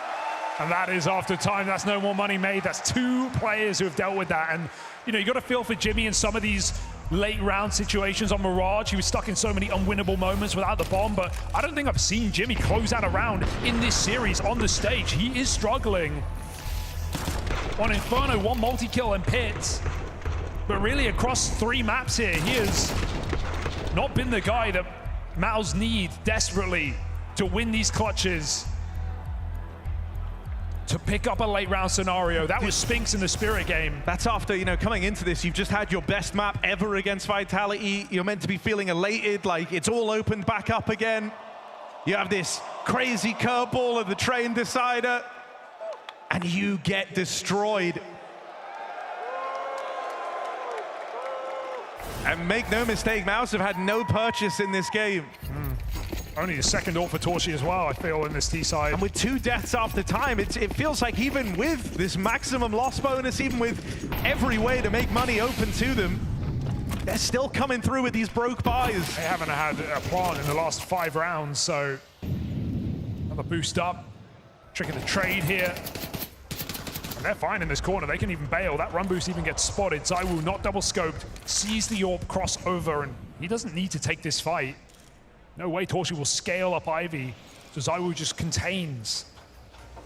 Vitality, every now and then, a little play out of spawn, but for the most part, they're letting the kills come to them. Vitality are so aware of the mindset MOUZ are in and kind of the ebb and flow of this game. Like, there's a minute left, and you still have full belt of util on like 3 players. Sure, now they're starting to use a bunch of it to clear this pop control, but they know the pace that MOUZ are going to run. And so as this round continues to tick down, in the late round, that will prove to be important. As he doesn't overplay skirmish that. ends in a stalemate, and Spinks is allowed to fall back. But fall back into what? They don't have any control anywhere else. And so Spinks decides to recommit. In fact, he's even called for Xerxen to come around and join him. This is ice cold for MeiZ to not flank at any point in the round. Spinks has to consider it. MeiZ starting to move. Perfect timing, no. Spinks stops him. That opens up options. You know it's 1-1 right now. He's gonna split the defense. Apex, his footsteps coming his way. Lets him through. Vitality's captain looks to deal a killing blow to MOUZ. Their first time at trying to stick the landing on one of these 2v4s. Well, there's Apex to make them eat those words. Backstab in. Played perfectly. And this near flawless CT side keeps racking up. Yeah, captain says F you, Austin, because he's going for that trophy. He is going for the gold. No crowd keeps him down. Humiliation on Inferno, now stepping up massive here on Train. Joint second in the server.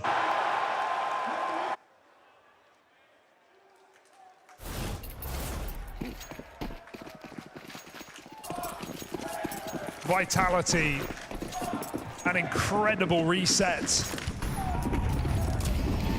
An unstoppable CT side. I wanted MOUZ to have the chance to play this T half, and they have. They've been blown out of the map.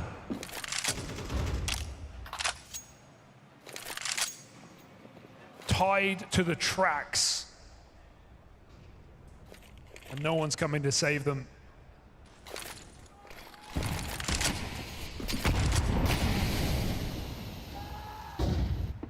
I mean, that's kind of, you know, the thing that's really sucked here for MOUZ is, you know, what does Brolin even say?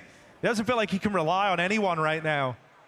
Outside of Xerxen and Spinks nearly clawing back that 2v4, that's the closest they've come in this entire first half to turning around back in their favor. Yeah, they got the first gun round, and now it's been 6 straight for Vitality. Torshi's AWP hasn't been hitting. Jimmy on these lurks hasn't been able to find anything.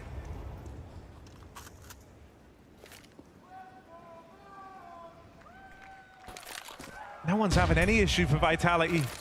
Oh, great position from Flames up close. This shot was ZywOo, does that open it up? Swing and a miss, and that's given them some room to get out through main.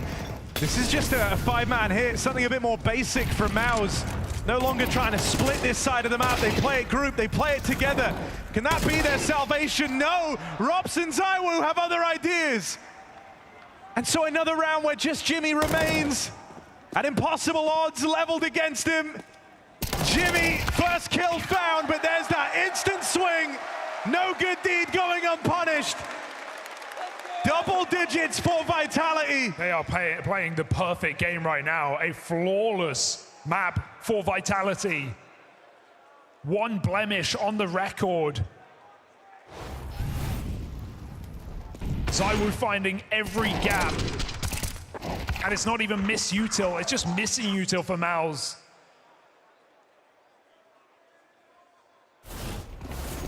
They pick up the pace. Final ditch attempt. Yeah, straight out, straight into this A site. Screw it, try and throw bodies at the problem. Hopes that solves it for MOUZ. They will nail these trades. Brolin double opener. Once more though, it's this duo, this damn duo of ZywOo and Robs. And even though they dealt with one, it's ZywOo on that swing that Spinks had to convert. 2 measly round for MOUZ. Vitality sit just rounds away from that major grand final and ushering in a Vitality era.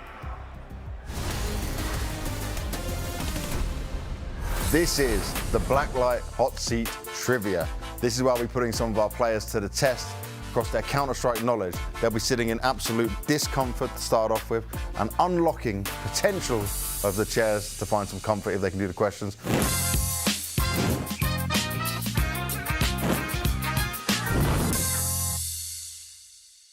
First man taking the challenge is Falcon from Undersea. How are we doing? I'm doing very good. I'm so excited. I got Simple with me from FaZe Clan here. All right, you ready for the questions? Yeah. Which team famously completed a 0-2 comeback in the E-League Boston 2018 major to win it all? I guess it was Cloud9. To win it all? They won, yeah. Cloud9. Yes, there you go. You started off very strong. What was the most iconic map for Astralis during their peak dominance in 2018-2019? 2 maps, I know, I think. It's Dust 2 or Inferno. Could be Dust 2. I think Inferno. Inferno? I think it was Nuke. Easy, yeah? Bля, wait, sorry. No, Nuke, I forgot. Which team won the first CS2 major, PGL Copenhagen 2024? Natus Windsor. There we go. Navi, Natus Windsor, yes. Where would you want to adjust first? You do the back? Yes, now it's better. Oh man, I'm ready. All right. Which player is known for pulling off the infamous jumping double AWP kill on Cash? Markelov? I don't know. Guardian? It was on me and on John, called Zira. On Cash? On Cash? Yeah. It was simple, yeah. Sasha Simple Kosterev. You got it correctly. Which team was known as Choke Clan for a while before finally winning a major? FaZe? FaZe Clan. Correct. All right, what do you want to change now? What do you want to get more comfy? Like this. Okay, yeah, I'll just leave it like this. Which player got VAC banned in front of a live audience? I forgot. That's Indian guy? Yeah, what was his name? Man, what was his nickname? First letter, F. Forsaken. Yeah! Forsaken? Yes, that's the one. Which organization was once banned from all majors due to a coaching bug abuse scandal? Is it a really famous organization? CIS region, famous. CIS. Okay, I know. Legion, right? Legion, this? What's the first part? On H, right? Yeah. Hard Legion? Yes, there we go. Yeah, it was Hard Legion. Ah, see? Look, I helped you too much. Damn it, I shouldn't have helped you. Thank you, James. Thank you. Thank you, man. Thank you very much for playing. You. Congratulations.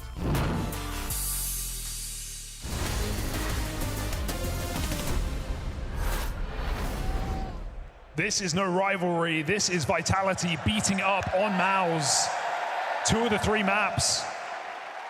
They may have disappeared on Inferno, but none of that matters. When you check the score sheet, 10-2 on Train, that is all you remember. Team Vitality seeking silverware, seeking a trophy, and a major grand final is just rounds away. Yeah, this is after the perfect season from Vitality. Breaking records as they do so. And the only trophy left to pick up, the only trophy left to collect was meant to be this one here in Austin. These pistol rounds, anything to go by. MOUZ might have some more twists and turns left in them. More stuff from Exertion. 3 kills deep in the pistol round. If nothing else, MOUZ have now been given a chance. Just got to stop Mezzi. And Jimmy will. It's a step in the right direction, but this is a marathon game for MOUZ.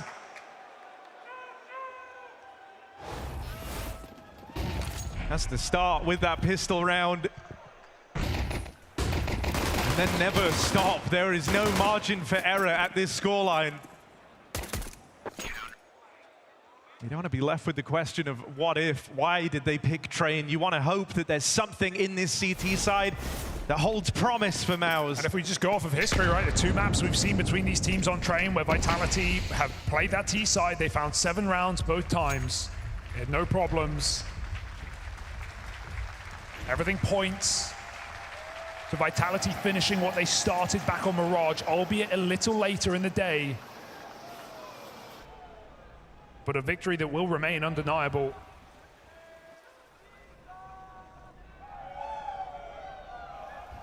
Can lightning strike twice for MOUZ?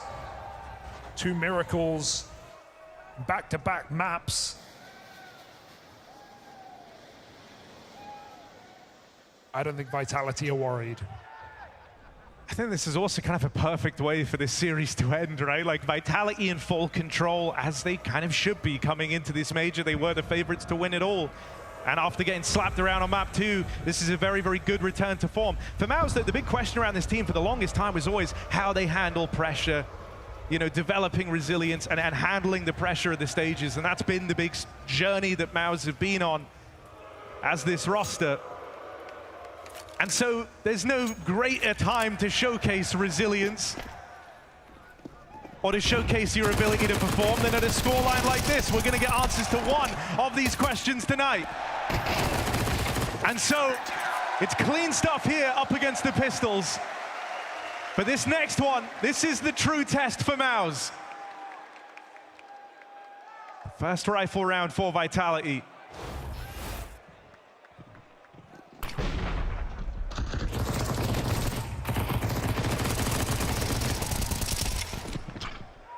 Vitality respected their opponents today. I mean, we talk about the veto of MOUZ letting Train come in. I was just as surprised when Vitality's second ban nuke. A bit of respect given to a team that has only ever taken them close, but closer than anyone, closer than everyone. In a near spotless year for Vitality. 6 trophies in a row.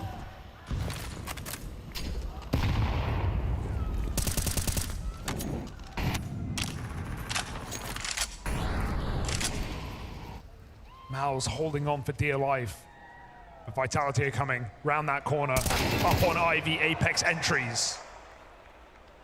And they actually start to walk it back. Now, Jimmy was here as the second man. The rest of MOUZ are starting to flock over as well. And they seem suspicious about this slowdown. They flash Jimmy back in, and that sends him right into ZywOo! It's the Frenchman leading the charge for Vitality, 3 kills from him. And only Spinks and Broden left to get past this grouping over in main. Vitality look to set their sights on an A play, and that's right as MOUZ move away. It's in trying to stay 2 steps ahead that they've ended up 3 behind. This rotation over to B is going to leave them far away from this 2v4. Almost too good to be true, think Vitality, but Apex has an idea. He's cottoned on. Roland walks in. He does hit that shot. Opens up a chance. Vitality delayed on this bomb plant right now. Robs' position is potent. 2v4 like this would reinvigorate MOUZ. This would get them believing again, because it's been 2v4s against them at every single stage of this semi-final. It's Spinks versus his former team. It was his removal and Robs' addition that took Vitality to new heights. And Spinks, now would be the time to show us what he's made of, but he can't find a thing. Vitality lock him out. And it's all the openers from Apex and ZywOo. Leave that round on a platter. Just so calm in these post-plants are Vitality. You just can't get them out of position, even with a perfect Molotov. Messi dives in, dives out. The French find 3 openers. And Vitality looking to force the finish. MOUZ know it. Buying downfall for their own downfall.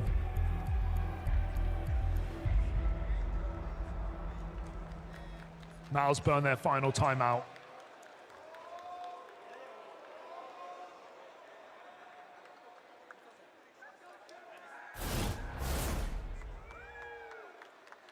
Team Vitality can taste victory. Last chance to stop the bleeding if you're MOUZ.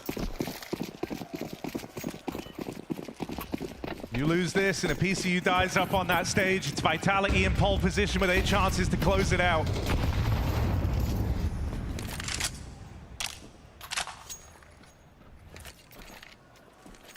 Vitality go for a full grouped play. Left Messi on the extremities, but everyone else is going together.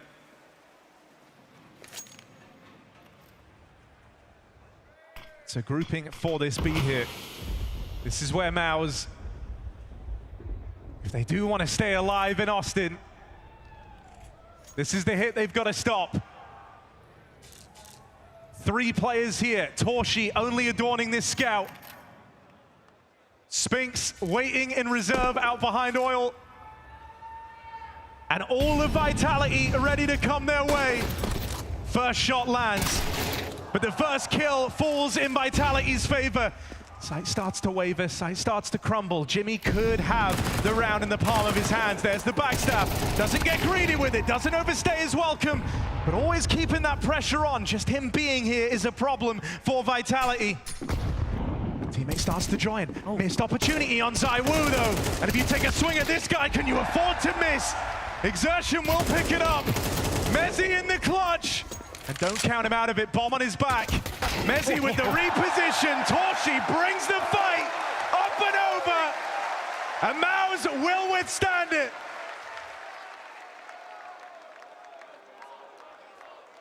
And from Jimmy, someone who's had a real rough series. That was a huge moment for him in the round. Didn't get overzealous, didn't get carried away. Just peeled the attention away long enough for his teammates to barrel through and help out. Yeah, sometimes your presence is enough, right? That's how ZywOo gets caught. He goes hunting for Jimmy on upper, gets killed by the pop flank. So Vitality take a breather. AK on ZywOo, nothing else. Even these rounds are scary. Yeah, but it is a moment of respite for MOUZ. Double swing, Brolin. Oh, they know he's close. He's lucky to be alive.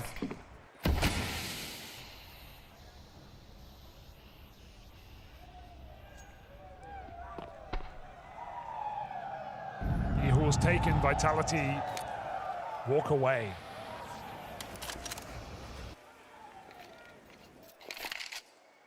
Spinks and Brolin have been good at keeping the aggression up, right? Even though they were a little spooked by the first steps they heard, by the jiggle they saw, they've gone back and they've re-cleared B upper.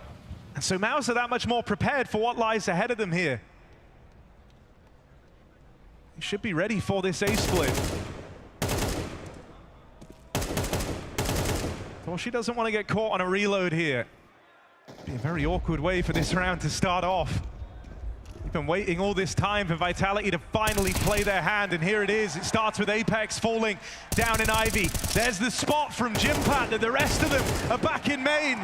MOUZ have all the info, and that hero gun is kicked aside. Done now by Rops, who opens it with a clean tap, a couple of them. But they'll slow his roll, they'll stop Rops in his tracks. Sigh of relief when that nade lands, because he's feeling it there. 2 taps to make that 1v4 interesting. For MOUZ, it's a question of, is this just a commiseration round or 2? Consolation or a true comeback? 4 out of the 5 rounds in this half. Vitality's reset over, they get the 4 by now. Like we said coming in, Vitality's destiny is to be in the grand final. They have been the best team this year. Unquestionably, the signing of Rops taking them to new heights. But the skill that MOUZ have been honing and improving is their resilience and their calmness under pressure. And if there ever was a time to show it, it's in this major semi-final. Still streaking together these rounds are MOUZ. The gap starting to close in a game that felt so far gone. This second half could have already been over. Vitality could have already been in the grand final. Arguably should be, but MOUZ cling on. Again, this crunch. No one supporting from the B side though. Spinks just chilling. So MOUZ put it all on these 2. ZywOo coming in for the clear. Back turn though.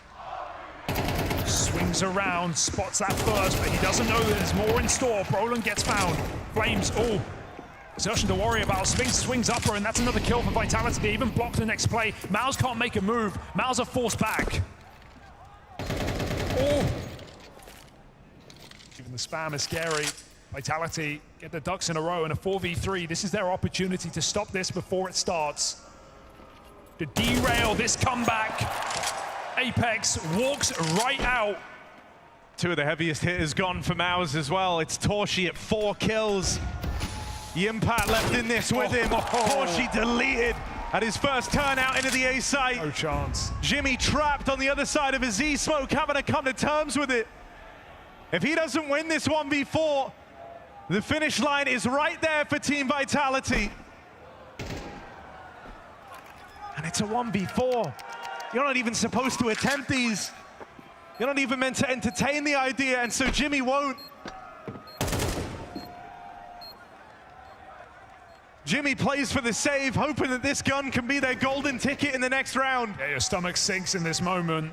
You don't want to give it up, but you know you have no chance. Vitality too entrenched in the site, too entrenched in this series.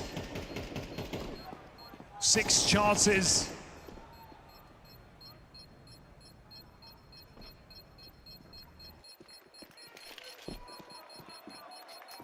And to the tune of the bomb,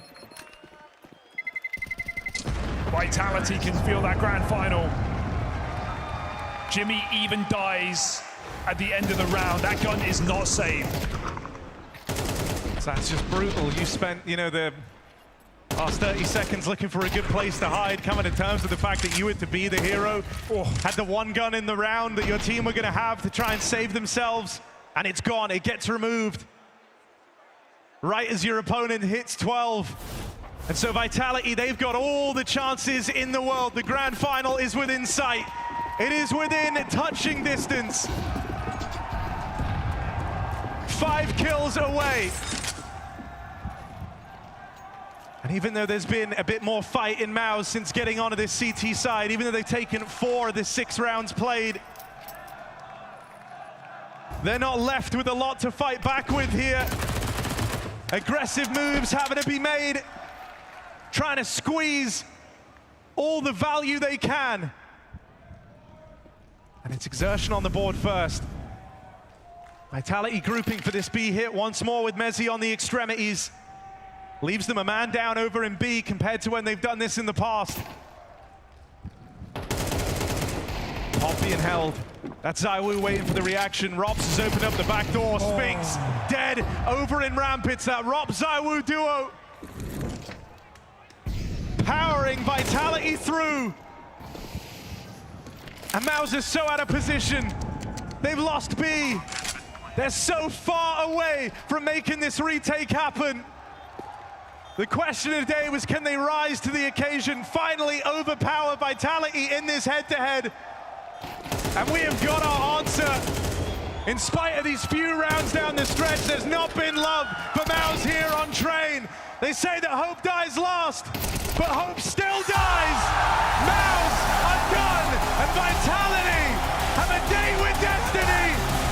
Grand final secured. 7-0, says Apex. There is every Counter-Strike team in the world, and then there is Team Vitality, a cut above the rest. A flawless head-to-head, a grand final, the first grand final in a major for Mezi and for Flames. And favorites every step of the way, Team Vitality dominate MOUZ. And they now have the chance for this crowning jewel achievement on top of this royal flush of trophies that they've donned across this season. The only one left for Vitality to get is the trophy here in Austin, the major trophy. And that's the ambitions. That is where the target lies for Vitality. Anything less than that would have felt like a failure. And so finals secured. They do it handily past MOUZ. That's after an embarrassing second map. They dig deep. And that Train gamble does not pay off. Vitality, more like totality, because it's all them, all the way into the finals in Austin. Oh, I hear a bunch of woos, and I'm pretty sure that's a good thing. ZywOo, how do you feel, pal? Yeah, feeling great, guys. Yeah, we just won against MOUZ, so perfect feeling. Yeah, and it is exactly that. Let's talk a little about what happened in this series. You're in the semifinals of the Blast.TV Austin Major, and by the numbers, it looked like Inferno probably would have went your way. What happened? We just fucked up. Obviously, they play good, but we missed so many rounds. We could play better, so obviously they have good Inferno against us, so we just fucked up overall. And you get the Train. I lost count of how many smoke frags you got throughout the whole duration of the thing. Tell me about how this flipped on its head on Train. Train, we were so, I think after the Inferno loss, we were so upset over that, so we wanted to show like we fucked up before, and we just on train, tried to play our A game. I think we did it really well. Yeah, I think you most certainly did. Look, you eliminated MOUZ today. You took Spirit, or excuse me, they took Spirit with them. Navi gets sent packing. Is this championship form Vitality? Is this your major for the taking, ZywOo? Maybe, who knows? Let's see tomorrow in the final, but it might be a good shot for us. Who do you want? Do you want Pain or do you want the Mongols? Doesn't matter. We're gonna beat them. Give it up for ZywOo!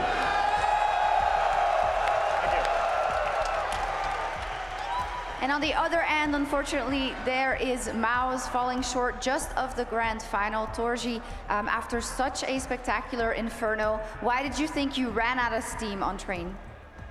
I don't think we ran out of steam. I think we just didn't play correctly on train. I think we did a lot of mistakes, and also we just didn't play as a team, and it was not enough. It was not good from me. Today I played really bad, and I feel like I let the team down, and really disappointed in myself, but yeah.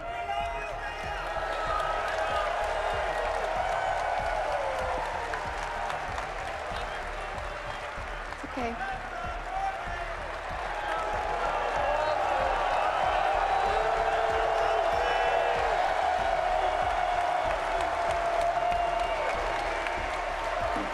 Torji did say that he still wants to say something. I just checked because, of course, we understand that this is a moment that hits so hard, so I'm just going to open the floor. What is it that you would like to say? I will just say thank you for cheering for us.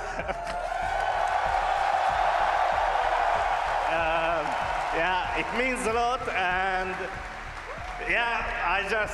we just want to get better for next season and beat Vitality, because I feel like that is on my mind at the moment, you know? And maybe they will get a perfect season, we will see, but thank you for everybody. It was amazing to play here, and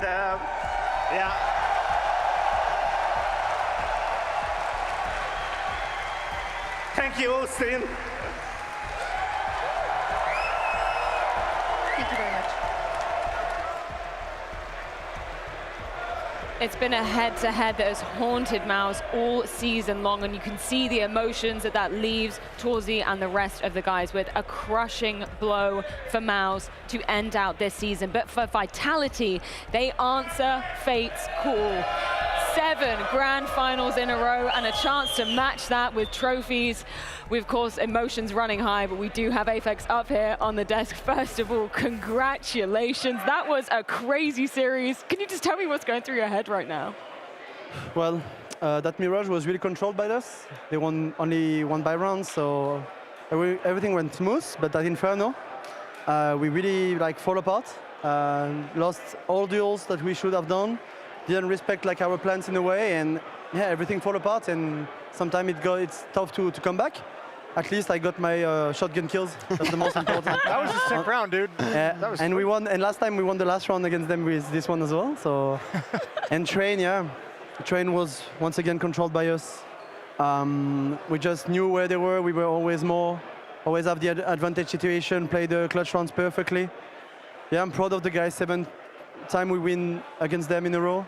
7 grand final in a row. But it will not matter if we don't conclude it tomorrow. And we've been a grand final before. We've won a major before back in Paris, which was also a blast. So that we got something coming here. I'm a blast merchant, mate. No, but obviously what you guys have achieved throughout this season has been incredible. And right now you find yourself in another major final. What's gonna stop you guys? I don't know for now. I just want to win that major, because the sure thing is no respect for you guys, but it will be the best 6 months we ever seen in CS for sure. 100%. Like 7 out of 8 tournaments. We have a long road to beat these guys, but we're proud of trying. We want to try, but you never know what can happen after. It's only 6 months, it's not that much. But I'm super proud of the guys. We have an amazing team, role-wise, mood-wise, work-wise. I know everyone is grinding their way, the shit out, and that just feels good to have people like me, and the addition of Robin. What can we say? This guy is just, I love him.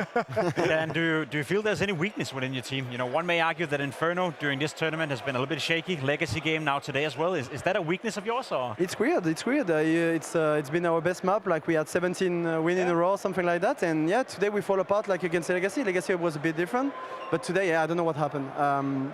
Usually T-side is like we have more than 65% on T-side, something like that, for the last 20 games, and there we fall apart. I have no idea. I need to rewatch that. I need to talk to the guys, because we never know. Tomorrow might be a pick. I think it's going to be both picks if Pain or MongolZ win. But we're ready. It's fine. Once again, that's what I told the guys. It's not one map that defines us. We fucked up, but Train is also a fucking good map for us, and we didn't want to give up and give our best on the city side. You didn't seem like you were actually that upset on the Inferno loss. I know we're harping on the Inferno thing, but you didn't. When we listened to your comment, it was like, forget about this map. Try and come back. Let's just try and make this competitive. Let's start thinking about Train already. Felt like you were already kind of like mentally in your head, just be like, I don't care. Like this map is, who cares? 11-1, mate. you have to. Yeah, I mean. I wanted to release the pressure, because if we do the crazy comeback, it can happen like 0.1% of the time, but it's fine. Yeah. But we wanted us to be fine with it. Like, it's okay. It's a best of 3. We fucked up, but we have another map to win after, and that's what we did. So for me, like, this mountain strength has to happen in this moment. It's key, because if you fall apart after that, I told myself I'm not gonna choke that one. I'm not gonna choke that one. We've heard like all your, we've heard ZywOo now twice in various interviews. We've heard Xaz say it as well.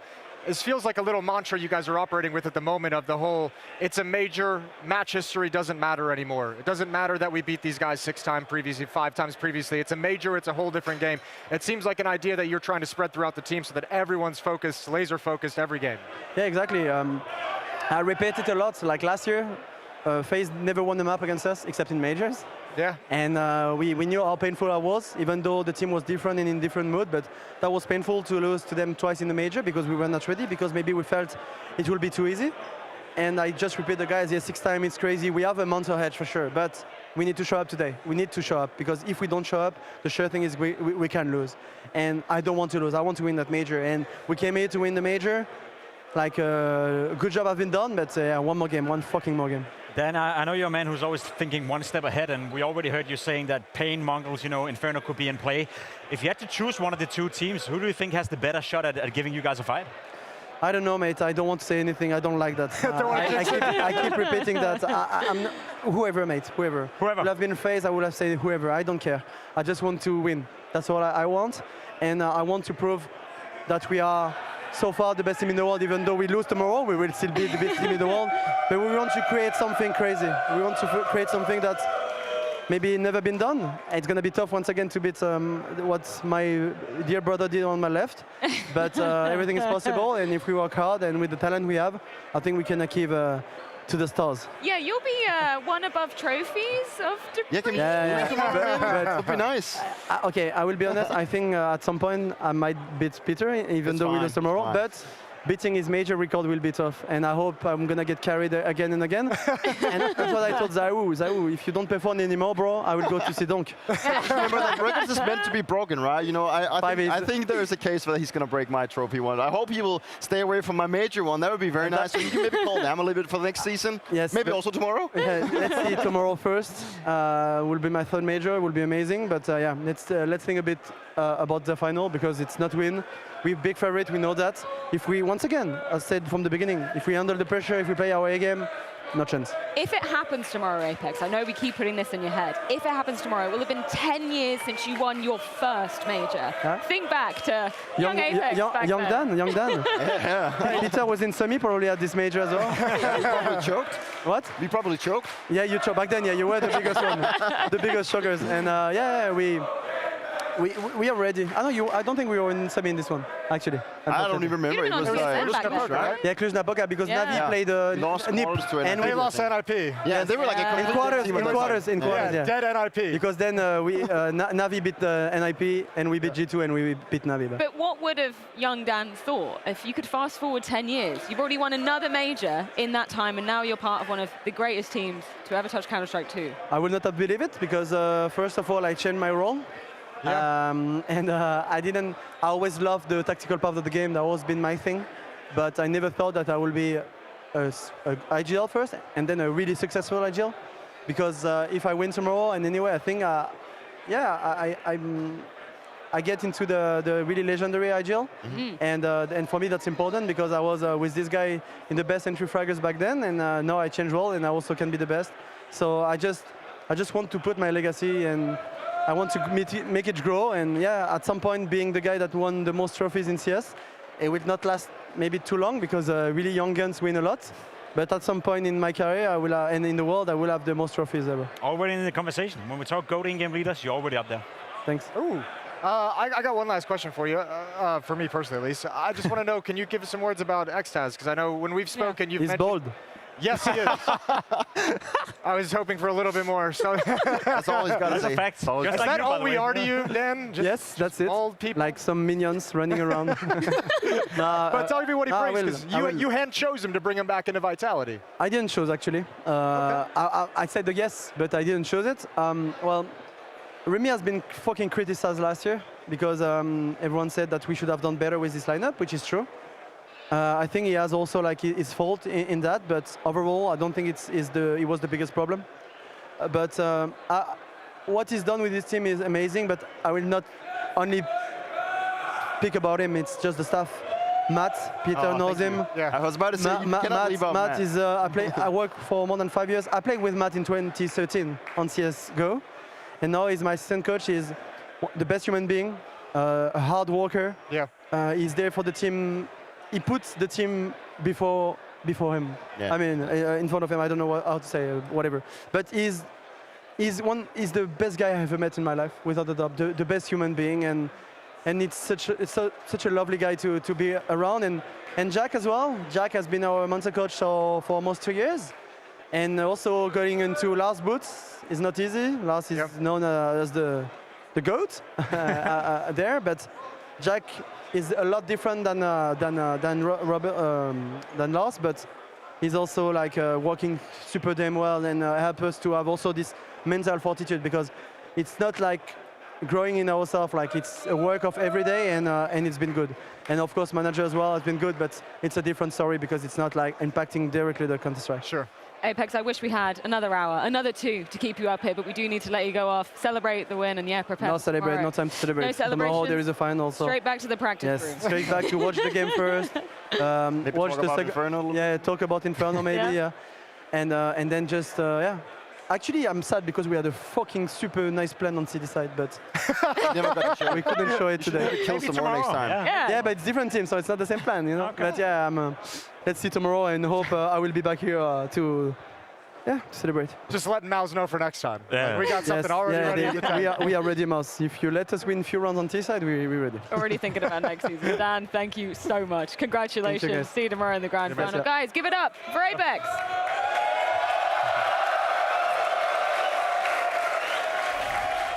Might have been a hell of a lot of FU Apex chants in the arena, but of course they're happy to see Vitality go through on the precipice of building their dynasty, cementing their era. An amazing comeback. We spoke obviously a lot to Apex about the mentality, the fortitude.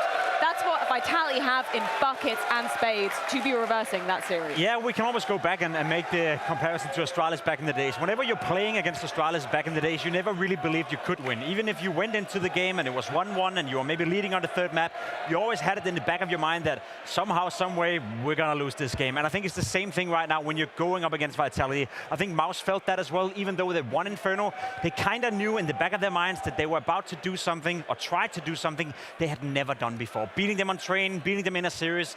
For MOUZ, it just seems impossible, and that was the same feeling you had when you were playing you guys back in the day, Peter. You almost knew that you lost the game before you even entered the server. Especially, yeah, I mean, those emotions come back to you so quickly with the streak that Vitality have against MOUZ.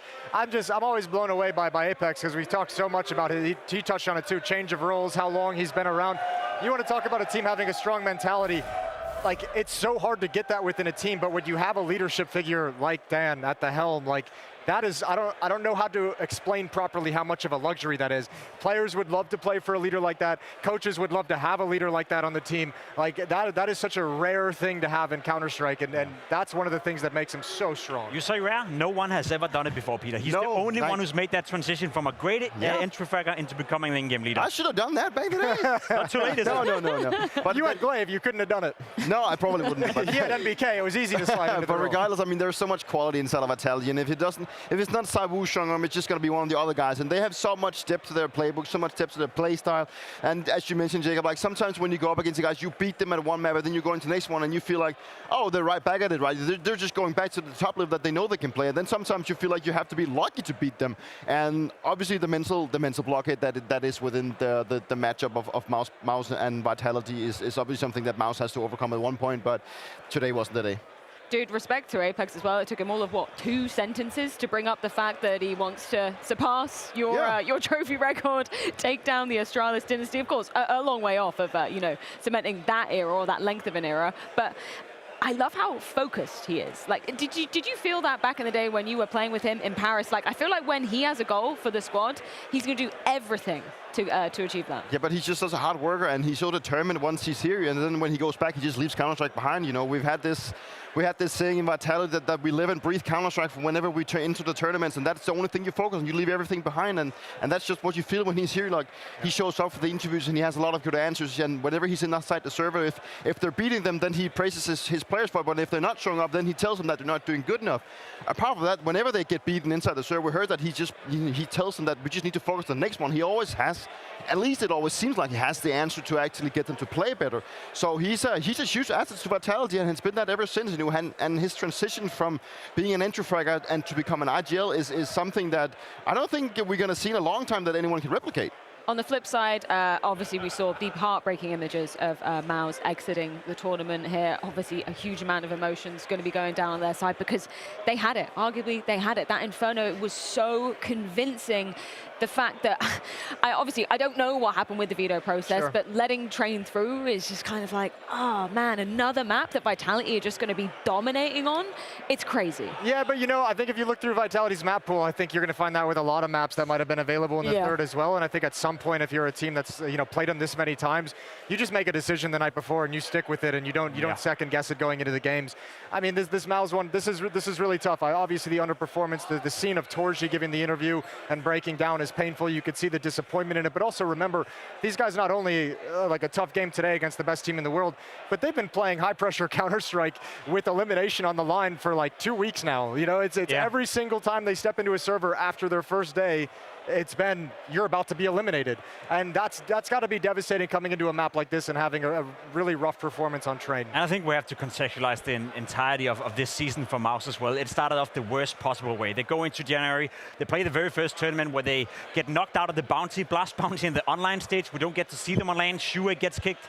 Brolan comes in as an in-game leader. Spinks comes in as a new teammate of all of them. And no one really thought MOUZ was going to be a top 5 team at that point. We thought that maybe they could be equally good to where they were before, which was always top 4, top 5. They've been the second best team this year so far. I know Falcons, had a period of 2 months where they were contesting for it, but if you look at all 6 months, they have been the second best team of the year, no doubt about it. So yes, it's rough for them to lose against Vitality over and over and over, but if you're MOUZ right now, you can also excuse yourself with the fact that everyone is losing to Vitality. And had they not been here, they would have hoisted a lot of trophies in that period. They've been in the final every single time almost versus Vitality. So as much as it sucks right now, I think if you asked MOUZ coming into the season, would you be happy with a semi-final at a major? Would you be happy with going into 5 or 6 CS2 finals the first 6 months, integrating Brolan as an in-game leader, integrating Spinks into the lineup? Hell yeah, they would. So they should be super proud of what they've seen. An emotional exit for MOUZ, and understandably so. So let's get a few closing thoughts, courtesy of Brolan and Banks. MOUZ have been through a very up and down major, taking to the stage in the semi-finals, going up against Vitality. That is where the journey will end. But Brolan, I want to start with you saying, you guys have had a crazy major. The way it started, going into playoffs, it seemed like you were coming back into it. Mirage even started off pretty well for you guys. Then it quickly started to slip away.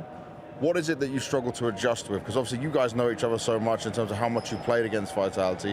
Why was it not ability that you could climb back into that game some more?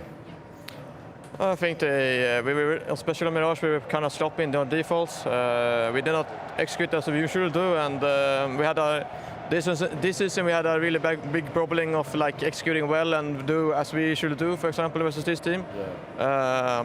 And I think it's just much in the head basically that we have lost so many turns to them. So maybe it was just for example, on MOUZ it was maybe a little bit of a warm-up game, but it's not. It's just an excuse, of course. But yeah, I think it was just really pure executed by everyone, I feel like, and yeah, I think the other. I mean, of Inferno, we know that they're gonna pick it, of course, and we're really confident on it. But I don't know. They are on the first map. We decided to go train, of course. We are really confident on train, but at the same time, they are really good on it. So yeah. I want to talk on this Inferno though, because I don't know how you guys went from what happened on Mirage into Inferno and came out lights out. Did you make some specific changes? Was it something you guys spoke about before going into the map? Like, talk me through it, because you guys were beasting. Yeah, I mean, obviously we had a really good plans on CT. We know basically we were thinking a little bit now compared to before we played on Inferno. Okay. We just did the reasonable things we should always do on CT Inferno, and I feel like we did it really good this game. Yeah. But yeah, I think it's especially on Inferno we just executed properly compared to the other maps, and yeah. And then it was a very slow start on train from what you wanted, right? Okay, yeah, you can get the initial rounds, and then it's Vitality doing what they do best. You touched on it a bit there. At that point, do you think it's a bit in your heads when you start to go down that you can't find the answers, you're kind of scrambling for ideas? I mean, it was kind of hard to just. I mean, they executed our defense pretty well, and they explored us on some scenarios of the map. But I think they killed, for example, Jimmy after times sometime, and we just had bad economy for the whole half. I felt like, and yeah, it was really hard. I mean, obviously they are executing things pretty well, but of course we could have done it much better. But it's just they are just good at the moment. You are, though, the second best team in the world by far. You've been showing it, right? And you're only struggling against Vitality. What is this season now like? How do you think of it? What are your thoughts on it closing? I mean, obviously good. I think we could have won so many tournaments if we were not of them. But yeah, I'm really happy. It was first season as an IGL, and it was a huge step for me. And yeah, I'm of course happy, but now it's just really disappointment. But yeah, we were 0-2 in the group stage. We went to the semi, so it was just a different. It was a good thing, of course, but yeah, the season was good. But if it wasn't for Vitality, we could win some trophies, of course. Anything lastly you want to say to all the fans out there? You had a lot of love in the crowd today. Yeah, I mean, really appreciate all the support. We are grinding our asses off for this tournament, and. Yeah, sad we couldn't succeed our goal to win the major, but it will come new chances. We are going to be back for the next season and do our best as we usually do. Thank you. Strong words coming out from Broland, but for now, the journey ends here. And I love that. Very eloquent despite the loss here once again to Vitality. 7th time that it has happened this season, and with so much on the line. Moses, how does that round out the MOUZ side of this half of 2025 for you? You know, honestly, I think Jacob kind of nailed it. I would echo the same kind of sentiments where I think it's going to be really hard today, tonight, tomorrow, for the next week to kind of see it. But I think at some point, like these players, and maybe it's the messaging the coaching staff is going to come back with after they take a break. This season, I think, should be looked at as a positive. Brand new IGL, brand new player stepping into the team. Yeah, you always struggled against Vitality, never figured that last piece of the puzzle out. You won a trophy. Did a lot of really good things if you're MOUZ, and those positives, again, they're going to be hidden for the time being, but that's something they should be focusing on too moving into the second half of the year. I mean, let's emphasize this way. Falcons will make change, Na'Vi will make change, G2 will make change, FaZe will make change, MOUZ won't be changing anything heading into next. And like, I felt so bad because I was just thinking of Liquor when you started rambling about being second all the time. And you know, I've never really been on that side of things, but I totally agree with what you said, Jacob. Literally, like, no, but literally, if you come into a season and you're the constant second, you just can't get over this one and beat someone. Then you obviously want to take that. You want to take that because you go into a season, and if you're the second, that's also good. Obviously, it sucks that you can never really break out, become the #1, but that's just how it is, you know. But I mean, like MOUZ, they got to be kicking themselves, but you're just not going to beat Vitality in this kind of form if you keep showing up in the way you're doing. I love you, Peter. You just got to flex on MOUZ on their way out. I feel so bad. I've never sucked that much. I can only imagine how they're feeling right now. Let's check in with the bracket to see exactly where that does tee us up heading into tomorrow's grand final. Of course, Vitality cementing themselves a date with Destiny, it feels like, in that Sunday grand final. But we do need to find them an opponent. Pain versus Mongols going to be going down next. South America versus Asia. Two teams on their deepest major run ever, and one of them will join Vitality in that grand final. From my sense, a rivalry is something that tests you to your limit and shows you your limits. It's something where there's a lot of emotion because of how hard it can be to overcome the rival. There's a beauty and poetry in it because the rival is holding up the mirror to your weaknesses and they're exposing them, and that's frustrating to deal with, but then you're forced to be honest with yourself and to try to work through it and to become better. And that is what both you and your rival want. And I think that's one of the most special things about competition. I think one of the things about the Fnatic Envy rivalry that was interesting is that French and Swedish Counter-Strike, I think, was really important to CS. With Envy, you had this kind of combination of like crazy firepower and personalities with that French energy. And then you also have on the other end of it, the stoic, calm, also villains of the time in the Fnatic roster, where they didn't show us the super deep level of strategy and tactics, but they showed a mastery of how to mid-round. As well, the AWP was obviously got nerfed thanks to JW and Kenny S, and so you also had in that rivalry the best AWPers, and the two AWPers that understood how to play aggressively with the AWP like nobody else. But I'm thinking back to the early days of CSGO with that kind of French-Swedish rivalry. I'm thinking about that stylistic difference and how both of those teams were showing the best of CSGO in different ways. I think Liquid was very important to shaping narratives in North America because Liquid was really the first serious team in North America that showed a culture-defining change. Liquid had moments of much greater success than others. Later on, you got this addition of the Twist lineup, where eventually they did beat Astralis. This, I think, elevated all of North America along with it. It was necessary for them to do that because Astralis were showing mastery of the game in so many different levels that to compete against them was so infinitely difficult for basically anyone and everyone. And so everyone was studying Astralis, and Astralis were essentially making a student of the entire scene. And I think Liquid was one of the responses to the cultural impacts of Astralis.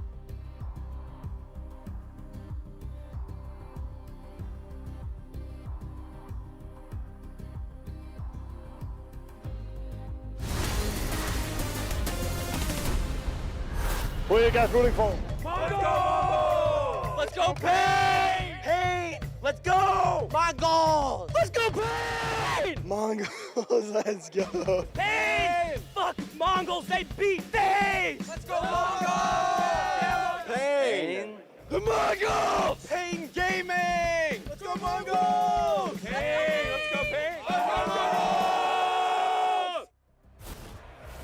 Two continents collide and the weight of two nations resting on their respective shoulders. And you know what? I was worried for a second when we were getting that fan check-in because lest we forget that Mongols were the ones to eliminate FaZe yesterday. But we can breathe a sigh of relief. You know, there's not too much Mongols hate in the crowd by the sounds of it. No, I think it's going to completely switch. I think Mongols is going to be the favorite in this one in terms of the crowd. I think they're going to love it, which is actually kind of ironic because I think the crowd's going to be cheering against themselves in a way when you think about the fact that having an America's team going deeper into the... Actually, they've already made the playoffs. What's wrong with a little bandwagoning here? That's true. Okay? Yeah, that's a it's not fair like point. we ever really had a team to root for correctly, so let's take it. Yeah. Let's jump on the Techno bandwagon. We do have a few words with him before he enters the semi-final. Techno, an incredible game yesterday against FaZe. How good did that make you feel? It feels amazing, you know? Yeah.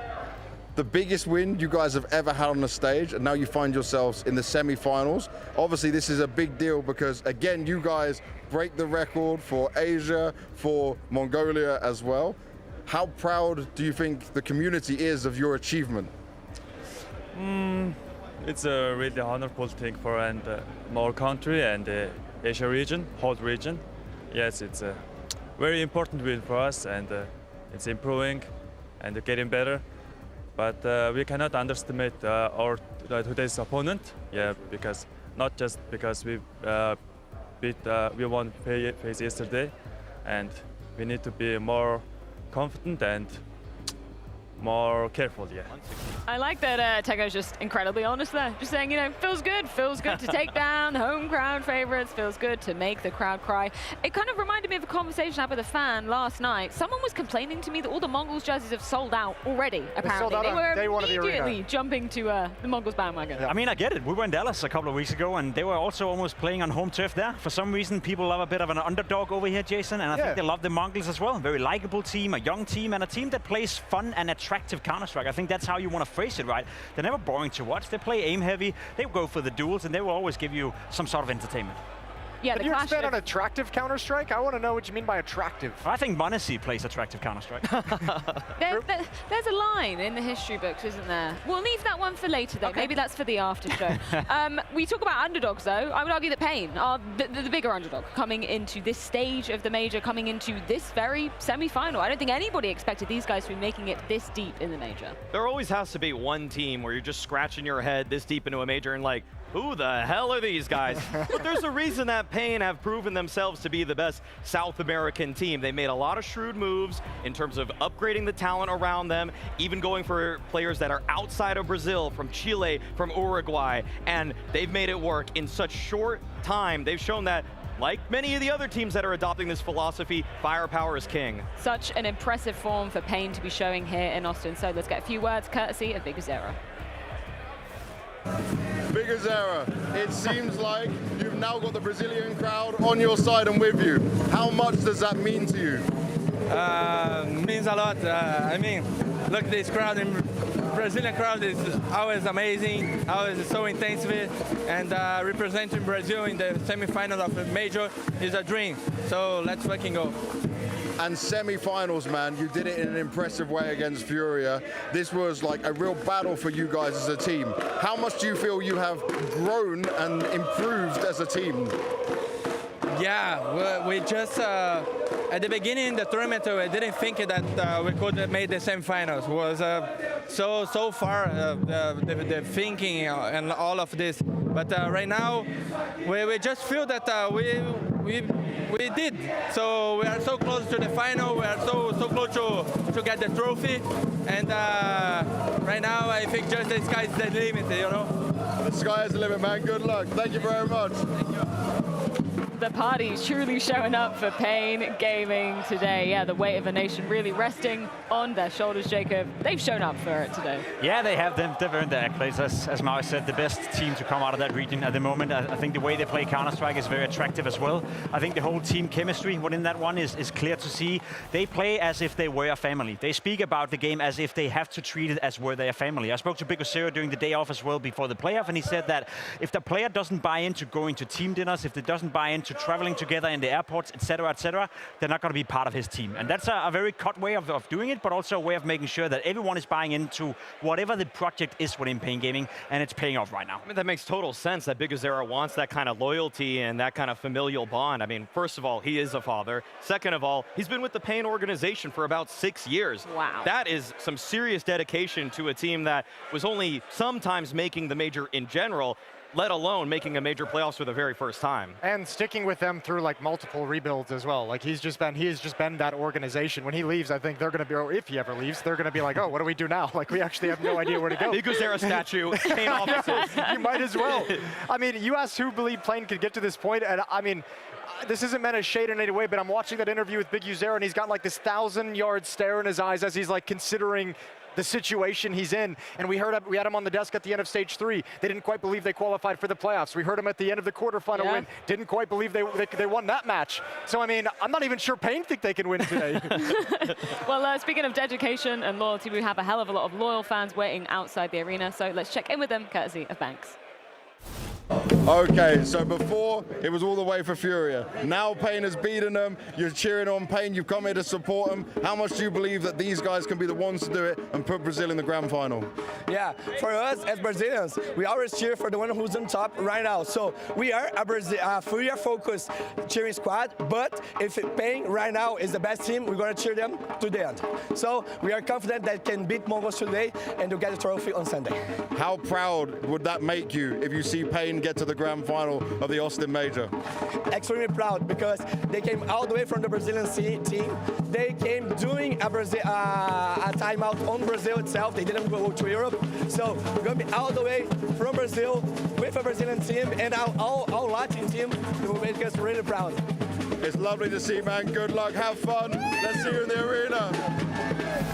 Some good vibes definitely going to be going on in the arena today. Just to go back to your point prior to that, Jason, you said, Big Zero couldn't believe it when they made it through the first couple of stages of the major. Sounded like he couldn't believe they were actually in the semifinals during that interview either. Do you think that's a blessing or a curse? I think it's fine. I think if I'm Biggie Zero, those are the moments where I would expect him to have those 1,000-yard stares when you kind of consider the enormity of the moment. But once you get into the arena and you start getting into your pre-match routine with your team, your focus is going to shrink down to just the task at hand right in front of you. You're going to lose sight of the fact that, no, you shouldn't be in the semifinals. Nobody believed you could be here. Nobody had you. All those details go away. So once he gets into the arena, I think we're going to see a much more focused, much more confident Biggie Zero. I just want to provide a bit of context for people who maybe doesn't watch Counter-Strike every single day. Leading into this tournament, a lot of the notion around Pain Gaming weren't even gonna make it to stage 3. Some people even had them as the 0-3 pick in the stage 2 pick'ems. Maui being one of them. Other people said that, nah, we don't believe in them. They went into this tournament and have played a couple of tournaments with the stand-in, with the coach, not with the full roster, and people kind of forgot how good they were at the beginning of the year, Maui. We had them in top 10. We had them in the conversation in Copenhagen where they made the playoff at the very first tournament, and for some reason we just forgot that this team and these 5 players, now being brought onto DGT as well, were actually great, solid Counter-Strike players. So it's a big surprise, yeah, but it's not like it came out of nothing. They've shown before they can play Counter-Strike at a high level. In partially cope and partially just greater context, I put them 0-3 because the tournaments leading up to this were not good for Pain. Yes. Stand-in, coach. Exactly. 3 tournaments ago, they were playing with a coach and an academy player. 1 tournament later, they came in last place. And then another tournament, they had to play half of their matches with their coach. Then DGT came in and they weren't able to accomplish much. So we just didn't really have proof of concept that this team was working. The foundation of Pain has been strong for some time now. They've actually won games in majors. They've made it to a playoffs at an S-tier event already this year. It's just that we hadn't seen what DGT could offer this roster until the major itself, but it is blossoming. Before we dive into the DGT side of the conversation, tell me a little bit about MongolZ, one of the more staple players of this Pain Gaming roster. And I mean, you have pretty big words to say about his impact, not only in the South American region, but in the entirety of the Americas in terms of AWPing, right? I would easily make the claim that MongolZ not only is the best AWPer in Brazil, but in South America and the Americas region as a whole. There is simply a dearth of talent when it comes to AWPers. Skadoodle's here at this event, dog. He's co-streaming, and he is co-streaming. I've seen it. Yeah, but MongolZ has such a great story in terms of the come up because you look at the trajectory of the teams that he played on, and at one point he was playing for a Spanish-speaking roster. He wanted to move out of Brazil in terms of trying to take his talent elsewhere and just see what he could do, punch up to the next level. And there's so many moments with MongolZ where he left Brazil behind, but at the same time, he was able to actually take them down. Like, he's defeated Fallen not just yesterday, but he actually beat them before, like 3 years ago. So he's been on the map for some time. He's such an impactful player, and I think the stats showcase that right here. 1.20 rating,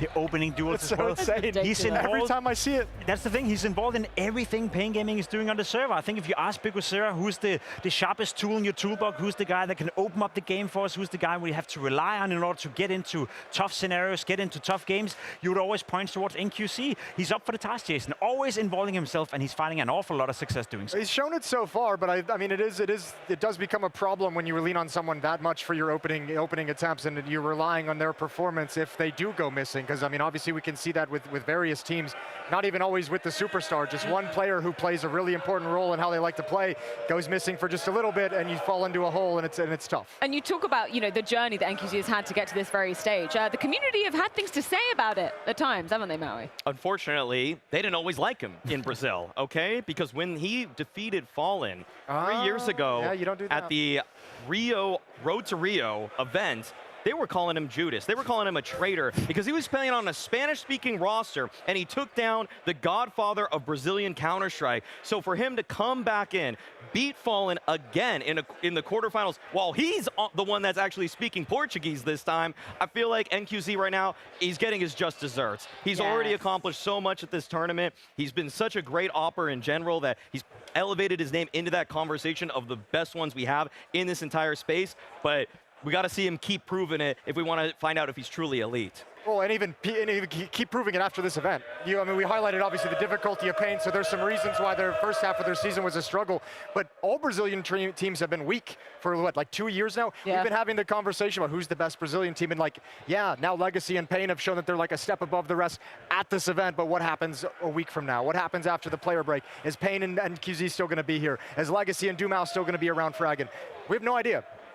And it kind of begs a question for me, or reminds me of a question that we were asking when they added DGT to this roster, right? Like, I didn't really understand how the logistics were going to be working in terms of the language of this team. As far as I know, this is the first time DGT has ever spoken Portuguese for a team. And so Big Uzero, we caught his ear actually after they were able to qualify for the playoffs. And he talked about that when he's speaking fast, for some reason, I mean, when he's speaking slow, they can understand it. But when he speaks fast, like when it's getting those hectic, like crossfire moments, 2-on-2, 2-on-3, they don't understand a word that's going on. So for Pain to actually be able to make it this far, even through an arena game where I'm sure DGT is giving really quick comms, it's a testament to the fact that sometimes CS gets a little bit messy, but if you can shoot your way out of it, it's fine. It's a testament to how well the system is working within Pain Gaming, how well Big Uzero have set up the team, and also a testament to potentially where Pain could grow. You asked the question, Jason, can they be as competitive after the summer break? Is it a team that's going to stick around? Well, one would argue if you take some Portuguese lessons and they figure that out, maybe there's even some more potential to unlock. At the end of the day, people at home have to understand that communication in Counter-Strike is vital for a team, especially on a stage when you can barely hear what's going on, especially when the pressure's on. So it's very impressive they've gotten so far without it. Well, let's check in with another player from the side of Pain. It's Snow with James Banks. Snow, you are the youngest Brazilian player to ever enter the semi-finals. Is that crazy to you? Yeah, it's so crazy for me because I was watching the Luminosity and SK playing the major, and when I was so young, 10 years old, and now it's my time to play the semifinals from a major. Bro, this is insane for me, and the feeling is crazy. The feelings are crazy, and I'm sure it was the same when you played Furia, because I've seen the video 6 years ago where Fallen was playing CS with you when he was teaching you, and you just beat him. What did he say to you afterwards? Did you talk at all? Not too much, but yeah, bro, he's my idol. He's a legend from Brazil, and all the respect for him.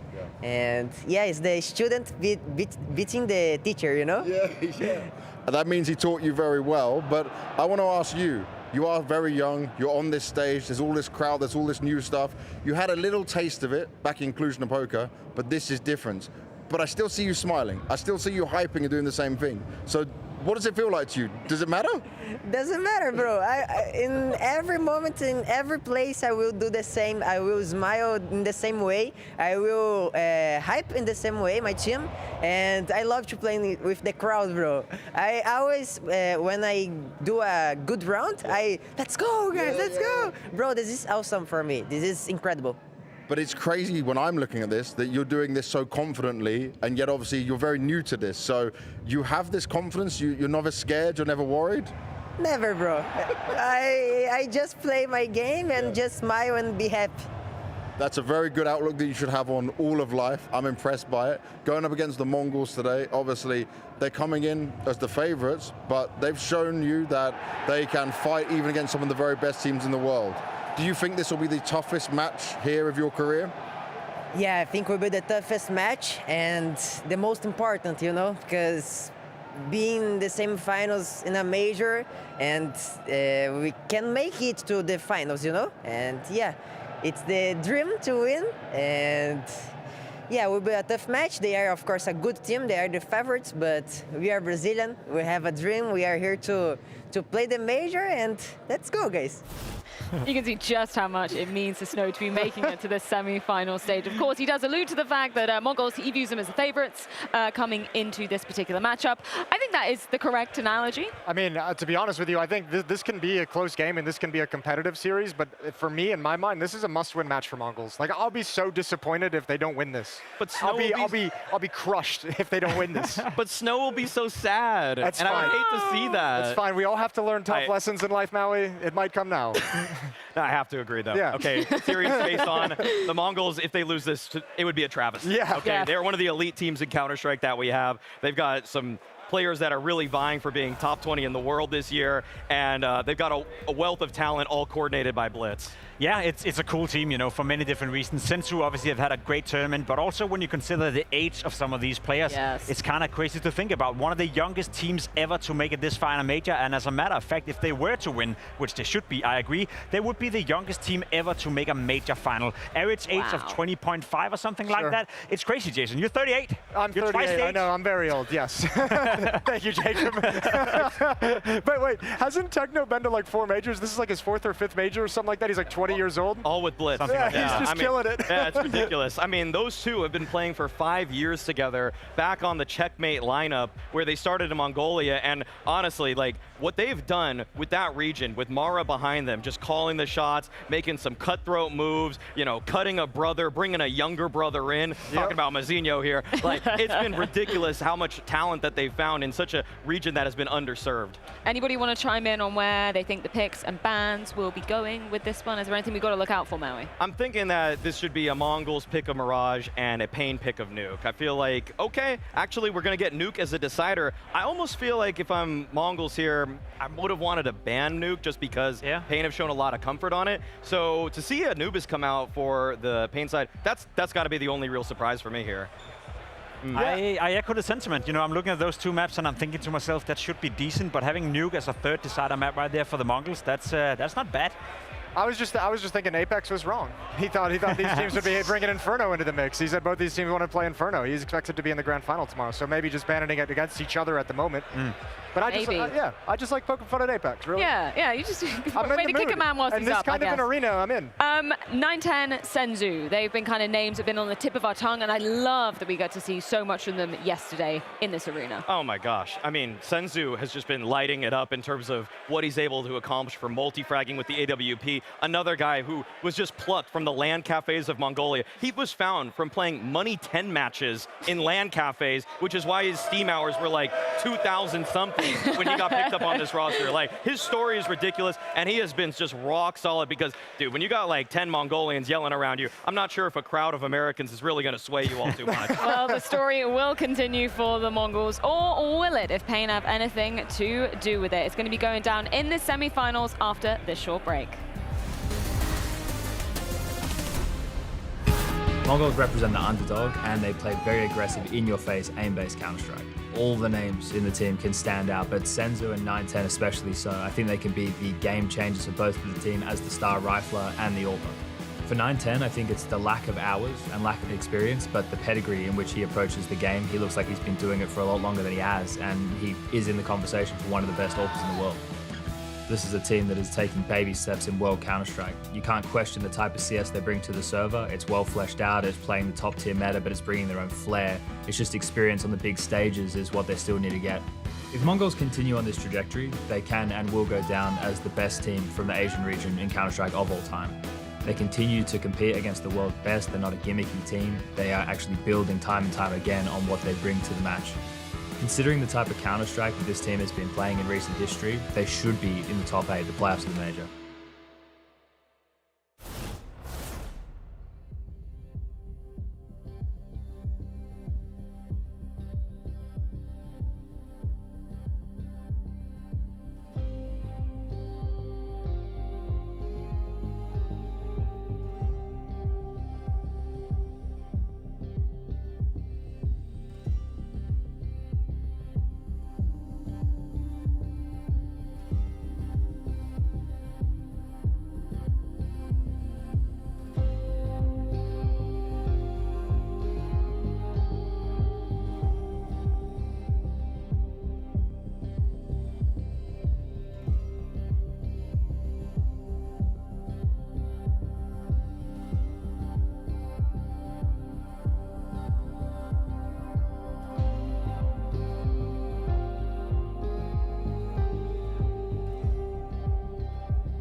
course, I want to make the grand finals. We still have the semifinals to play.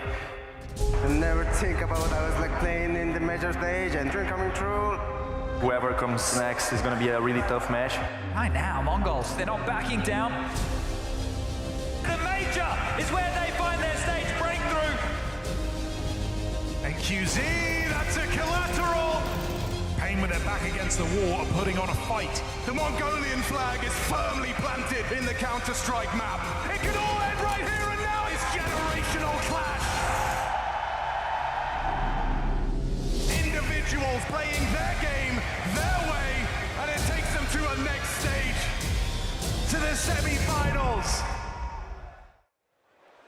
Well, hey, Austin, are we still in the building?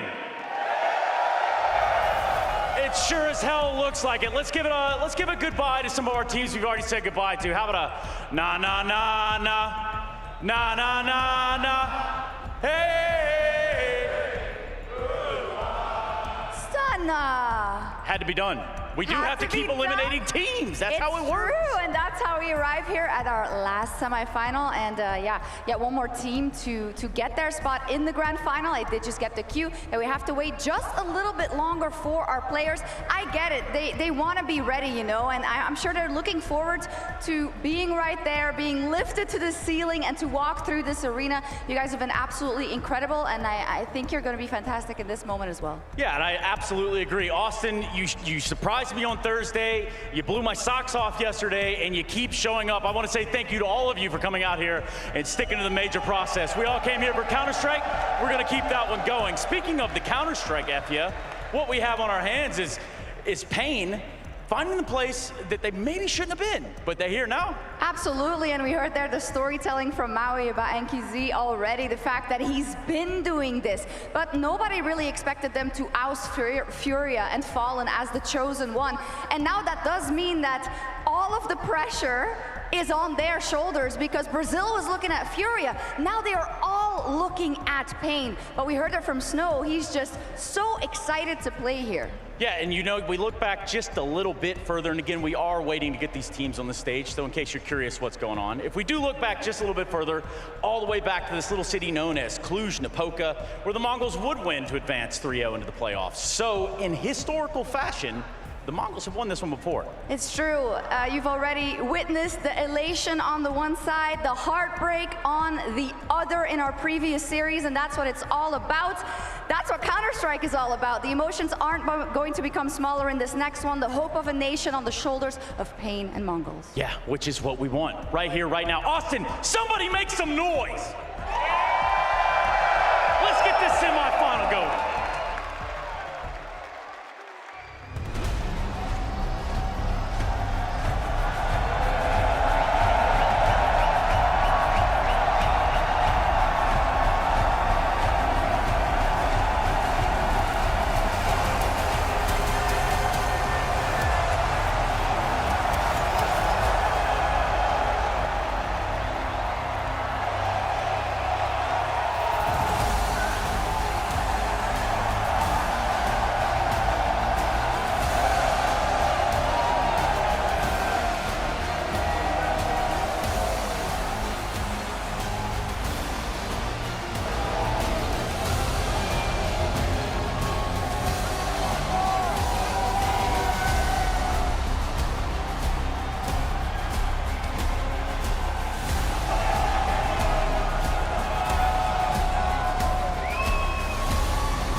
The Mongols. They've thrown down the favored sons of this arena, but now can they steal their power and take it to a trophy?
They've already cast down the idols of their region, but now there's another hurdle to overcome.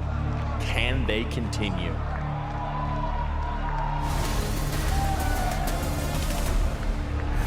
The grandest of stages, the deepest of runs. This is the furthest that either of these squads have ever found themselves in a major playoffs. Dupree, you have been in that exact situation, albeit quite a while ago. What kind of emotions do you think are going through these guys' heads right in this very moment? As of right now, they will only be focusing on one thing, and that is just go in and play the counters that they know as a team they can play. They know that the pressure is there. Obviously, sitting down right now is them to determine whether or not they're going to go forward to the grand final. And both teams are going to be putting them a fight. There's definitely going to be nerves on it. You know, it's teams that hasn't been playing them like this many playoffs, and obviously major playoffs is still uncontested territory for a lot of them. But both of them stood out the things that went on for them in the quarterfinal. They showed they can play on the biggest stages. So for them to move on now, there's a lot on stage for both teams. Yeah, well, especially for Mongols, that's the big thing in the quarterfinals yesterday, right? That phase win has to be the talisman that ignites this team, because all the struggles themselves, having to learn how to play the game, rise through the game, coming out of Mongolia in a region that didn't have a whole lot of support, and all the struggles you've had failing on stages in the past, and individually and as a team. That win over phase has to be the launching point for them, where finally they're ignited and they know they can win these matches. And now you're the favorite in one against Pain. This has to be a win for Mongols. And we can't understate how much pressure you experience when you walk out on this stage, right? Sure, you've done it once in the quarterfinal, but when we look into the side of Mongols, sure, we may have seen them as an underdog if Pain weren't here in this situation. Being the favorite, that's a whole nother kettle of fish, right? I think that Mongols are taking on the favorite hat here, right? You know, with walking into this stage, you know, seeing that there's many showing up to watch them play Counter-Strike. You know, that is the dream coming true. As a Counter-Strike player, you want to be making a name for yourself, and Mongols has already done that, not only as a team, but also as individuals. So the Mongols, they come in with a big thing to do. They have what it takes, and I'm sure that they're going to bring the fire to this one. Yeah, well, I mean, on the other side, it's going to be a big test as well, because Pain, I think they're massive underdogs in this, but they've got firepower, and they've got players that can catch you off guard, and they are playing with that luxury of, yeah, we're not supposed to be here. We've already kind of won in our minds. We've already kind of made it as far as our goals were set. Everything from here is house money. So Pain, I mean, they should have no fear, no pressure whatsoever, and if you can bring that style that they have out into the game, they can actually be a huge issue for Mongols. Oz very much going in that same vein, Jason. You said, you know, it would be a massive loss if Mongols were to stumble here. You think they're taking it? Oh, absolutely. Mongols, they should be taking this one. They should be sweeping it as well. Well, it is time to get this show started. Mongols versus Pain in our second semi-final. You ready to spend your Saturday night watching some Counter-Strike, Austin?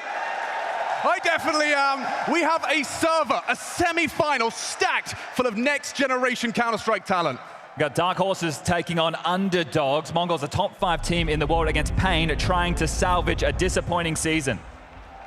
And these very players were inspired by events, moments, and stories just like this one. Mongolia versus South America, guaranteed 5 fresh faces in the major grand final. And it starts on Mirage. Always starting on the attack are Mongols.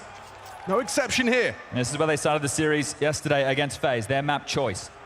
Slowest start, not straight in towards A. Flash forward on ramp, contact taken, DGT and Senzu. Exchange a glance. 9-10 out mid, P250 in hand. Perfect weapon for the job, but could get blindsided. Opening exchange. Testing his reactions there. Davideus pulls his crosshair and gets away unscathed. A split and spread attack to start. Looking for info in mid. Might be able to find the bomb here on the back of Blitz in no man's land. He has another look, and that's a great find. Blitz is down. They've lost their bomb. They've lost their captain. The head of the snake taken off, and immediately you see them writhe awkwardly in response. Senior clawing one back, but look at this from Davideus. He just puffs up his chest, says, let's fight, let's go. P250 for the X Factor now. Senzu, can he win a 1v3 to start the campaign for Mongols? That would be a very big statement, Chad. Cautious yet aggressive. 3 targets on his screen. It was just a matter of time. The youngest Brazilian in a major semi-final, Snow, lets them know early. We got 2 of the 3 youngest players in the major in the server right now. Mazinho on one side, Snow on the other, and this started perfectly. Big U0 against Blitz. These are 2 in-game leaders who take up star positions, star roles, and have to deliver. So seeing the 2 locking horns immediately. Bit of a mirror matchup. You got the Young Bucks, Snow and Mazinho, their anchors on other sides of the map for this one, sure, but will need to deliver under the pressure of a major semi-final. Eco now for MongolZ. And all bets are off in this one. Saw them yesterday against FaZe with some bangers on the Deagles, looking to replicate that. Top mid, dual taken NQZ, the opener. This time not with the AWP, just the MP9, and they're just going to continue to push the issue top mid, so this one should be swept under the rug.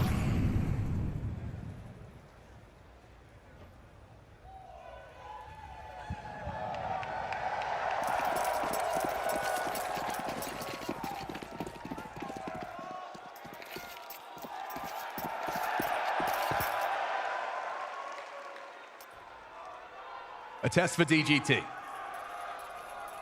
He's going to chip in from stairs, so let's see. They should be able to mop this one up without too many issues. Caught in no man's land. They've done it before, have the Mongols. Their Deagles, especially 910 up that ramp. They can hit shots. 910, a second one. Seriously good output.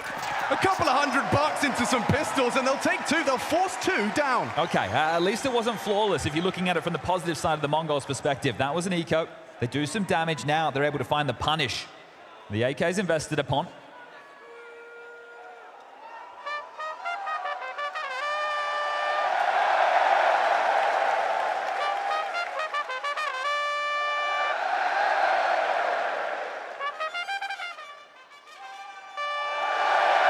Bravo, game on, round 3. Let's get the guns out. Looks like an A split with pace.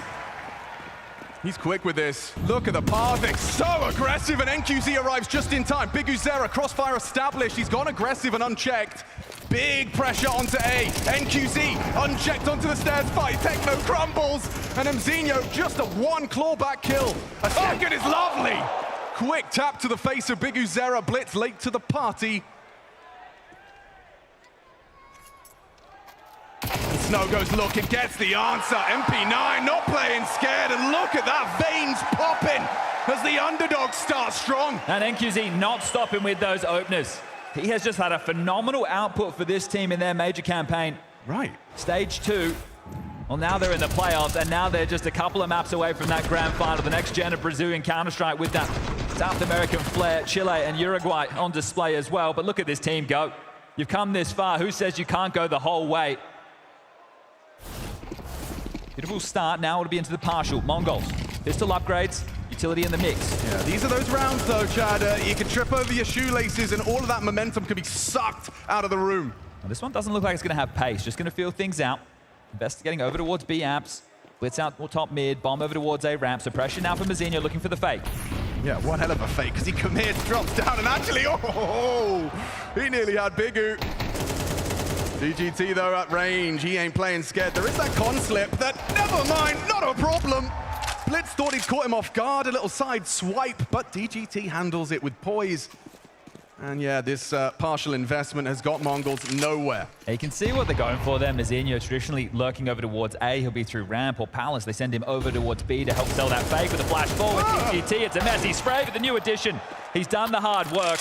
Don't give Senzu an AK in space, and an opportunity to take Jules. Davideus loses his head. Now, Bogdan's Law has put the AWP on Bigu.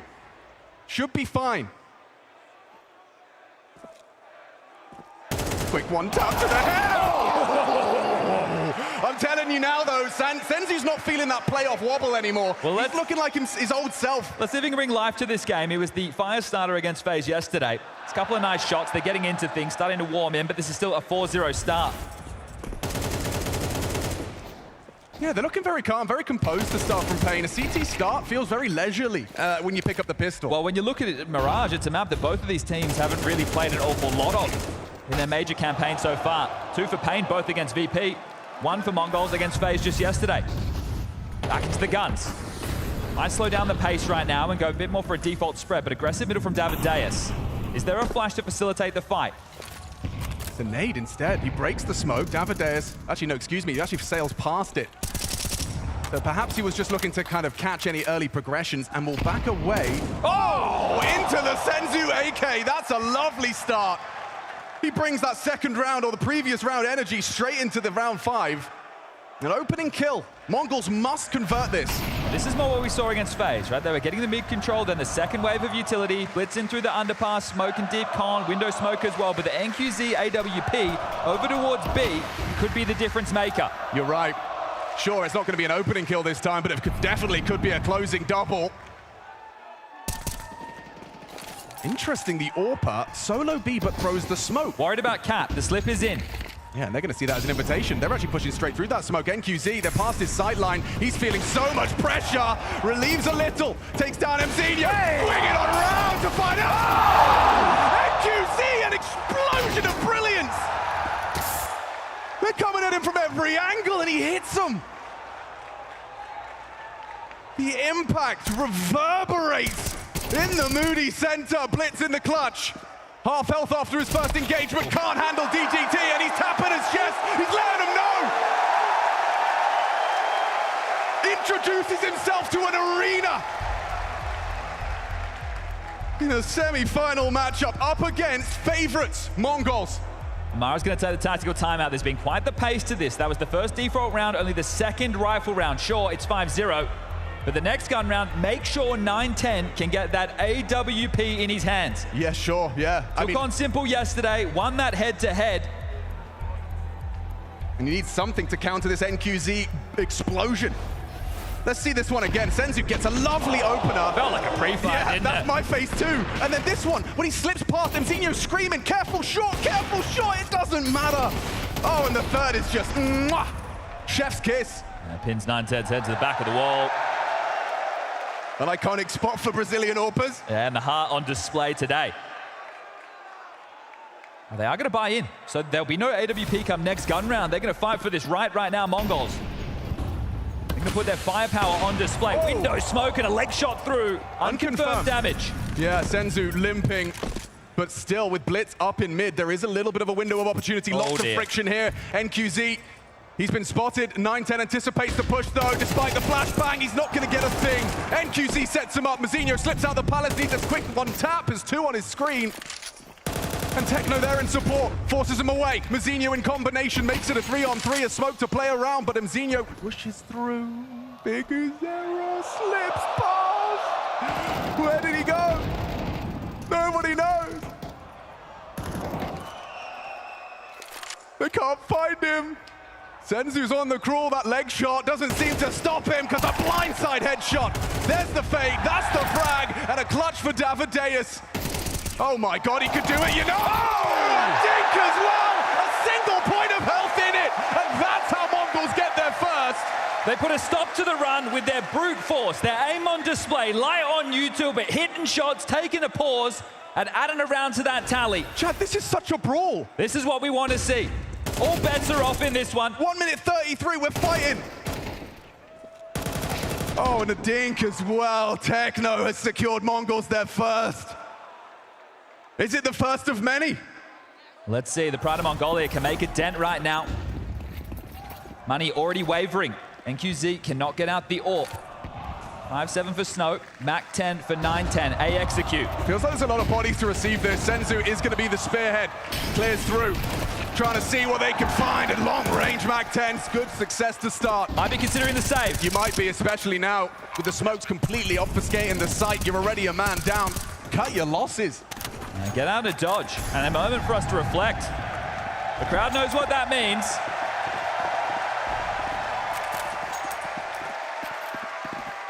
Go back to Cluj. Towards the start of the year, Coware still in that Pain roster. These two teams locking horns, the only head-to-head between Mongols and Pain in 2025. 3 maps, 2 of them went overtime. This evening could be a bit of a delight if we keep this up. So far, Brawly Counter-Strike, individuals on display. My favorite. And the hunt isn't gonna net 9-10 anything, so straight in towards an A execute. 5-2, 3-round gap.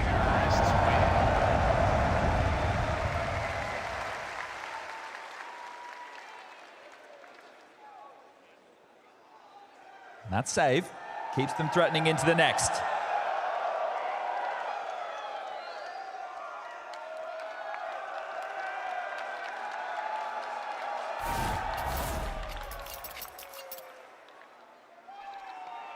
Don't invest anything with the loss bonus getting injected. 2,400 to follow up. Oh, there's a clear intention off of the rip here, Chad.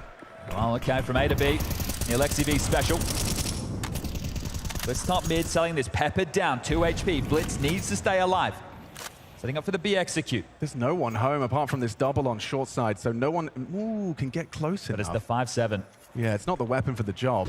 Blitz so through low. mid, but Davideus has had his attention draw. He turns around. That's the snow test, and the 5-7 does connect. Hold on, hold your horses. We're losing Mongols. 910 and Senzu half health. Good overextension from Snow.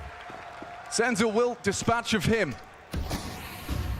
Suspicious smokes onto the site. Big Uzera trying to time his next engagement. He goes looking for answers, and that might be the end of him. That's what 910's hoping for. Found a sweet spot, jumps up! And 910 just hits a cracker! See you later, DGT. Oh, he's coming back. Is he? Looks like he's getting away. What's the fight? DGT not giving this one over just yet. Yeah, he can back his aim on this one. Senzu likely to give him that quick flick. Oh, gets info! And he's still alive and kicking. Does he want to reposition? Does he want to give it up? He ain't having any of it. Calm down, save coming through, but the crowd was just chanting Senzu's name.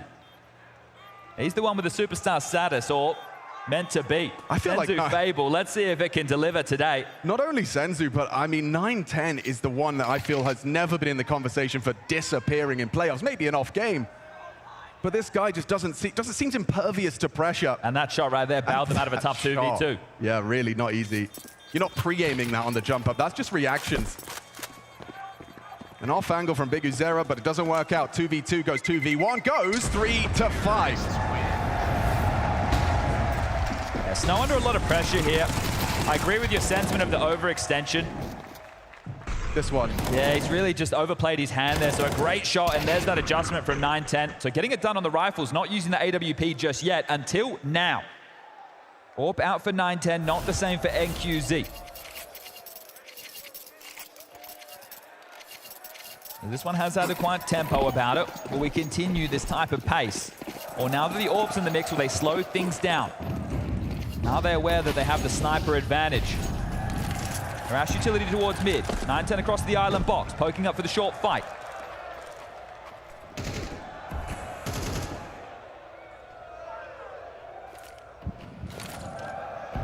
Standard CT hold right now. The only difference is the AWPer, NQZ with a rifle playing Joker towards A. Highlighted here in Sandwich. Mago overlooked with the execute. Techno through ramp, Mazinho through Palace. The other two still parked in mid. With a minute 20 on the clock, plenty of time to reroute. The key for this, Payne, how long can you hold onto your block utility? 3 smokes, a couple of incendiaries and flashes left over. With a minute left, you might want to start spilling those forward to make Mongol's time for map control a little bit harder. Techno blocked. Davideus from Cat could be a round winner right now. Oh, Davideus not a round winner at all. He's actually an opening death. Significant damage. All on DGT. They all collapse. Yeah, DGT left on his own. And Mongols, that's the most convincing we've seen out of them so far. Just a flurry of frags in unison.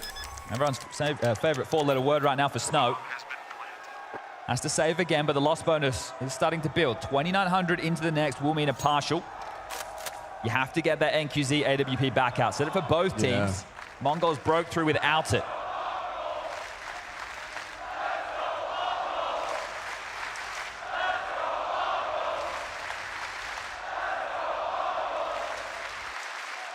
There's that love that they were getting back in Dallas just a few weeks ago. Carried through to Austin. Slayed FaZe yesterday, sent Elige home, but still enjoying what this underdog or dark horse, they've been a top 5 team of the season, has to offer. I really like, actually, Blitz in the interview saying that he was confused as to why they weren't seen as the favorite in that FaZe affair, claiming they've been top 5 all season long. But playoffs has always been a different kettle of fish for the Mongols. Not today, taking down their biggest stage scalp in FaZe in that quarterfinal. Yeah, breakthrough match, and right now the pressure is on Payne. Ricks on the mic. A coach that throughout this season has had to stand in. Payne have had their woes. This has not been an easy season whatsoever, one that I would frame of disappointment. Roster changes, medical issues, visa issues, academy players. And the coach having to get on the mouse and keyboard. It made it hard to place them. Definitely so. But this late resurgence, this pop-off, this first time in the major playoffs for Pain.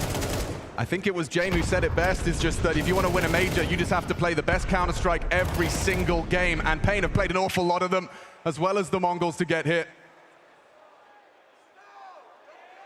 It's about peaking at the right time. One of these two.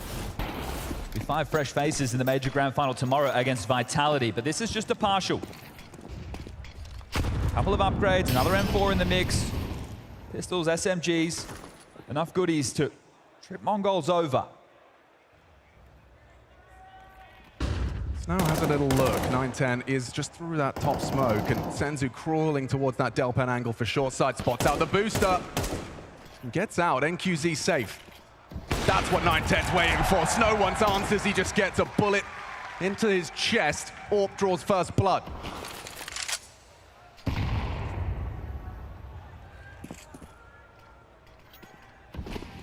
Already the potency of this half-buy has wavered. At least they've been able to salvage that M4, so picked up by Big Uzera. Bit of a playmaker himself, the in-game leader, but they're going in towards a B split. Upcat into Davidas and NQZ. Big Uzera will be there from market. 3 to contribute. Yeah, DGT pushing T-Spawn has given the info to Gamble. Blitz, though, he's... Oh, wow, Mzinho's clears. They thought it was covered, and I think Davidas is going to be a bit upset. He didn't communicate that gap. Safety net a blitz. Yeah, it's perfect. The flank comes in. Big Uzera gets absolutely nothing. Empty hands as Mongols definitely returning to their form we saw in the quarters. It's been a run now of 5 to match the output of Pain. So only 8 kills in the last 5 rounds. There has definitely been a momentum shift. See if they can keep it flawless. It's 7 into the halftime break for the Mongols. Heard the jersey's sold out. Yeah, not surprised. Techno on the hunt with a Glock. So look, you're going to gain nothing other than some kill bonus from this frag, and Techno even going to get out of there. Grabs his gun. The scouting mission complete. And the best you'll have, Mr. DGT, is just that MP9. Likely to see Snow drop the AWP to NQZ right now. Had that impactful moment earlier in the piece over towards the B site. Right now, let's see if he gets stuck into the mix and looks for a fight. Can't even get a head-to-head against 910, who found the opener in this very round. I mean, this clear, look at the timing. He just turned away. And Big Uzera, he was looking in the right direction, but Blitz just too quick on the trigger. I love it. 10,000 Americans cheering for a group of Mongolians. Oh. This double AWP again from Mongols, this time on the T side. We've seen it come out a bit. On the T side, I think this is the first. Let's see if they can stick the landing this time. It hasn't really worked for them. Because of that, could be poor info, right? You think, okay, he's taken a few shots mid. Well, that's 910. No, he's over towards B, searching for that push, seeing if there's a jump spot, trying to catch something. It's a calculated manipulation of the expectation. And when the funds are there and you know you can buy into the next round, why not take that little bit of a chance? Now pivoting back, NQZ's AWP has been at ticket this entire round. On trash collection there for Techno. Good man. Bet he has a tidy room. Smokes are being deployed. DGT up on the balcony. Davidas jungle. Big Uzera at window. And the aforementioned NQZ over towards ticket. The stack is in the right place. How good is the U2? 50 seconds. Walk on ramp. Gonna play behind this. No smokes left for the CT side. Feels like they've been well timed. DGT is going for an all-in positional. He's going to be exposed. Oh, he does well. Dips away, and in combination, actually draws blood. Catches Techno on the advance. They're spamming at him through that ramp smoke. Spots the head of Mzinho pushing through. Misreads his reposition. Mzinho breaking into the site. Forced into the angle. Ooh, NQZ, perfect. Doesn't overreact, doesn't panic. Oh. That's an overextension, and he peeks in as well. Oh, Snow, he had a little look, showed his face, and quickly turns tail. It's asking a lot of young Snow. Woof! Senzu, top form. They keep this running.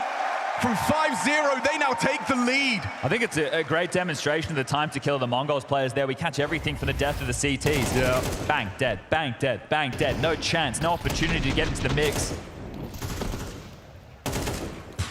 Yeah, the firepower on display, but it's not just about that. Right now, Blitz outmaneuvering this CT side. 6 straight rounds. Can they make it 7? The momentum has shifted. Senzu's so brave, by the way. Just straight try, taking duels. If you want to find me window, let's go. Will Pain really need this going into the second half? You're right.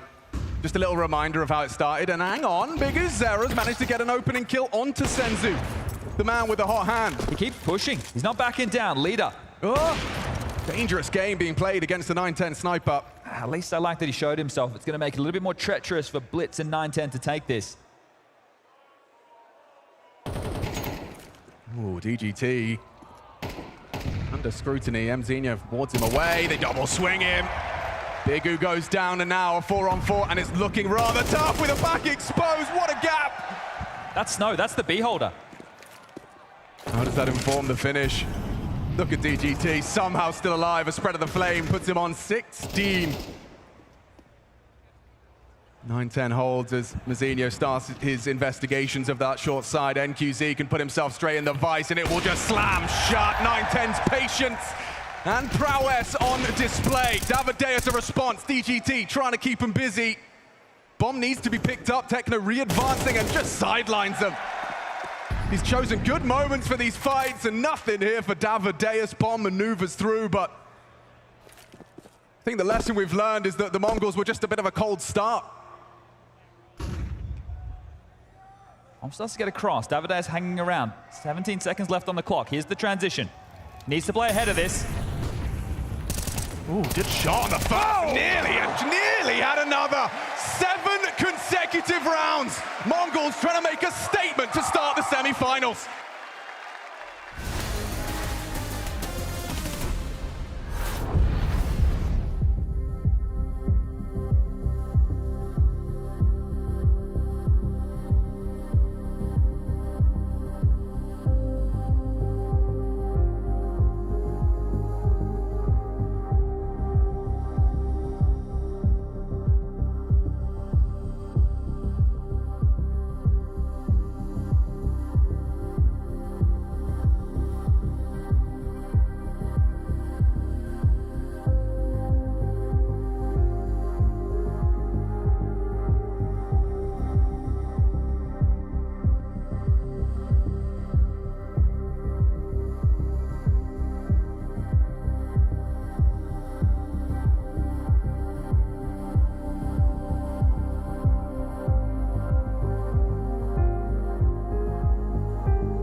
Saturday evening, live from the Moody Center, Austin, Texas.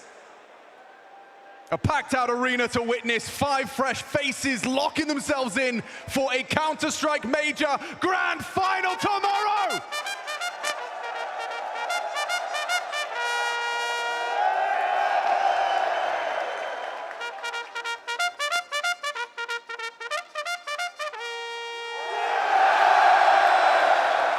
Accept.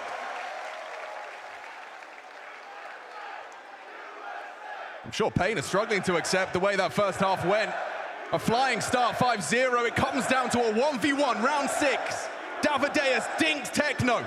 Techno with 1 HP wins that clutch, and then Mongols run it for 7 straight to come into the second half of our first map of this semi-final with a 2-round advantage.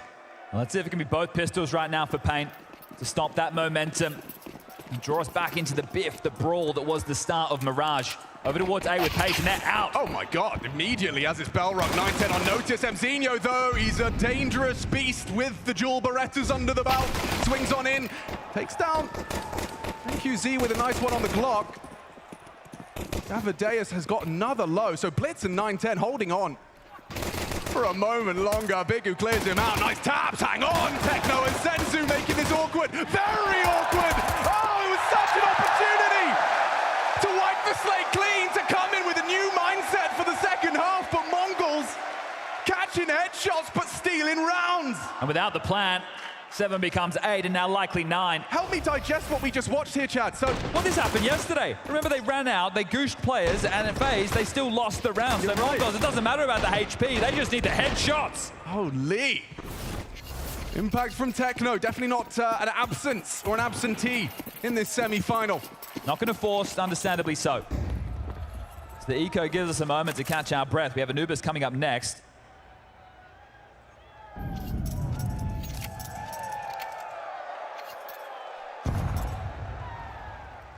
Goes looking, but how far does he pry around the corner? The chess master.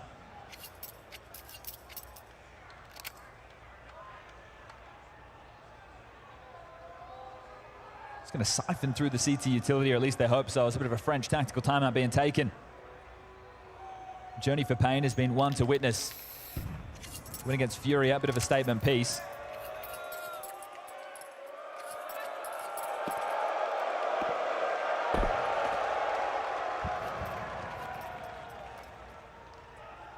Neither team in a rush right now.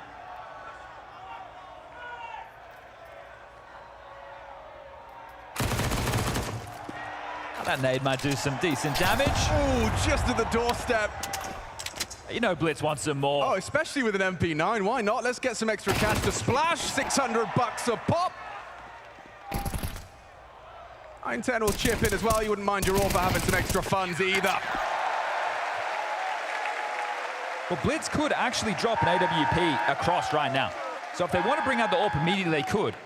Or just run the bonus round, then get out into the next. There's no real dramas in that department. Ooh, I just watched NQZ have like a Sophie's choice of glass cannon or AK-47 with Kev. He's elected, refunds the AWP and goes AK. Well, let's see how that reflects within the game plan. First buy round, second half. Remember, up against the bonus, so you have to worry about the aggression potential of the MP9s. Absolutely. Quick pathing to tap. Beats Senzu. So at the ready in case there is that fight.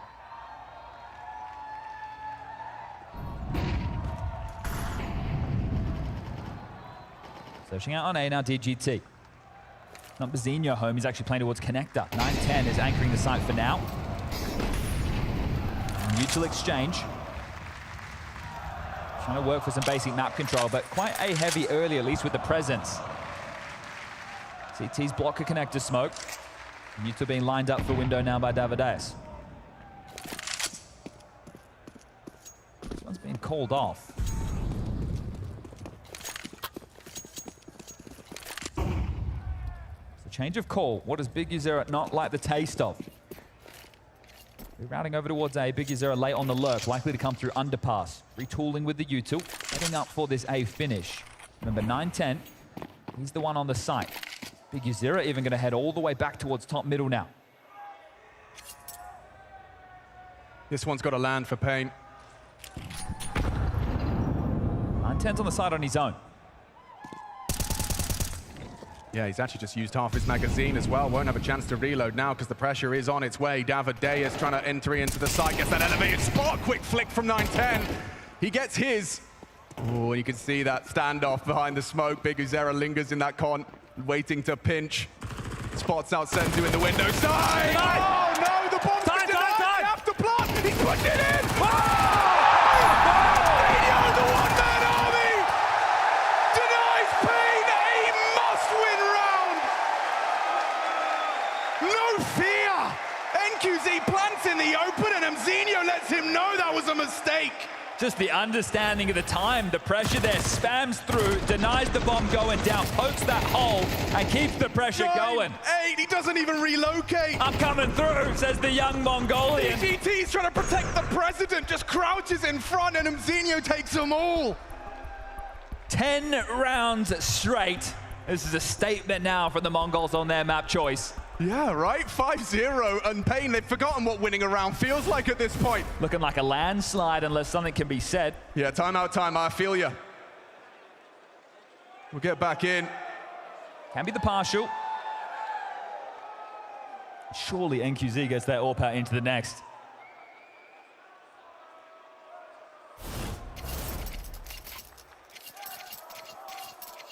Working with a couple of smokes.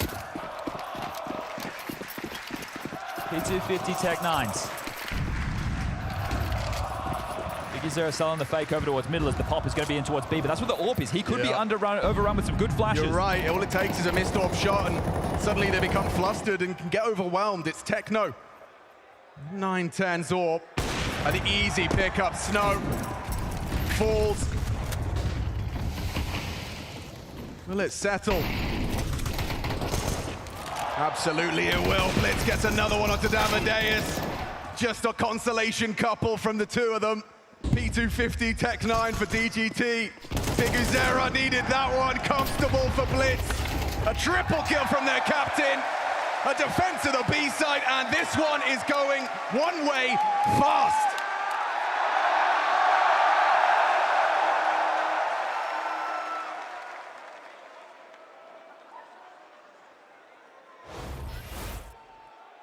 Looking unleashed on the stage now, aren't they?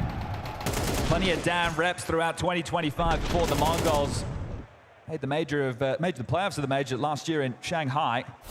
And since then, they've just been running with it.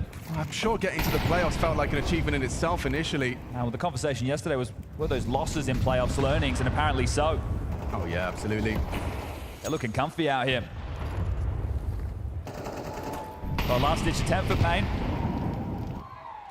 4 straight rounds on the CT side now. No plants to their name.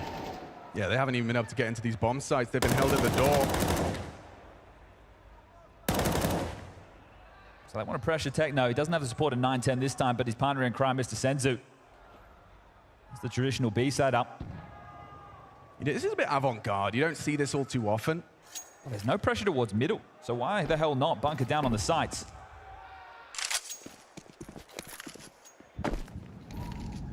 Back to everybody's favorite.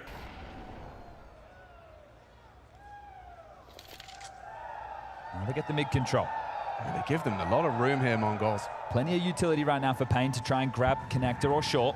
Get the deep con smoke here, molly towards short, take the space. There's the con smoke. They'll have a window redeploy.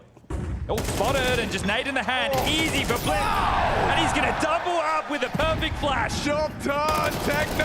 He puts the cherry on top, puts Snow on notice. 4 HP for the young gun. Bench angle, impossible to get past, but Snow and NQZ, they'll knife out and retreat. In fact, you're saving right now, and it's about to be the 12th round. Yep. Wow. This has come crumbling down around Pain, hasn't it? What a great start. The momentum was there, the fire was there, NQZ was out of his seat. Triple kill on the AWP. Yeah, but I mean, Mongols didn't disappear. They didn't cower in fear. And everybody's contributing right now for the Mongols. It's a full spread. There's like, what, 2 kills, 3 kills between top and bottom? That's They lose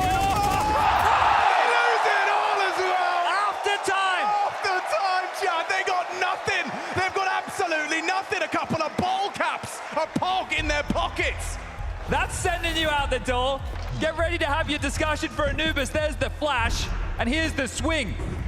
Big Uzera just sitting there, Nate, in his hand, and Blitz doubles up. Mate, the team play, and they really sour the mood further. You thought they couldn't make you feel any more helpless. How is $0 Glock into the next round? Stew in that. Whoa. Take your tactical timeout. This is only their second in this landslide of 12 consecutive rounds, but what are you going to do? You can't buy anything. You've been given a flash. Congrats.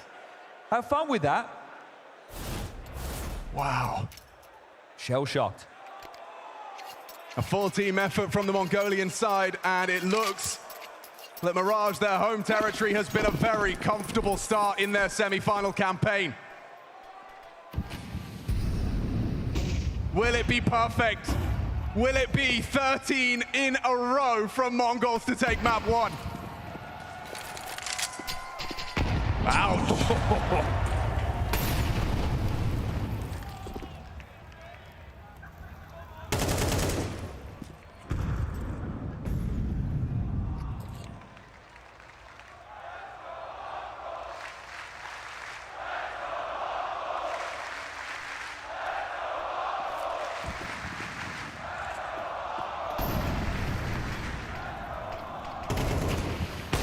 Oh, a miss shot from the orb.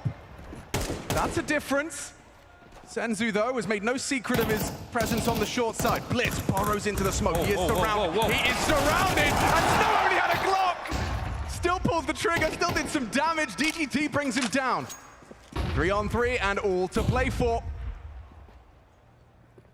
Techno versus NQZ. This is a big head-to-head, and NQZ doesn't even pull the trigger in time. Evzinho dispatches a Damadeus. A 13-round run. Pain by name, pain by nature. Agonizing way to start the semi-finals. Mongols flourish on the big stage. 6 rounds straight to close this one down on the CT side. They got the opening kill in every single one. This dark horse, the reputation is earned. And just one more map, Vitality await in that grand final. And you've got to feel good about that. They look at home in Austin.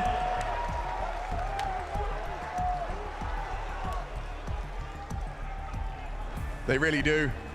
The comfort levels. I want to bring your attention to that frag distribution again. Just everyone. I will say Mazinho's a standout. The impact with that MP9 denial of the bomb. He does have a couple of extra frags, but everyone, Techno, Senzu, some of these previous absentees in their playoff games, and those individuals are online in a very big way.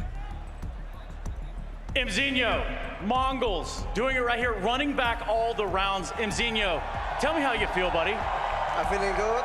We are up to 1-0. And try our best at second map. Yeah. You guys think you can close it out here, though? Can you tell me and make us all believers that the Mongols can do it right here and right now? Can a second. Can you make us all believers that the Mongols can do it right now? Can a second.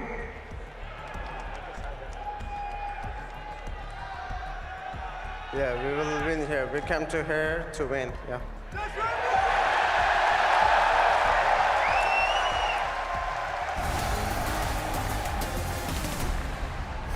They came for one thing and one thing only, and the Mongols are doing a damn good job of it so far. We talked about it, Pain starting 5-0 up, but then Mongols put their foot on the throat of the South Americans. 13-5 is how this one ends, Jason. That was nasty. Yeah, and give some respect to it because it's Techno who wins that. The long-standing Mongols who's been next to Blitz wins that clutch that ignites that entire run. That's a crazy turnaround. Because, I mean, I did start to feel nervous in those first 5 rounds. I was just like, oh no, Mongols, please don't do this to us. You've just gotten here. You don't have to be like this. I was exactly the same, you know. I walked back from an interview and I saw the old fans like, please, Mongols, not do this. You're also the fan favorite. Now, come on, please bring it back. And now we're 13 in a row. Yeah, then it looked nice and easy from there. So it took them a minute, but they woke up. That's a fantastic game. Obviously, Mazinho, the babyface killer, putting in a shift. It's crazy, just considering like how young he is as a player, right? The fact that he's shaken off any nerves in this series and put on a show for us on Well, stage. I mean, it's been a while now, but it's also kind of cool in the sense that when Mizzino joined this team, watching him, because he was one of the first people that were like, oh yeah, we plucked him out of like a random land center in Mongolia, and we're watching the game and we're like, yep, it looks like you picked him up out of her. But like his transformation from when he joined this team to right now is incredible, and it's awesome to see him on the big stage leading the way for Mongols. I remember my first time.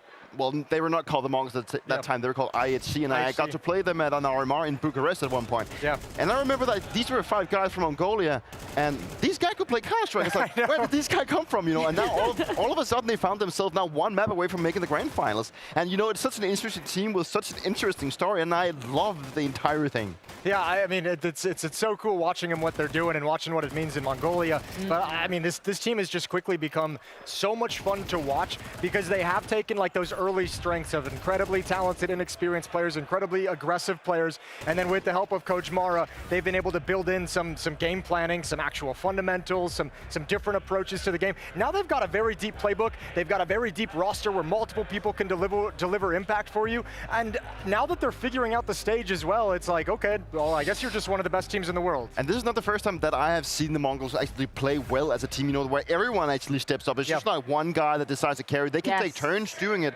but when they do it like collectively inside the team, that is where they shine, and this is exactly what they managed to pull off. Everyone was throwing it in, they were making plays, going through the smokes, they knew when to go for the aggressiveness, they knew when to fall back. There were so many strings they could play on. I'm just trying to imagine you and the rest of Astralis back in the day just being like, who the hell are these Mongolians? It cracks me up for some reason. Best team in the world, and you're like, who the fuck are they, the Mongolians? Yeah, but they were so cool, they came out of nowhere, and now all of a sudden they're It's crazy, right? And you made it such an apt point that it wasn't just one individual shining bright for the Mongols. We've got to see a combined package there. Both Mizzino, Techno. Let's throw Senzu's name into the mix, because why not? He's really shown up at this major. Yeah, he has. I mean, obviously the record-setting game that he had against G2, obviously had a big game yesterday. His Mirage kind of started slow yesterday, and he picked it up. Today was great, pretty much throughout the whole thing. And this is what's kind of cool. Like, in a different year, like if this is last year, right, or maybe even earlier this year, they go down 0-5 like this on a stage in the semifinals, and you have no belief they're going to bring it back. You're kind of just like, okay, well, this is how things usually go for the Mongols.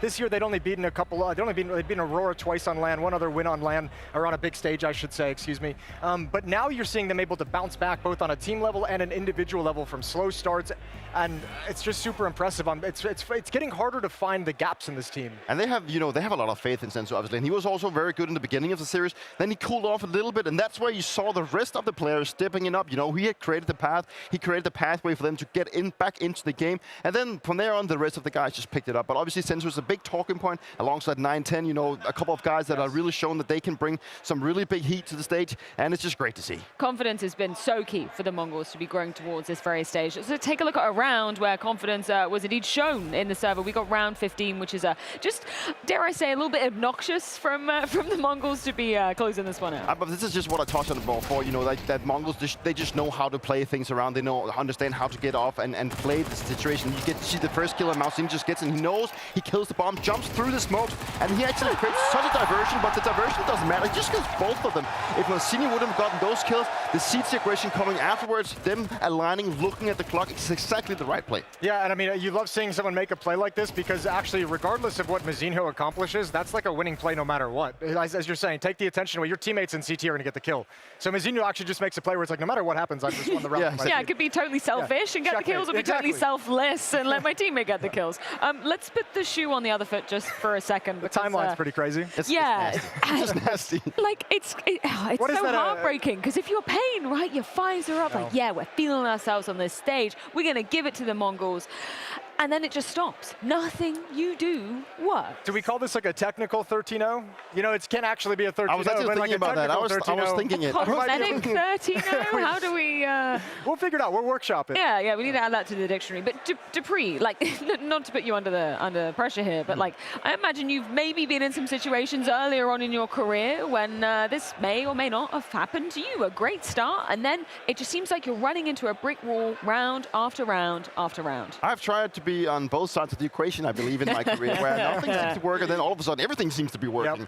And you know, it's tough because you go up 5-0 and you feel like, hey, God, we got this. You know, maybe it's actually a situation where Pain maybe got a little bit too comfortable around the things. You know, I actually saw some emotions on the Mongol side when they were down, and when they started winning, they knew that the rounds they were getting back to back was so instrumental for them getting back in the game. I think it was Techno raising his fist, you know, being very emotional about what was happening, because they knew that is what they needed. Because if they would only have won round 6, making it 5-1, they would still have found themselves in a situation where their economy was not on the backside.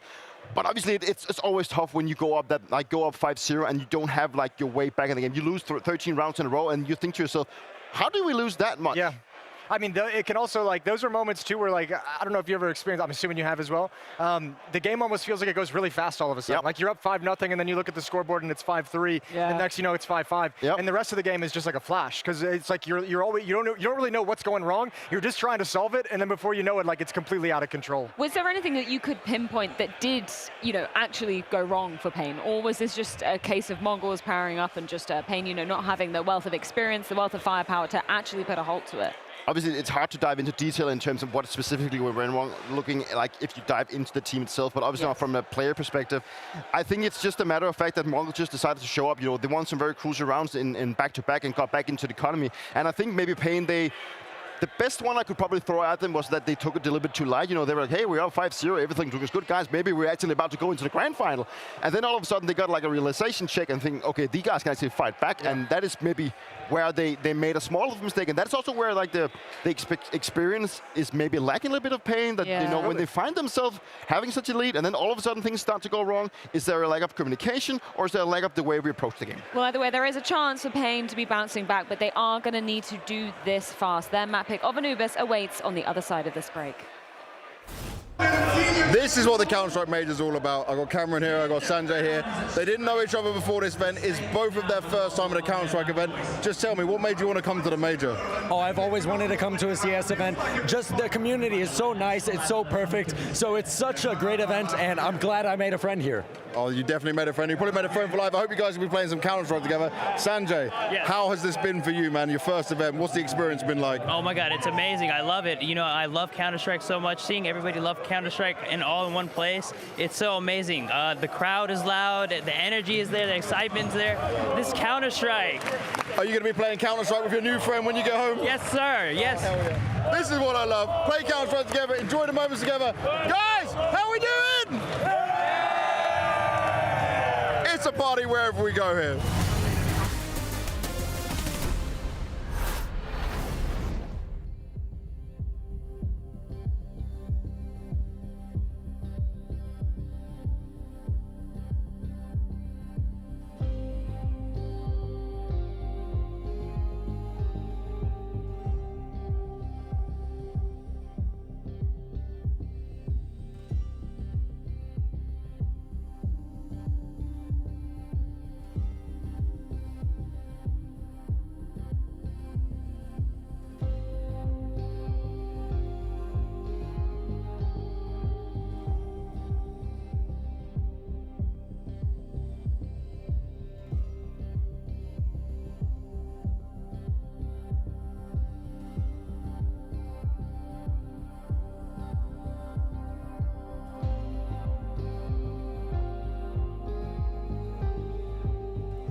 Anubis is the second map here. So Mongols, they're coming into this game a little bit hot because they actually beat FaZe yesterday.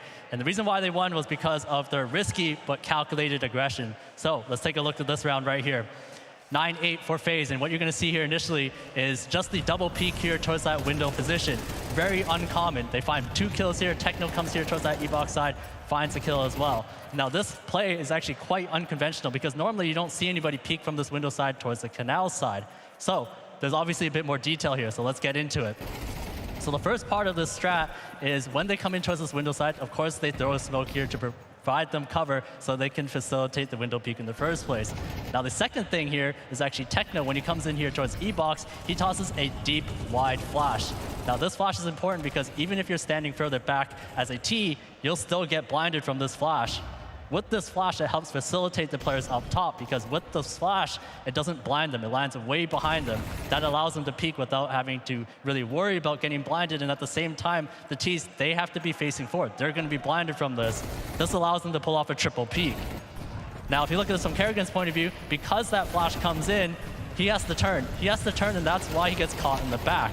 At the same time, you'll see that Liege, when he comes in, he gets blinded because he's facing forward. This triple peek is just so effective because of that.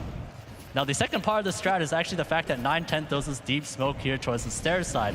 Now, this smoke basically blocks out any Ts who are playing towards the stairs side, and it prevents them from really being able to cover these players that are coming up towards the canals. At the same time, though, Senzu also tosses these 2 flashes here at A main. And what this does ultimately is for an Opera who's a little bit further back, if they cross towards the smoke towards the right side, they're going to get blinded if they try to peek towards canals. You'll see from Simple's point of view here, as he comes in, he sees the smoke popping, forces him towards this right side area. Then when he tries to re-peek, that's when he gets flashed. And that's why he can't help his teammates. And these openings are what makes Mongo so special on this map. So if we watch this back again, you can see all the details. The smoke here towards the back side to allow them to go for the window peek in the first place. Then Techno's flash, deep flash here towards that left side, blinds anybody here towards that canal's position. There's 9-10 smoke here towards the right side, and then there's Senzu's flashes towards the left side so that nobody towards the back can actually peek. And that's why Mongols are able to beat FaZe, is because of this risky but calculated aggression that let them get the win. We'll have to see if Pain can be able to handle this. I really appreciate this breakdown from the Mahone zone because it begs the question to me, Jacob, why do you think Pain then picked this map against the Mongols when they've got little tricks of the trade like this? Yeah, but they themselves have had a bit of success on the map during this tournament. Coming into it, they lost it 4 times in a row, Mari, and we thought to ourselves, Pain on Anubis, probably not a good combination. So far this tournament, though, they played it twice. They beat Nemiga 13-8, and they beat Furia 13-8. So Pain themselves have been looking great on Anubis so far. Man on your screen, NQC in particular, have stepped it up with the AWP, part of all the opening duels. So as much as I want to praise the Mongols for making that comeback versus FaZe yesterday and winning Anubis, I think Pain so far in this tournament have looked better. What scares me about Pain going for the Anubis pick is that, to me, yes, they have been doing well on the map, but I think it's more down to the individuals. Yeah. I feel like NQZ had some pop-off moments, but really Davideus. Like, Davideus was incredibly clutch versus Furia. I think he won 4 separate clutches in a single half, and, I mean, all credit to him. The Chilean guy is really like carrying the torch for that region, but usually he's known as being like this Patagonian trailblazer, not some guy that's just all camped up clutching in the Andes. Like, it doesn't make any sense the way that they beat Furia to me, and I don't know if they can actually replicate what they did the other day. The Chilean who, Maui? You might get a few cheers in the arena if you say his name. The Chilean Elige? It's a mixed bag. It's a mixed bag. It's a mixed bag. You may have forgotten about him I'm moving away from that nickname. Keep working. We're moving away from that. The Patagonian Trailblazer. That's what he is now. That's his new nickname. You bring up a good point there, Jacob, but I'm putting Nemiga, Furia, and the Mongols in a completely separate categories, right? Is that not fair to say? I think that's fair to say. I think the Mongols have shown us that they, obviously on Mirage, were the better team. They had the better individuals. I think so far in this tournament, they've also gotten better and better. Whenever I see Mongols play, I feel like they're growing into the tournament, the individuals, and this young squad, we cannot forget it. If they win this map, if they win this game, they will be the youngest ever team to make a major final. So I'm feeling they're growing into the tournament, and I'm 100% agree with what you're seeing on the screen right here, Freya. Mongols being heavy favorites according to the odds as well. Is it over? Is it over for Pain? Is this the last foray we see of them in Austin? You want the short answer? Go on. Yes. Well, we do need to dive into their chosen ground of Anubis to see if that becomes the reality. Let's get into map number 2. All right, Austin. All right, you. You, I'm talking to you. Yeah, you. At home, watching this Counter-Strike match, I ask and call upon you. This is a legendary moment for all 10 people on that stage. I guarantee that new faces walk into the grand final tomorrow. And all I ask is you put yourself in their shoes, you pick a team, and you make some fucking noise!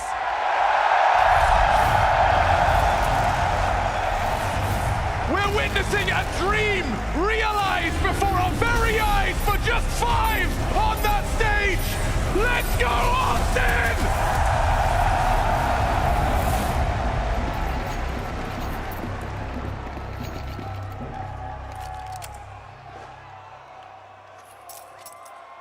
Three towards A on the defense. NQZ with the support of Davideus and DGT. Call this one 9Z. That's nice. It has to be a strong start, right? I mean, it was on Mirage as well, but this feels compulsory with the momentum Mongols have. Okay, they test him. He'd have liked a whole lot more. Chip in from DGT, puts Techno down, gets that belated trade. Info from Senzu, spots 2 doing the flashbang dance on the A site. Bombs pivoting, Blitz cutting them off with the pass here, through towards middle. Wants to be a thorn in their side. And also get some interesting sound cues.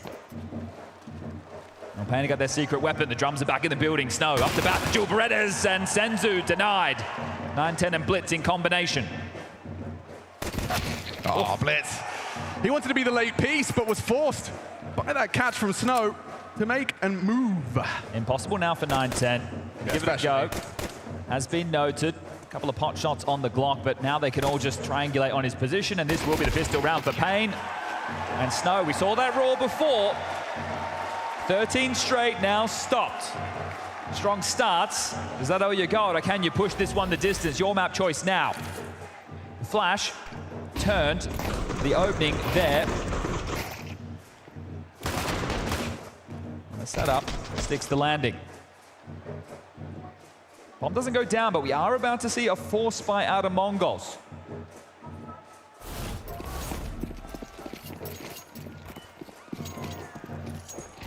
Not with immediate pace. And take their time on this one. 2 towards A, Davideus mid, Big Zero and Snow on B. This is the traditional setup. DGT's the A anchor, NQZ's the AWPer. He'll be here, there and everywhere. Another baskets play. DGT not playing anti right now, has NQC overseeing business with the M4. Block smoke, stalls the play, but they can creep into this. Yeah, it's tempting, isn't it? They might just underhand a flash and go. DGT would eat that. They will. Turns and returns with 1. Just the 1, because Mzenia was already passed. He removes NQZ. DGT. Oh, it doesn't matter. He'll take all 3. Mzenia flies into the site. A second round force buy, and Pain immediately returned to that familiar discomfort on this big stage. Short-lived celebrations, party crashed immediately by the Mongolian Horde. Just can't come that easily. Too easy. Yeah, that's it. What's he done? He just strolled through the smoke. The T-side map, so let's see how many they're able to accrue here. Great way to kick things off, more confidence for this young buck. I think he's everybody's favorite Counter-Strike player. How can't you love that face? And that personality, guy's a sweetheart. Oh, will they round the corner? Big Zera and Snow reside in their spawn. Bomb goes off, rounds now dotted, and we're all tied up 1-1. We'll have to be the force buy back the other way, but limitations. But let's see if Pain can play to the beat of the drum. Brazilian flavor in Austin. Look at that, all the space that he was making. Just sucks it up and takes the life out of Pain in that one. M4 saved, 3 MP9s, 5-7. Weapons that pack a punch. Nade through, nobody home. Harassment utility. I know it's not cut and dry like this, Chad, but I just can't help but feel that Pain need to immediately start fighting back. It has to stay a brawl. If right now the dam breaks open and a flood of rounds accrued for Mongols, will be the eco into the next. And that's going to sting. Okay, a little bit of info. Something about Senzu is how stubborn he is for that con position. He's constantly asking questions of this con defender, Big Uzera, in this instance.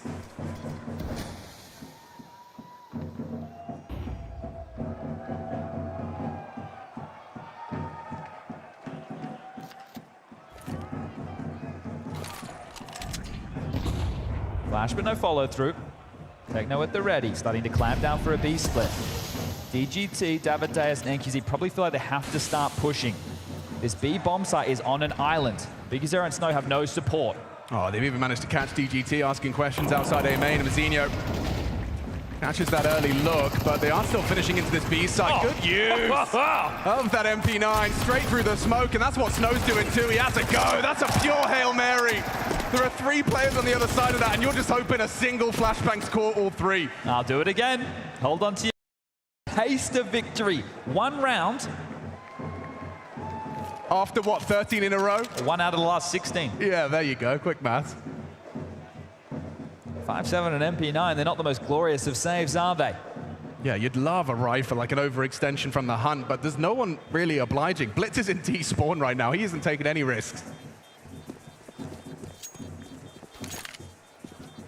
He looks bored. Is he bored on a semi-final stage? Yeah, well, look, he's just taking care of business right now, isn't he? Yeah, I suppose he'll wake up and get out of bed for the major grand final tomorrow. They can keep this up. I think it's just a crazy season for the Mongols. Obviously not being able to make dents in playoff games. That's been the main conversation. But they would disappear, Chad. It was like actually genuinely put the Mongols logo on the milk cartons, missing. We haven't seen them. And the thing is, nobody questions the ability of the players. It's the experience. And the only way that you can get that is by playing in environments exactly like this. So they're powered up. Yeah, it's not a loss or a mistake if you learn from it. What's that saying? A man can be destroyed but not defeated. Right now, they just need to walk past this eco to make it a 3-1 start. Do you reckon the trumpet and the drums can get together? Oh, they should synergize, yes. Come on, trumpet man, get in the mix. All right, B-main push, Techno, not the weapon for the job, but maybe you'd love to farm up some eeks. Flash from Blitz, fight available, and there he is, Techno. Lovely. Blitz was the safety net there. Look at Techno and Blitz, 24 points of health between the 2 of them. Hanging on by a thread, but the job is done. The round is won. And they're not taking any chances. Look at Davideus, he's so worried. The map is so tiny for him. He's stuck out here towards B. There's a kill. That's on a healthy member. All right, another one of those, and we could actually talk about something a little bit crazy. I think just the fact that they don't know where NQZ is has spooked them. They don't know where that other piece is. It seems like he's cut off at the pass. Senzu can start investigating at some point. So here comes the push, 40 seconds. This could be a frag. And it is. Oh, he'd have loved another through the smoke, but Blitz will find another triple. That's good output from him, taking it in turns to find impact here. And their positions, they're reflecting exactly what you were just talking about. So not going to take any risks on this, but Blitz is leering towards middle, or was. Now pivoting back, Senzu can go in and clear B. There's plenty of utility. So playing to the beat of their own drum right now are the Mongols.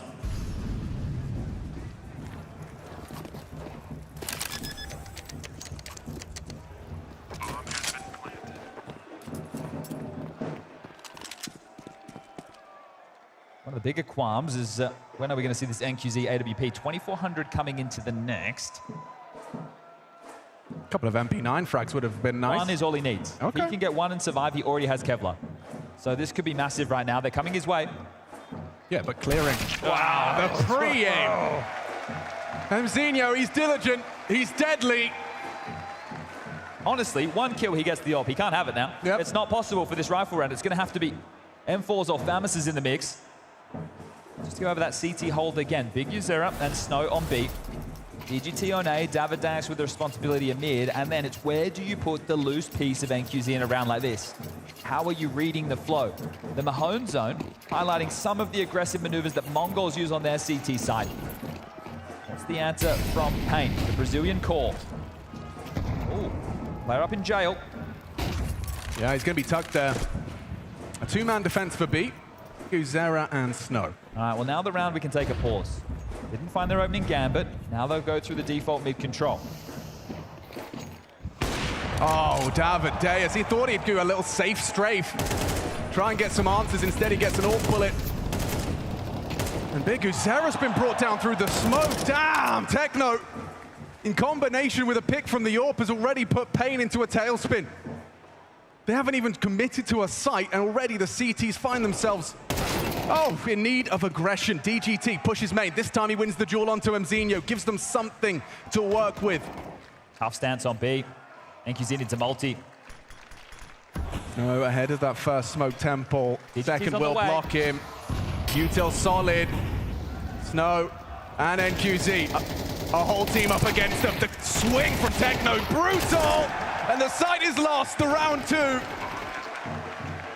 Methodical. Oh, Blitz has just jumped straight to that smoke. Beautiful. Oh, he gets the info, round secure. DGT, run for the hills. It's just flowing, isn't it? Oh, since the pistol round, no opening frags in favor of Pain. Sure, the weapons haven't been there, but this round they were. Cut off at the pass right now, 9-10, making sure that you can't head for the T-spawn. You're going to be bunkered down towards A.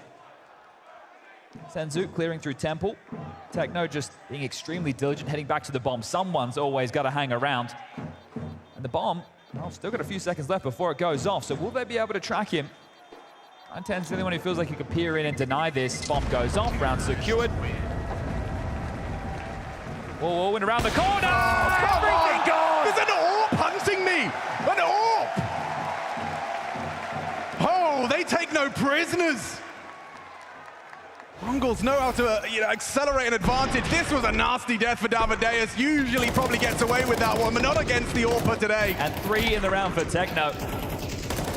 Yeah, good swing, gets that info just on the other side of the pillar. Yeah, the pathing, beautiful, right? Just drawing those crosshairs, a great understanding of the situation, and a map that they haven't played an awful lot of, only twice at the major. Both against FaZe. Looking comfy right now, and the acceleration into a partial buy. This is risky. Shows the confidence, though. There is, yeah, I mean, no absence of that. Senzu.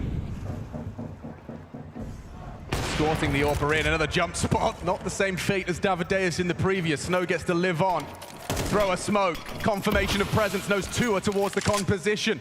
A little bit of a walk on that bridge. 9-10 just tucked around the corner in time, but there is a gap. Big gap. Unlikely to translate to a round, but could translate to a dead AWP. NQZ may get one from the cold, dead hands of 9-10. Oh, he actually turned around there. Yeah, crouch surge, but they're into B. Might just hold on to this AWP. Why give not? it away? Go fish and see what you can find. You're still trying to piece the round together, but now that you're blocked, that'll be that. Techno found another one through the smoke there, so another opening kill. 5 consecutive.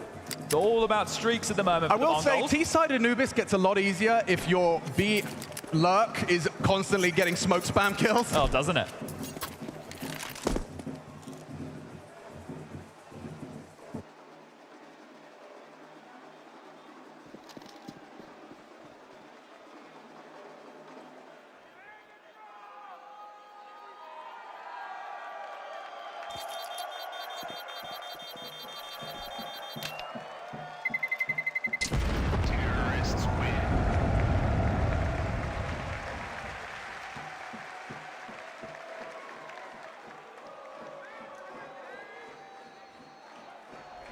It's an important juncture of the game here. Timeout's been called. And a good time for it. Not really a smoke spam, was it? Just caught him on the cusp there.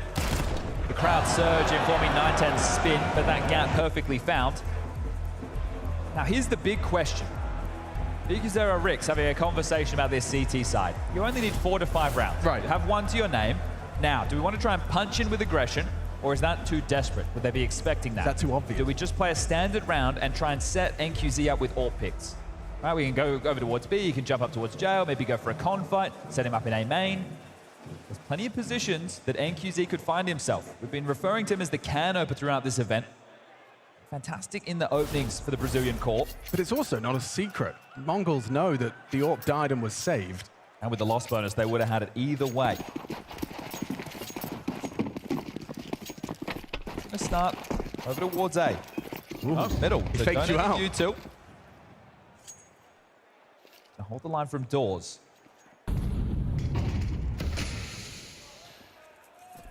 There's the molly. Need an extinguish. Gentlemen, haven't talked this one through, so there's a gap for David. Oh, lovely. First opening kill. Yeah, and he gets it from just catching a very brave standoff. Finds a safe haven behind the spread of the flame. Overlooked by Blitz and first blood drawn. Pain, a must win now. They must convert. Opening kill given to them by Davideus. Forward of the smoke, NQZ hoping to be a destabilizing presence on the crawl from Mzinho. They've split them down the middle here is the problem. Davideus responding to this now, but is he late? I mean, all he can do is tell them when camera is under threat. Oh, Flames, awkward. Walking, Davideus, clothesline and a missed shot from the orb.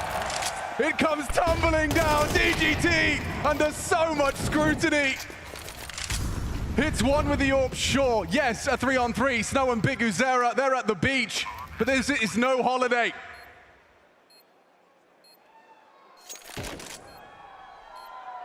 Walking into the Mongolian sniper, and it's too easy for him. Just picks off another. Time ticking away. A well-placed nade. Do you really want to have a go, or would you rather keep what you can? You can only save for so long. So sure, the first opening kill for Pain since the pistol. That doesn't matter. That was off the back of the timeout. They got the opener. I thought they maneuvered quite well. It's the missed shot. MZ coming through, punishing that of NQZ. They're going to try and hunt this down. Knife in hand, grabs a kill. Snow getting hunted, but Senzu's not going to be able to catch him. So loss bonus in the mix. There's more than enough for another buy. Orb can get dropped. Snow can drop one, and they're going to be all good in the investment. So at least they can stay threatening down the stretch.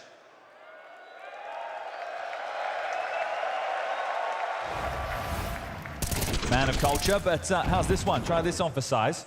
Last 20 rounds of play, 1 round for Pain. Yeah. They are starving.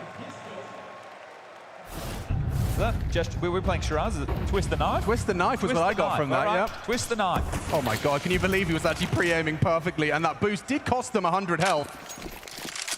Solid HE connection. Starting the ult on B.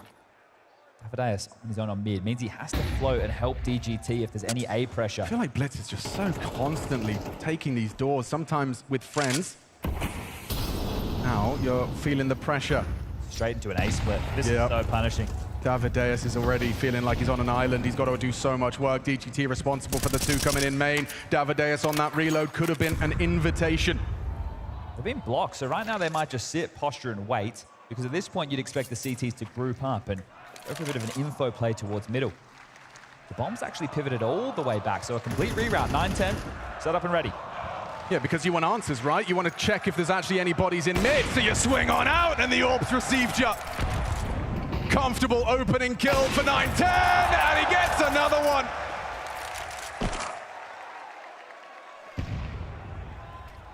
Snow and NQZ, they've arrived, but so have the smokes. They get a momentary glimpse of the encroaching side, but Mongols take the site, take the round, and this loss streak continues. It's just looking like a ragdolling. Again, I want to draw context back to this being the CT side of Anubis, but rounds need to start happening soon. 7, that's already great. I'd say par for the course right now for the Mongols. If they can hunt them again, which they've been very successful at, another round where they carry nothing through. Why do I feel like Mzinho is going to perfectly clear this as well? Barrel. 4-3. And again with a 9-10 hunt. You cannot emphasize that a low HP AWPer hunting is just, it's a good testify for how insane Mongols are playing right now. Techno might catch him. This is the AWP going to be removed. Sure, he's got cash in the corner. He just run on down. Look at them. They're vibing high right now, Mongols. Time after time, playoff after playoff, it was head in hands. It was disappointment, but it was a lesson and a lesson they are putting to use, peaking at the right time. The Blast TV Austin Major, the culmination of the very first VRS season, and they're getting ever closer to a major grand final. Let that sink in. There he is again. Well low.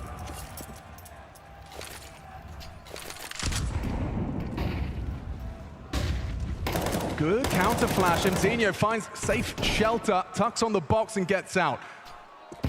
Now they apply the pressure. Swing with the HE. And he keeps on walking, gets on this warpath. Good chunk damage actually to Blitz progressing mid. And they're walking into MouZ right now. Do they swing in? There's a flash turned, and he's got the opener. They just keep on coming. There was double orbs in the mix. We didn't even Snow get to use it. They're even flashing, and it doesn't matter. MOUZ.CDT late to the punch, and now just Big Uzera. The Mongolian horde coming his way. One man, isolated, flames at his feet, and a bullet between his eyes. Save again, but guess what? They're going to hunt you down. They got money for days. Where are you going to hide? The map's so small. They are choking them out here.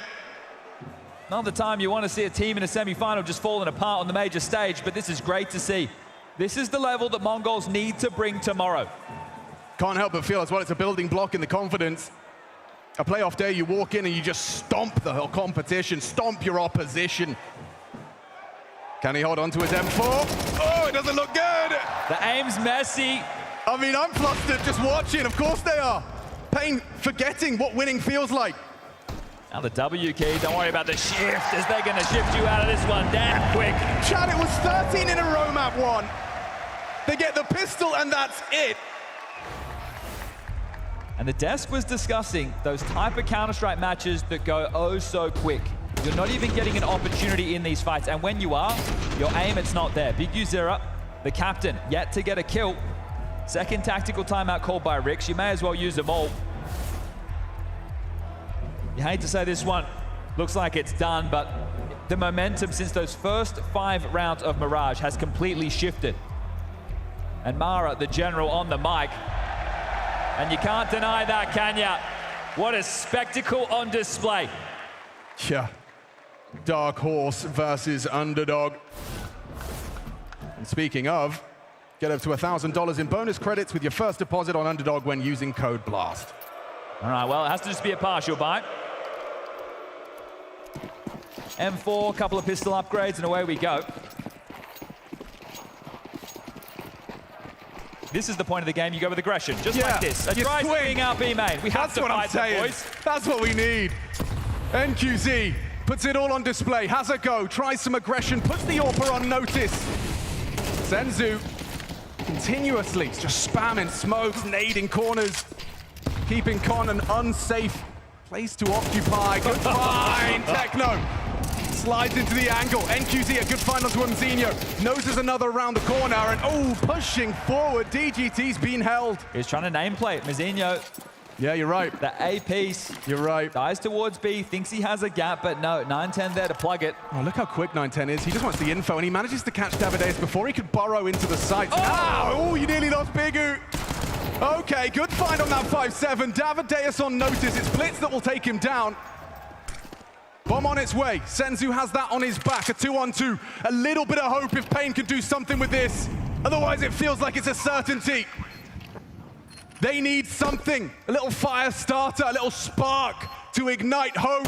And NQZ provides the first. Big Uzera, though, needed to hide, find more damage. Senzu comes up clutch.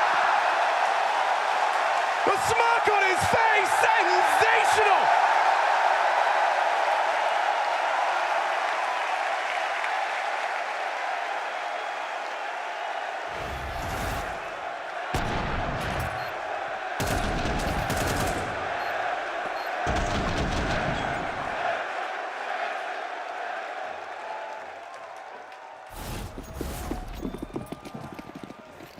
This is a feel-good game of Counter-Strike for the Mongols.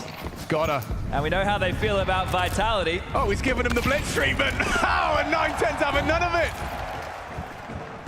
When the Mongols do it, it's a coordinated Mahone zone moment. This one's just Big Uzera holding W out the window. Desperation on display now. This one's gotten away from you. Nice find. That's the NQZ impact you need to be seeing, but I'm starting to feel it may be all too little too late. 5 Mongolians with hot hands and Pain on ice.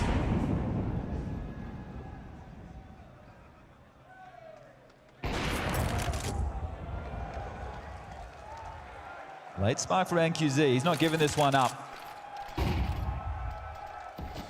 3 on the CT side, not impossible. Just the way that these rounds have gone, it feels that they don't have a chance in the world, a firm grasp. Can we just address that Blitz is doing this alone with the bomb? If he shows that, it'll force a full rotation, so he doesn't need to commit to a fight. Just needs it to show up on the radar, but pressure towards A main regardless, hoping for movement on B. Snow and NQZ burrowed down on the platform. Davideus and DGT dealing with the other side of the map.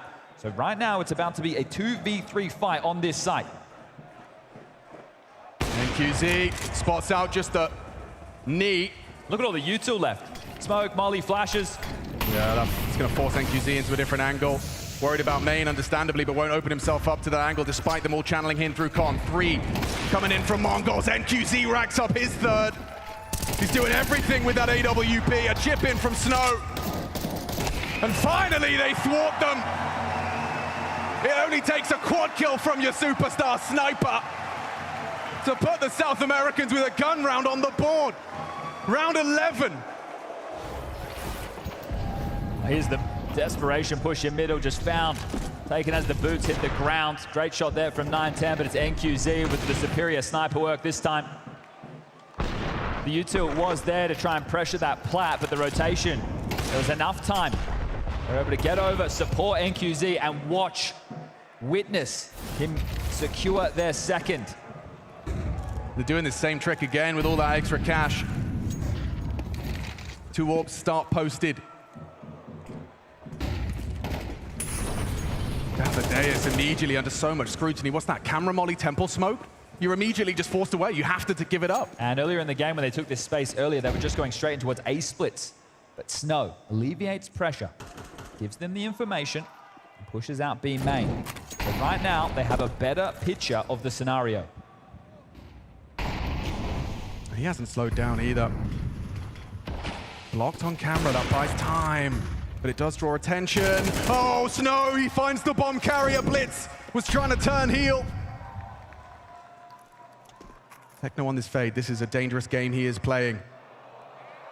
But Pain, when the pressure is this high, it's easy to overlook the unexpected. It's easy to not be ready. Davideus catches Techno on the fade. A late resurgence for just a little bit of hope amongst the Pain. 30 seconds. This one's just going to fall flat for the Mongols. They got to get something going and quickly. They're not even grouped up to trade.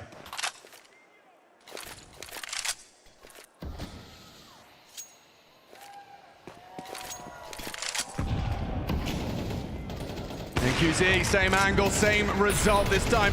Lethality found onto Mzinho. Empty hands for the Mongols. If Pain had 1, I'd say no way. 2, I'm not sure, but 3, maybe, just maybe. There's more to be said about Anubis after the break.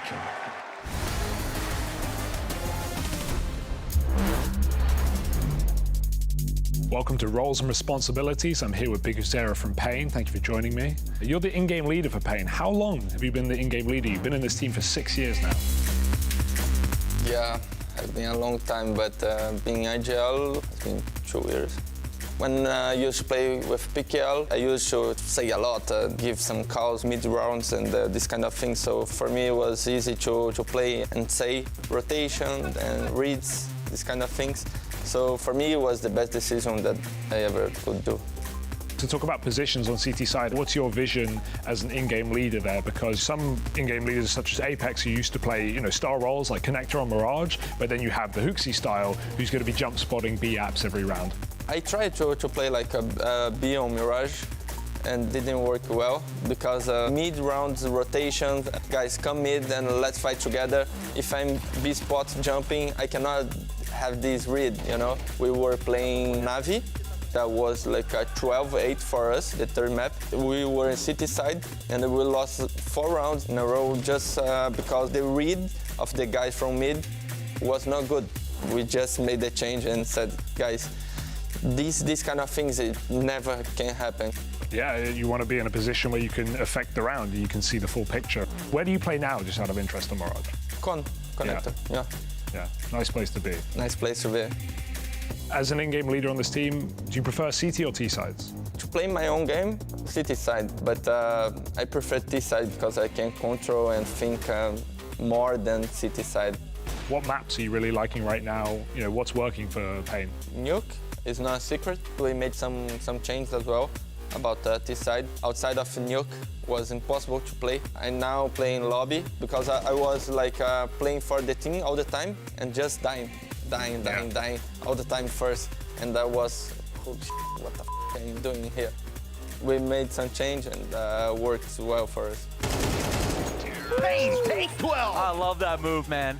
Inferno and Nubis, if you start this side, you can make 11, 12 rounds. So these two maps, I don't like to play BO1, but if you have to play, we're gonna play. Inside of your role being an in-game leader, there's also another role, and that's to be the captain, right? You're looking after a team of some young players such as Snow. What's it like bringing up someone who's 16, 17 years old when he first joins a top Counter-Strike team? Snow is like a sponge guy.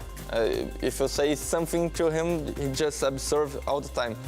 Exceeding all expectations, it is Pain! When I'm not playing, I'm on the server. I just like to leave the Counter-Strike, you know?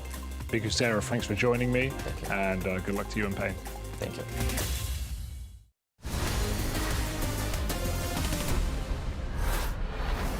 History already written with this mere attendance in this semi-final. Austin, you having a good Saturday night?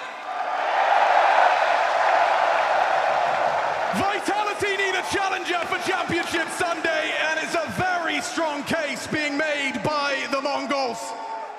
Just 3 rounds, all Pain have to work with, but a T-side bias that Pain are gonna have to cling on and prove to be true. His pistols to close as Techno on the jump spot. Sees one. Jewel Beretta's in his hand as Big Yuzera, the first to test him. It's a fake. Bomb wants to head A. Hoping for an over commitment from the A defense. There's another smoke now dotted in.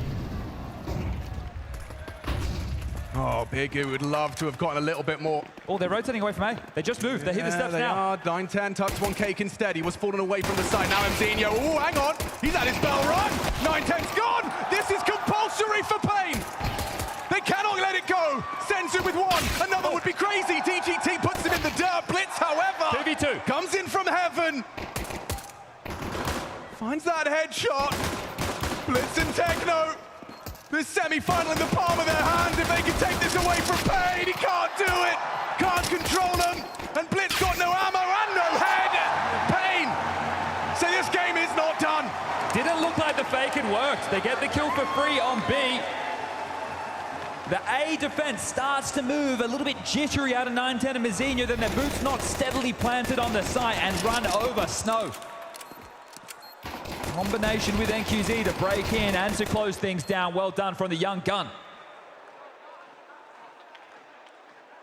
About to find out how quick this gap can close. Eco from the Mongols. A 5th should be a certainty. It's a guaranteed type of round, or needs to be, if you want any chance of bringing this back, pushing it to the 3rd and giving us a 3-map series. Taking the A main control without any worries. Nobody baskets, nobody fountain. And that rotation point, sure, a bunch of them could pipe in through middle. Singed toes, there's the swing, info for Big Yuzera, and Mzinho goes down. They can scoop up that bomb and just head over and join the party on this A site. Remember the nerves for both of these teams, you touched upon it. First major playoffs for Pain, second for the Mongols, but the first time both of them have found themselves in a major semi-final.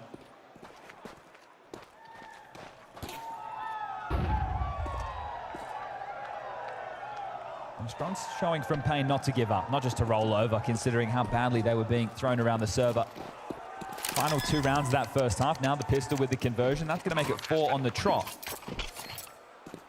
It's not much, but it's something. That's it, right? The T-side bias on this map, it can really cascade out of control.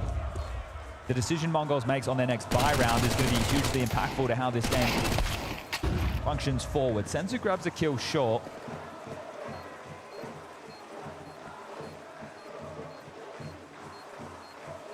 Oh, and another one there. So going to add some extra cash. Can they pick up these dropped weapons. Do they even want to? Yeah, Mac 10 is not going to be too enticing on a CT side. It's so good to see Senzu just let off the leash as a player now, right? And it's when I say that, it's not like Blitz or Mara have been holding him back. Yeah. It's his own mental. It's the fact he's a young man learning what it takes to be that X factor, that star player, that monster that we know he can be. Well, that's what I'm saying. This entire semi-final, all of the players here, Snow, a great example, Senzu, Mzinho, everyone was watching the legends of last season, the legends of the yesteryear, as inspiration to now find themselves in this position, a semi-final of the Counter-Strike Major. And this is another round that feels mandatory. First rifle round. Techno's just going to operate on that scavenge back Mac 10.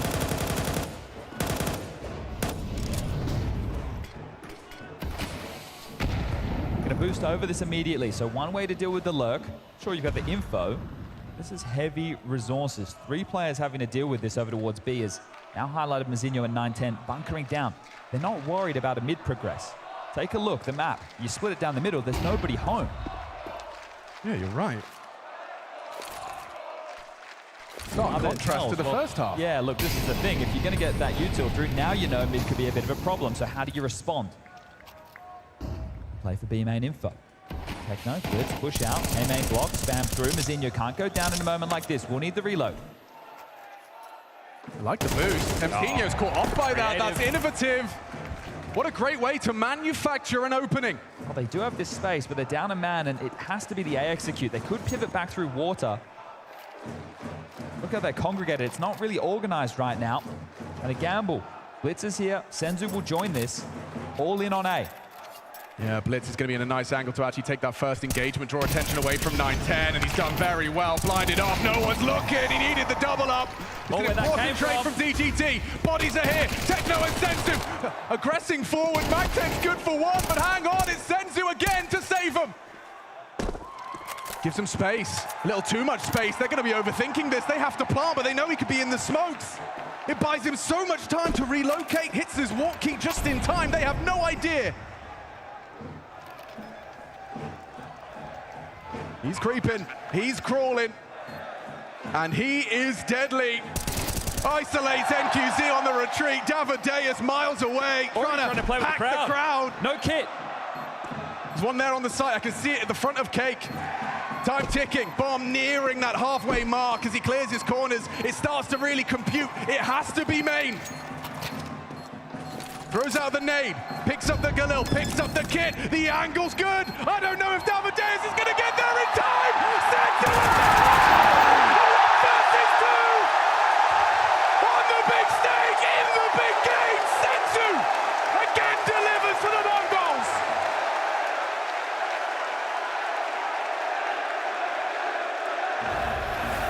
He's just collecting clutches. This kid had the biggest drop-off for his team once they made it to playoff games. And now, in the semi-final, he's making Pain look silly. That's double digits. That's 10. That's 3 rounds away from the grand final for the first for Mongolia, the first for Asia.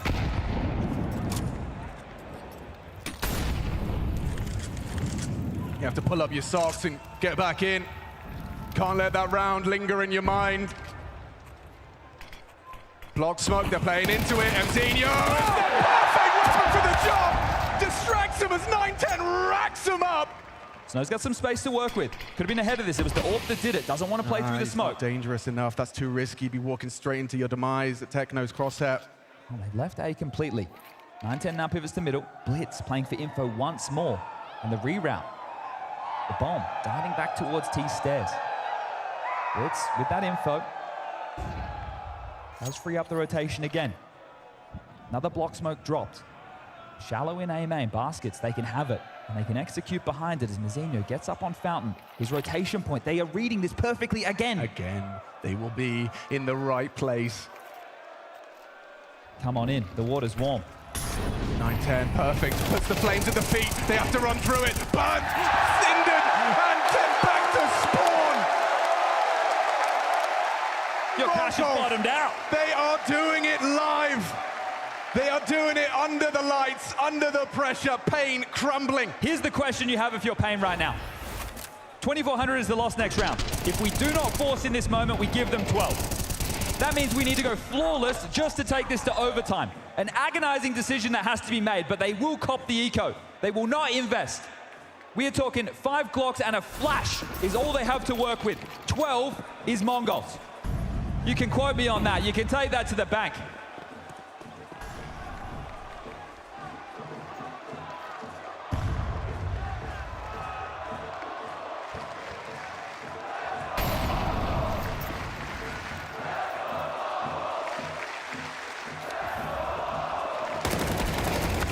Just one, Blitz traded, M4 picked up. Something to work with now, the flash was good. Senzu rotates in, and nade perfectly placed, and he's just gonna mop him up. The response is here, and there's that 12 I'm talking about. 1 round, and they get to face Vitality for the 5th time this year. Sure, they've taken a couple of maps, but can they be the team to stop Vitality's near perfect season? In this form, I think it's a good fight, Chad.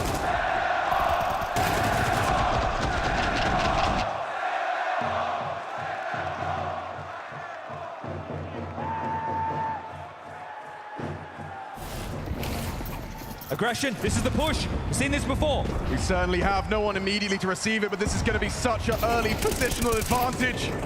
Outmaneuvered, but not outgunned. DGT removing Techno. Look at MongolZ's position. DGT spots him. Surely that information flows. He'll be forced away, backed into the safety of A main. Pain doesn't let desperation get the better of them, but MongolZ, he wants to fight. Look at the angle he's got there. That might even catch them off guard. I love his proactivity.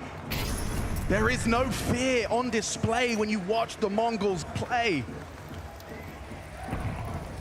910's going to post up with his AWP connector. Smoked off for now, sure, but it is going to fade.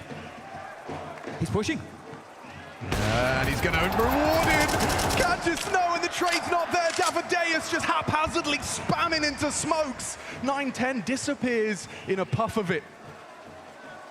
Transitioning back into this AWP. 910 on the line. They're coming his way, all 3 of them. He gets one more, and the job is done. Championship Sunday, it calls. And the Mongols answer. A Mongolian team in a major grand final. A first for Asia. A ritual of ruin. Playoffs versus Titans, they wavered. Paris, no. Copenhagen, they couldn't. Shanghai, not then. But now.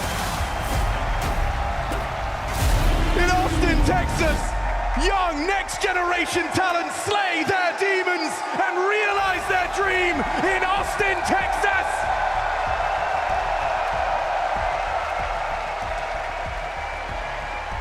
No team that has come from this region has ever made it this far.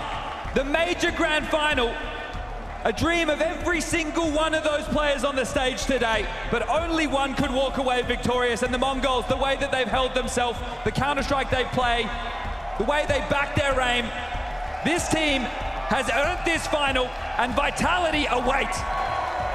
Sure, they can be defeated, but never destroyed.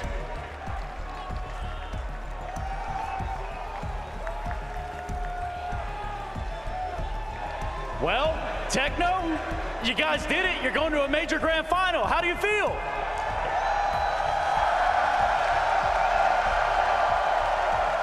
Of course, it's feeling amazing for us, and it's a grand final, you know? Yeah. How does it feel to get up here on the stage and find success, something that the Mongols haven't always done? I think right now we're playing like our, how to say that, their own play style, I guess, yeah, every game, and it was working, it's working well, and I think it is. So let me ask you this, man. You guys have met Vitality in Katowice, in Malta, in Melbourne, Dallas, and tomorrow you're going to meet them in a grand final right here in Austin. Are you going to beat them, and how are you going to do it? I think it's revenge time for us. Revenge. Revenge. Austin, Texas likes some revenge. You want to talk to these people? Thank you. Thank you. Thank you. Keep cheering for us. Thank you. That's all. Make some noise for the Mongols! You fucking cheering for him? I would love him up here. A semi-final exit, MongolZ. Let's talk today first. After that unbelievable result versus Furia, why do you think it didn't go your way today? We started well, but they kind of changed the rhythm, and we could not adapt it, and it turned into a snowball. So credit to them, they're playing really well, but yeah, that's it.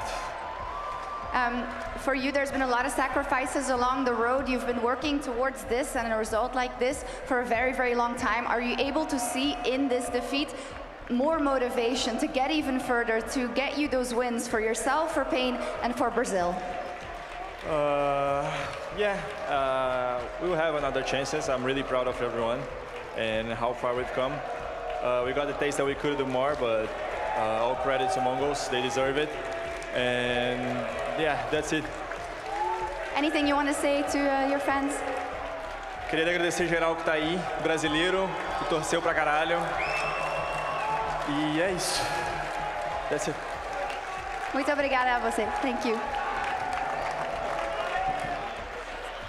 Crushing the dreams of South America. The Mongols go where no East Asian team has ever gone before. A major grand final, making history for their nation in the process. No pain, all gain for the Mongols here tonight in Austin, Maui. What a game. That's been unbelievable, the run that we're getting from the Mongols. I mean, whereas they are really writing the history books for how far East Asia has gone in CS2 or CSGO, Pain themselves, I think they got to be pretty happy about this run. I feel like things for them have gone well above what anybody expected, including themselves. They'll be the first ones to tell you that. 100%. Pain should be nothing but proud, and so should the Mongols. As you said, Freya, history are being written right now. The Mongols taking it all the way to the grand final. I don't think even themselves would have imagined that in their dreams. And to add on top of that, the youngest team ever to be in a grand final of a major. 20.4 average age, I believe that is for the Mongols. They're just a bunch of kids playing Counter-Strike at an incredible high level. It was amazing to witness just the absolute dominance, particularly when we go back to that first map of Mirage, Pain starting 5-0 up, but then the Mongols, they were just able to flip some sort of switch into this one and submit the Pain that we know they've been working up to all season long. They just woke up in the series. I mean, okay, we got Blitz coming in, actually. The fanfare is hard to think over right now, and I mean, he deserves it. Whatever he did to wake up his team on map one, they never look back. 26-5 in terms of round differential after that point. Just unbelievable. They really did just beat Pain out of the zone. You guys hear this, right? Congratulations, Blitz. I hope you can hear me over this wonderful crowd. Tell me, what's going through your head right now? What are the emotions you're experiencing? Yeah, it's like a dream comes true. Yeah, that's it.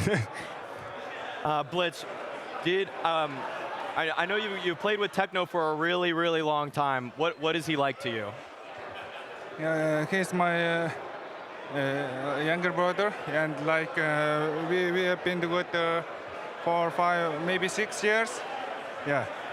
You said it's a dream to come through. Did you, in your wildest imagination, even dream about the fact that you could be in the grand final today?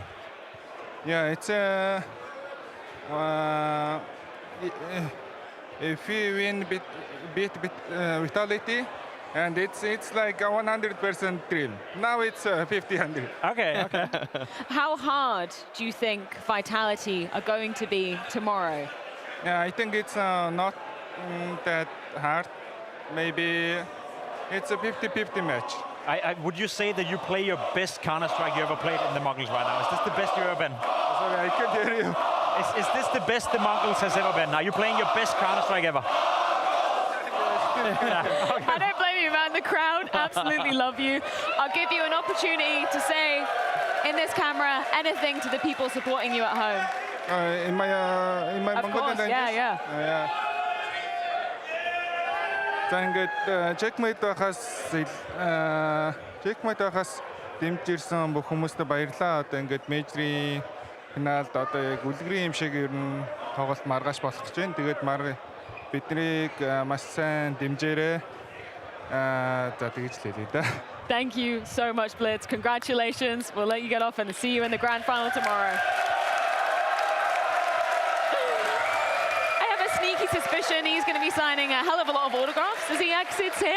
So many fans for the Mongols, despite slaying, the hometown favorites of FaZe. And I can't blame the people here. There's something so endearing about the Mongols and their story, their run to this point in the major. It just feels completely unbelievable. Mongolia was not on the map for World Counter-Strike whatsoever. You had a couple little names pop up here and there over the past 10 years. People like Zilkenberg, Machine Gun, but really, there was not even a fledgling Mongolian team that was putting themselves on the map. Like what, one IEM, I think it was a Beijing event or something like that, like Taipei, it was Taipei, like 9 years ago or something. Yeah. That's like the one time we saw a Mongolian team in international competition. Now, the Mongols, they're a mainstay in terms of what they are accomplishing in consistent playoff runs, the fact that they've been to 7 out of 9 of their last events playoffs, like what they're doing, it just seems like it came out of absolutely nowhere, but where it came from, you have to give a lot of credit to Blitz. Who knew? All that had to happen was Kadian yelling at them back in Cologne, a couple of years ago, and then all of a sudden the Mongolian Counter-Strike scene flustered. I think they play attractive Counter-Strike. I think they play fun Counter-Strike. They play an aim-heavy Counter-Strike, individual-based Counter-Strike, but as a fan of Counter-Strike, I think it's fun to watch. I think the crowd here appreciate that as well. Fact of the matter is that you always see players go for duels, you always see players go toe-to-toe against some of the best in the world as well, and when you do that and you play with that kind of confidence, despite the fact that your average age of the team is 20.8, you are attractive, you are fun to watch. How much are you reading into, Blitz coming up here saying 50-50 game he sees versus Vitality tomorrow? I believe this is going to be that 5th head-to-head this year alone. Obviously, goes without saying, Vitality have won every single one of them. They've only lost to 2 teams this season so far. Where do you think the odds are looking for the Mongols going into tomorrow? I love that Blitz says that it's a 50-50 game, but it's not. I would give them more like 1 out of 4 times they would be winning this one. Okay. Maybe on the pessimistic side, 1 out of 5, but somewhere around that range, okay? Like every map is gonna be a battle, but I'm glad to see people like Senzu and 910 popping off, because if Senzu can play like that, that's why the odds have been so skewed in Vitality's favor, that that he usually was the one that would fall off in these big playoff moments versus the best teams. We've just seen consistent efforts from Senzu where he's just dominating, like taking over rounds completely and making really smart plays in a very loud environment. I do want to say, though, a month ago in Dallas, Maui, they played each other, the Mongols versus Vitality. I was watching that game, and the Mongols should have won that one. They pressured Vitality on every single perimeter. You can pressure them on, and it felt like the Mongols in that game were the better team. Arguably, I agree with you, Vitality coming in tomorrow, heavy favorites. But if you're in the Mongols camp, you have to believe in something. And I think they believe in that feeling they had in that game a month ago in Dallas, that in that particular game, they were the better team. They lost a couple of ridiculous clutches, but outside of that, they kind of outplayed Vitality. So in that sense, maybe they feel they stand a chance. Maybe they feel revenge is coming, and I don't blame him for believing in that. Man, I'm just getting reminiscing to when we were back at the Shanghai major, right? The fact that we saw Mongols going to the playoffs. People were riding the hype train just a little bit, right? Because we obviously had the major in Asia. But now, like, the Mongols being this close to a trophy, that's already a massive win for them. I'm intrigued to whether you think they can take a map off of Vitality. It depends obviously how the veto is going to be going down, but do you think they have what it takes to maybe be testing Vitality's map pool at all? Totally. I mean, we've seen this Vitality team look mortal in these playoffs. I mean, the way that MOUZ dispatched them today on Inferno, the Mongols can do something similar to that. Like, with no doubt in my mind, can they actually have a puncher's chance in this one? If their players are not going to just shy away from the moment, and again, they're so young, so you never really know what's going to happen until they actually get onto that server. But if they've been playing even 80% of what they showed today or yesterday, they could even with that take a map. 100% agree. I think we saw Na'Vi pressure Vitality to the brink on one of the maps. Even Mirage that looked one-sided on the scoreline. Na'Vi in the first half remained very competitive. We saw Vitality today come under a bit of a pressure as well, losing in the fashion they did against MOUZ. And then the Mongols. I know Blitz couldn't hear the question, but I asked him, do we play the best Counter-Strike we've ever seen the Mongols play? I would say so. I've never seen the Mongols play better than they are right now. And if the Mongols a month ago in Dallas could almost beat Vitality and they're playing better today, then of course they can make the game competitive. Well-deserved spot for Mongols in that grand final versus Vitality tomorrow. That does unfortunately mean Pain mark their end in the semi-finals. So let's get a few closing thoughts courtesy of Bigazera and Banks. Pain are the best in Brazil right now, and they certainly showed it with the performance across this entire major. I got Bigazera with me here, and I'm sorry, man, this was a tough loss to take for you guys. I know how much it meant to you. Just tell me your initial reactions at the end of this game, just the way it ended as well for you. Actually, my interaction was like, this is not the Pain game that we know, that mostly I know. And was a difficult match, we know about it, but at the same time I was feeling that was not us there in the server, you know. Was so hard, everything, not just talking about Aang, and I don't know, everything, seems like they were like a step ahead. Yeah. And you were actually a step ahead at the beginning of MOUZ, though. It was 5 rounds, and I'm thinking, okay, Pain's really in this game. You guys are doing what you need to do. But then, nothing. And that's what I was worried about. Like, what were you saying to the team? What were you trying to fix? Or did it just feel like nothing was working? I think our brain just turned it off. I don't know, totally. I cannot explain, but I felt that.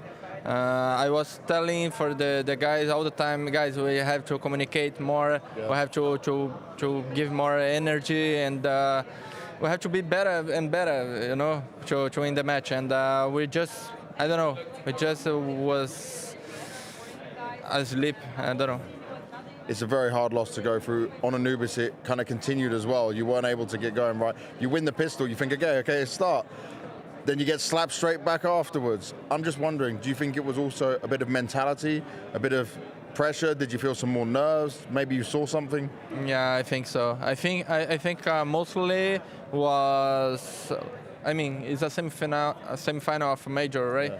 So everyone know about the pressure, but some people is not don't take don't know how to deal with. It's and new to you guys, it's new for everyone, but I don't know. We just had to keep our mind clear all the time, but it was difficult because in front of a big crowd, and I understand the fact of that, but we are professional players, so we have to deal with all of this pressure and this kind of things, you know. Well, let's try and turn away from this because I know it's sad right now. Let's focus on the positives. Your first ever major playoffs. Still a team that has not had massive amounts of practice together. Yeah. Ending the season like this, how confident does this make you feel for when you get some time off, then you come back next season, we're going to see a really strong looking Pain?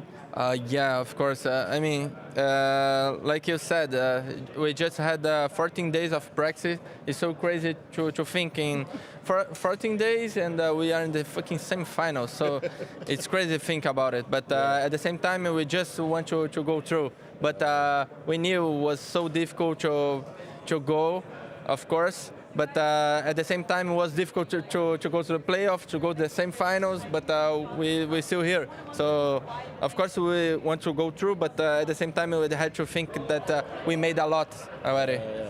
You really made a lot, and you made a lot of people proud and cheering for you, supporting you guys. So lastly, anything you want to say to your family back home, all the fans supporting around the world? Yeah, can we Portuguese? Yes, man, of course. I love it. I love this part in Portuguese.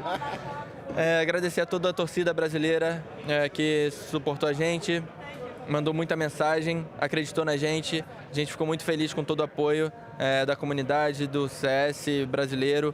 A gente quer muito botar o CS brasileiro de volta no topo, muito. É o que a gente mais quer. Não só brasileiro, agora é sul-americano, né? Porque a gente tem dois sul-americanos no time.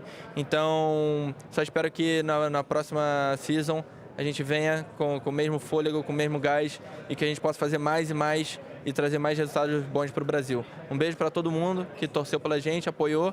Beijo para minha família, para minhas filhas, para minha mulher, meu irmão, meus amigos também que estão em casa. Tamo junto e #GoPain, esquece. Thank you very much, Big Zero. It is a sad moment for Pain right now, but I'm excited to see what they can do coming into the upcoming season because this is a Pain to get excited about. Yeah, obviously it's going to sting in this very moment to lose out in this fashion to the Mongols, but I totally agree with that sentiment. I feel like Pain, they should be proud of what they managed to achieve here in Austin. It's the same thing as what we said about MOUZ earlier. Like, you're never going to have that pleasure right now. Like, you know, you don't get that clarity of thought in the moment when you're giving that interview just after taking a devastating loss in the semifinals, where, as he mentioned, he felt like Pain wasn't the Pain he'd seen and he played with for the rest of the event. It shouldn't be too much of a surprise. I mean, remember, this extremely inexperienced, had a very rough season in terms of ins and outs with stand-ins. I think at the end of the day, once again, when you get some time to reflect back on this, Payne's going to be very proud of this event. There's nothing else for them to be looking at. This should just only be proud. I mean, 14 days of practice, they find themselves in a major playoff semifinal. I mean, they're still a young team. There's a lot of things to work on, and obviously they will just have this be like something they will chase and like a carrot on a stake they will go in for the next season. So obviously, yeah, Payne can be proud of themselves. Yeah. And we didn't get to really touch on it either, but that little interview with Snow at the start of the series. So, I mean, it's such a nice interview and obviously very endearing, and you could just see how happy he was. But it was clear too at the time, and this isn't a criticism. I don't know how he could be not prepared fully for the moment. It felt in that interview, but again, not a criticism in any way. He was just, I think, very much full of the emotion and the intensity of the moment. And it's something you see, you know, often when you go into a game where you have overachieved already. Being in the semifinal, it feels like a victory for Payne. So being able to readjust your mindset to once more go in and fight and give it your all, it's an incredible tough task. I know for people at home who may have never competed, it sounds ridiculous, but you're setting yourself up for every single game and you're spending so much energy preparing for every single game. At some point, you're going to run out of gas, you know. At some point, you're going to run out of emotions. And I think Snow, as you said, Jason, it was a clear sign that he came into this with nothing to lose, and sometimes that feeling can be a bit dangerous. Sure. I feel like if you're Payne already in this one, you're just thinking about the fact that... I got you. Yeah, you were able to... I think your microphone's off, my brother. That's all I'm saying. There you go. There we go. Yeah, there we go. Get into it. Shout out audio. We'll get moving. All right. Yeah, there we go. Okay, we're back. You wanted to say? Oh yeah, if you're Payne in this one, defeating Furia is already one of the biggest victories you could possibly have as an organization. I mean, for the guys that have been your big brother essentially in the Brazilian space for such a long time, to take down Fallen, I feel like Big Uzera already feels like all of those people saying like, when are you going to join Furia? When are you going to join Furia? Well, maybe they should just want to get some of their players on his team at this point. Like, Hey Serrato's probably looking at that like, should I just join a Brazilian team again? Like, what's going on here? Yeah, and you know, I think it's actually a common trap to fall into. I don't know if you guys have ever experienced this, but like, I've been at tournaments where you've gone in and you have like that one really personal opponent that you go up against and you beat them, and it feels like you've won the event. You know, it feels like, because you accomplished the goal that you set. You're like, I have to beat these guys. There's no way. And then you win that, and you're like, it's hard to find that. It's hard to get that motivation back within the 24 hours you need, because you felt like you just had the success you were looking for. Yeah, mine was liquid, so. Why'd you say like you were talking back to me? Yeah, that felt kind of personal, but you know, what the hell? Let's check in with the playoff bracket to see exactly where that tees us up for the grand final tomorrow. Everything has been building up to this very moment. We're talking about that best of 3 grand final going down tomorrow between Vitality and the Mongols. We were talking to Blitz about it, Jason, Maui, the fact that this will be the 5th time that they have gone head to head. Can they do it? Can they do it this time around? Well, I want to latch on. Maui mentioned that Blitz came in and said that he said it was a 50-50 game. I once worked with a very wise player. His name was Fallen, and he once said every game is 50-50 because you either win or you don't. That's why Fallen kept offing the way he did. And look where he's at today, as an individual in the way he did. It's always a 50. It's you hit the shot or you miss the shot. Doesn't matter about anything else. No wonder North American Counter-Strike sucks, man. I mean, come on, that's the mentality you're going with. This guy knows. This guy knows. Jesus Christ. Oh, this is too much. So we're just trying to have a little bit of fun with it. We're all having a good laugh. But I do hear maybe there is another NA hope, because there is a show match preceding the grand final, and I hear there's a whole ass North American team going to be taking to the stage tomorrow. Now, I'm not going to give you any exact names. I'm just going to sprinkle a few Easter eggs in here. Sure, the stream team, some of your favorite streamers, of course, going to be on that. But I'm talking, it's time to get your old Cloud9 tank tops out. There's a couple C9 players in the mix. I also hear the creator of the game himself is going to be up on that stage playing tomorrow. Can't miss that. Gooseman. Gooseman himself? Well, you just said it, so thanks. That's the creator of everybody knows he's the creator of He's been taking selfies with everybody here. Yep, he's here. He's like, loving it. I mean, that wasn't supposed to be a spoiler. Hey, the Godfather of Brazilian TSP. I wonder who that could be. Honestly, I can't wait for USA to bottle that one too, man. Not again. Jason, we've got a really tall ask from you from production. We know you're renowned for your coaching ability. You want to throw back one more time on the stage tomorrow? You want to coach Team USA? Absolutely, I'm in. Yeah? I'm in. Hell I'll do yeah. it. Coach Jason is there we go. back. Actually, and we... actually, I don't know if I can. Now that I say that, now that I think in my head. You've already said it, Jason. I know, so I have said it out loud, already but I'm pretty sure I have a prior scheduling that I can't actually. Convenient. Well, we'll just have to see how that goes down. Gentlemen, thank you so much. This has been one of my favorite post-map segments ever. So thank you for bringing the chaos, as always. We'll see you tomorrow for that grand final, Vitality versus the Mongols, going down 2 p.m. local time. You don't want to miss it.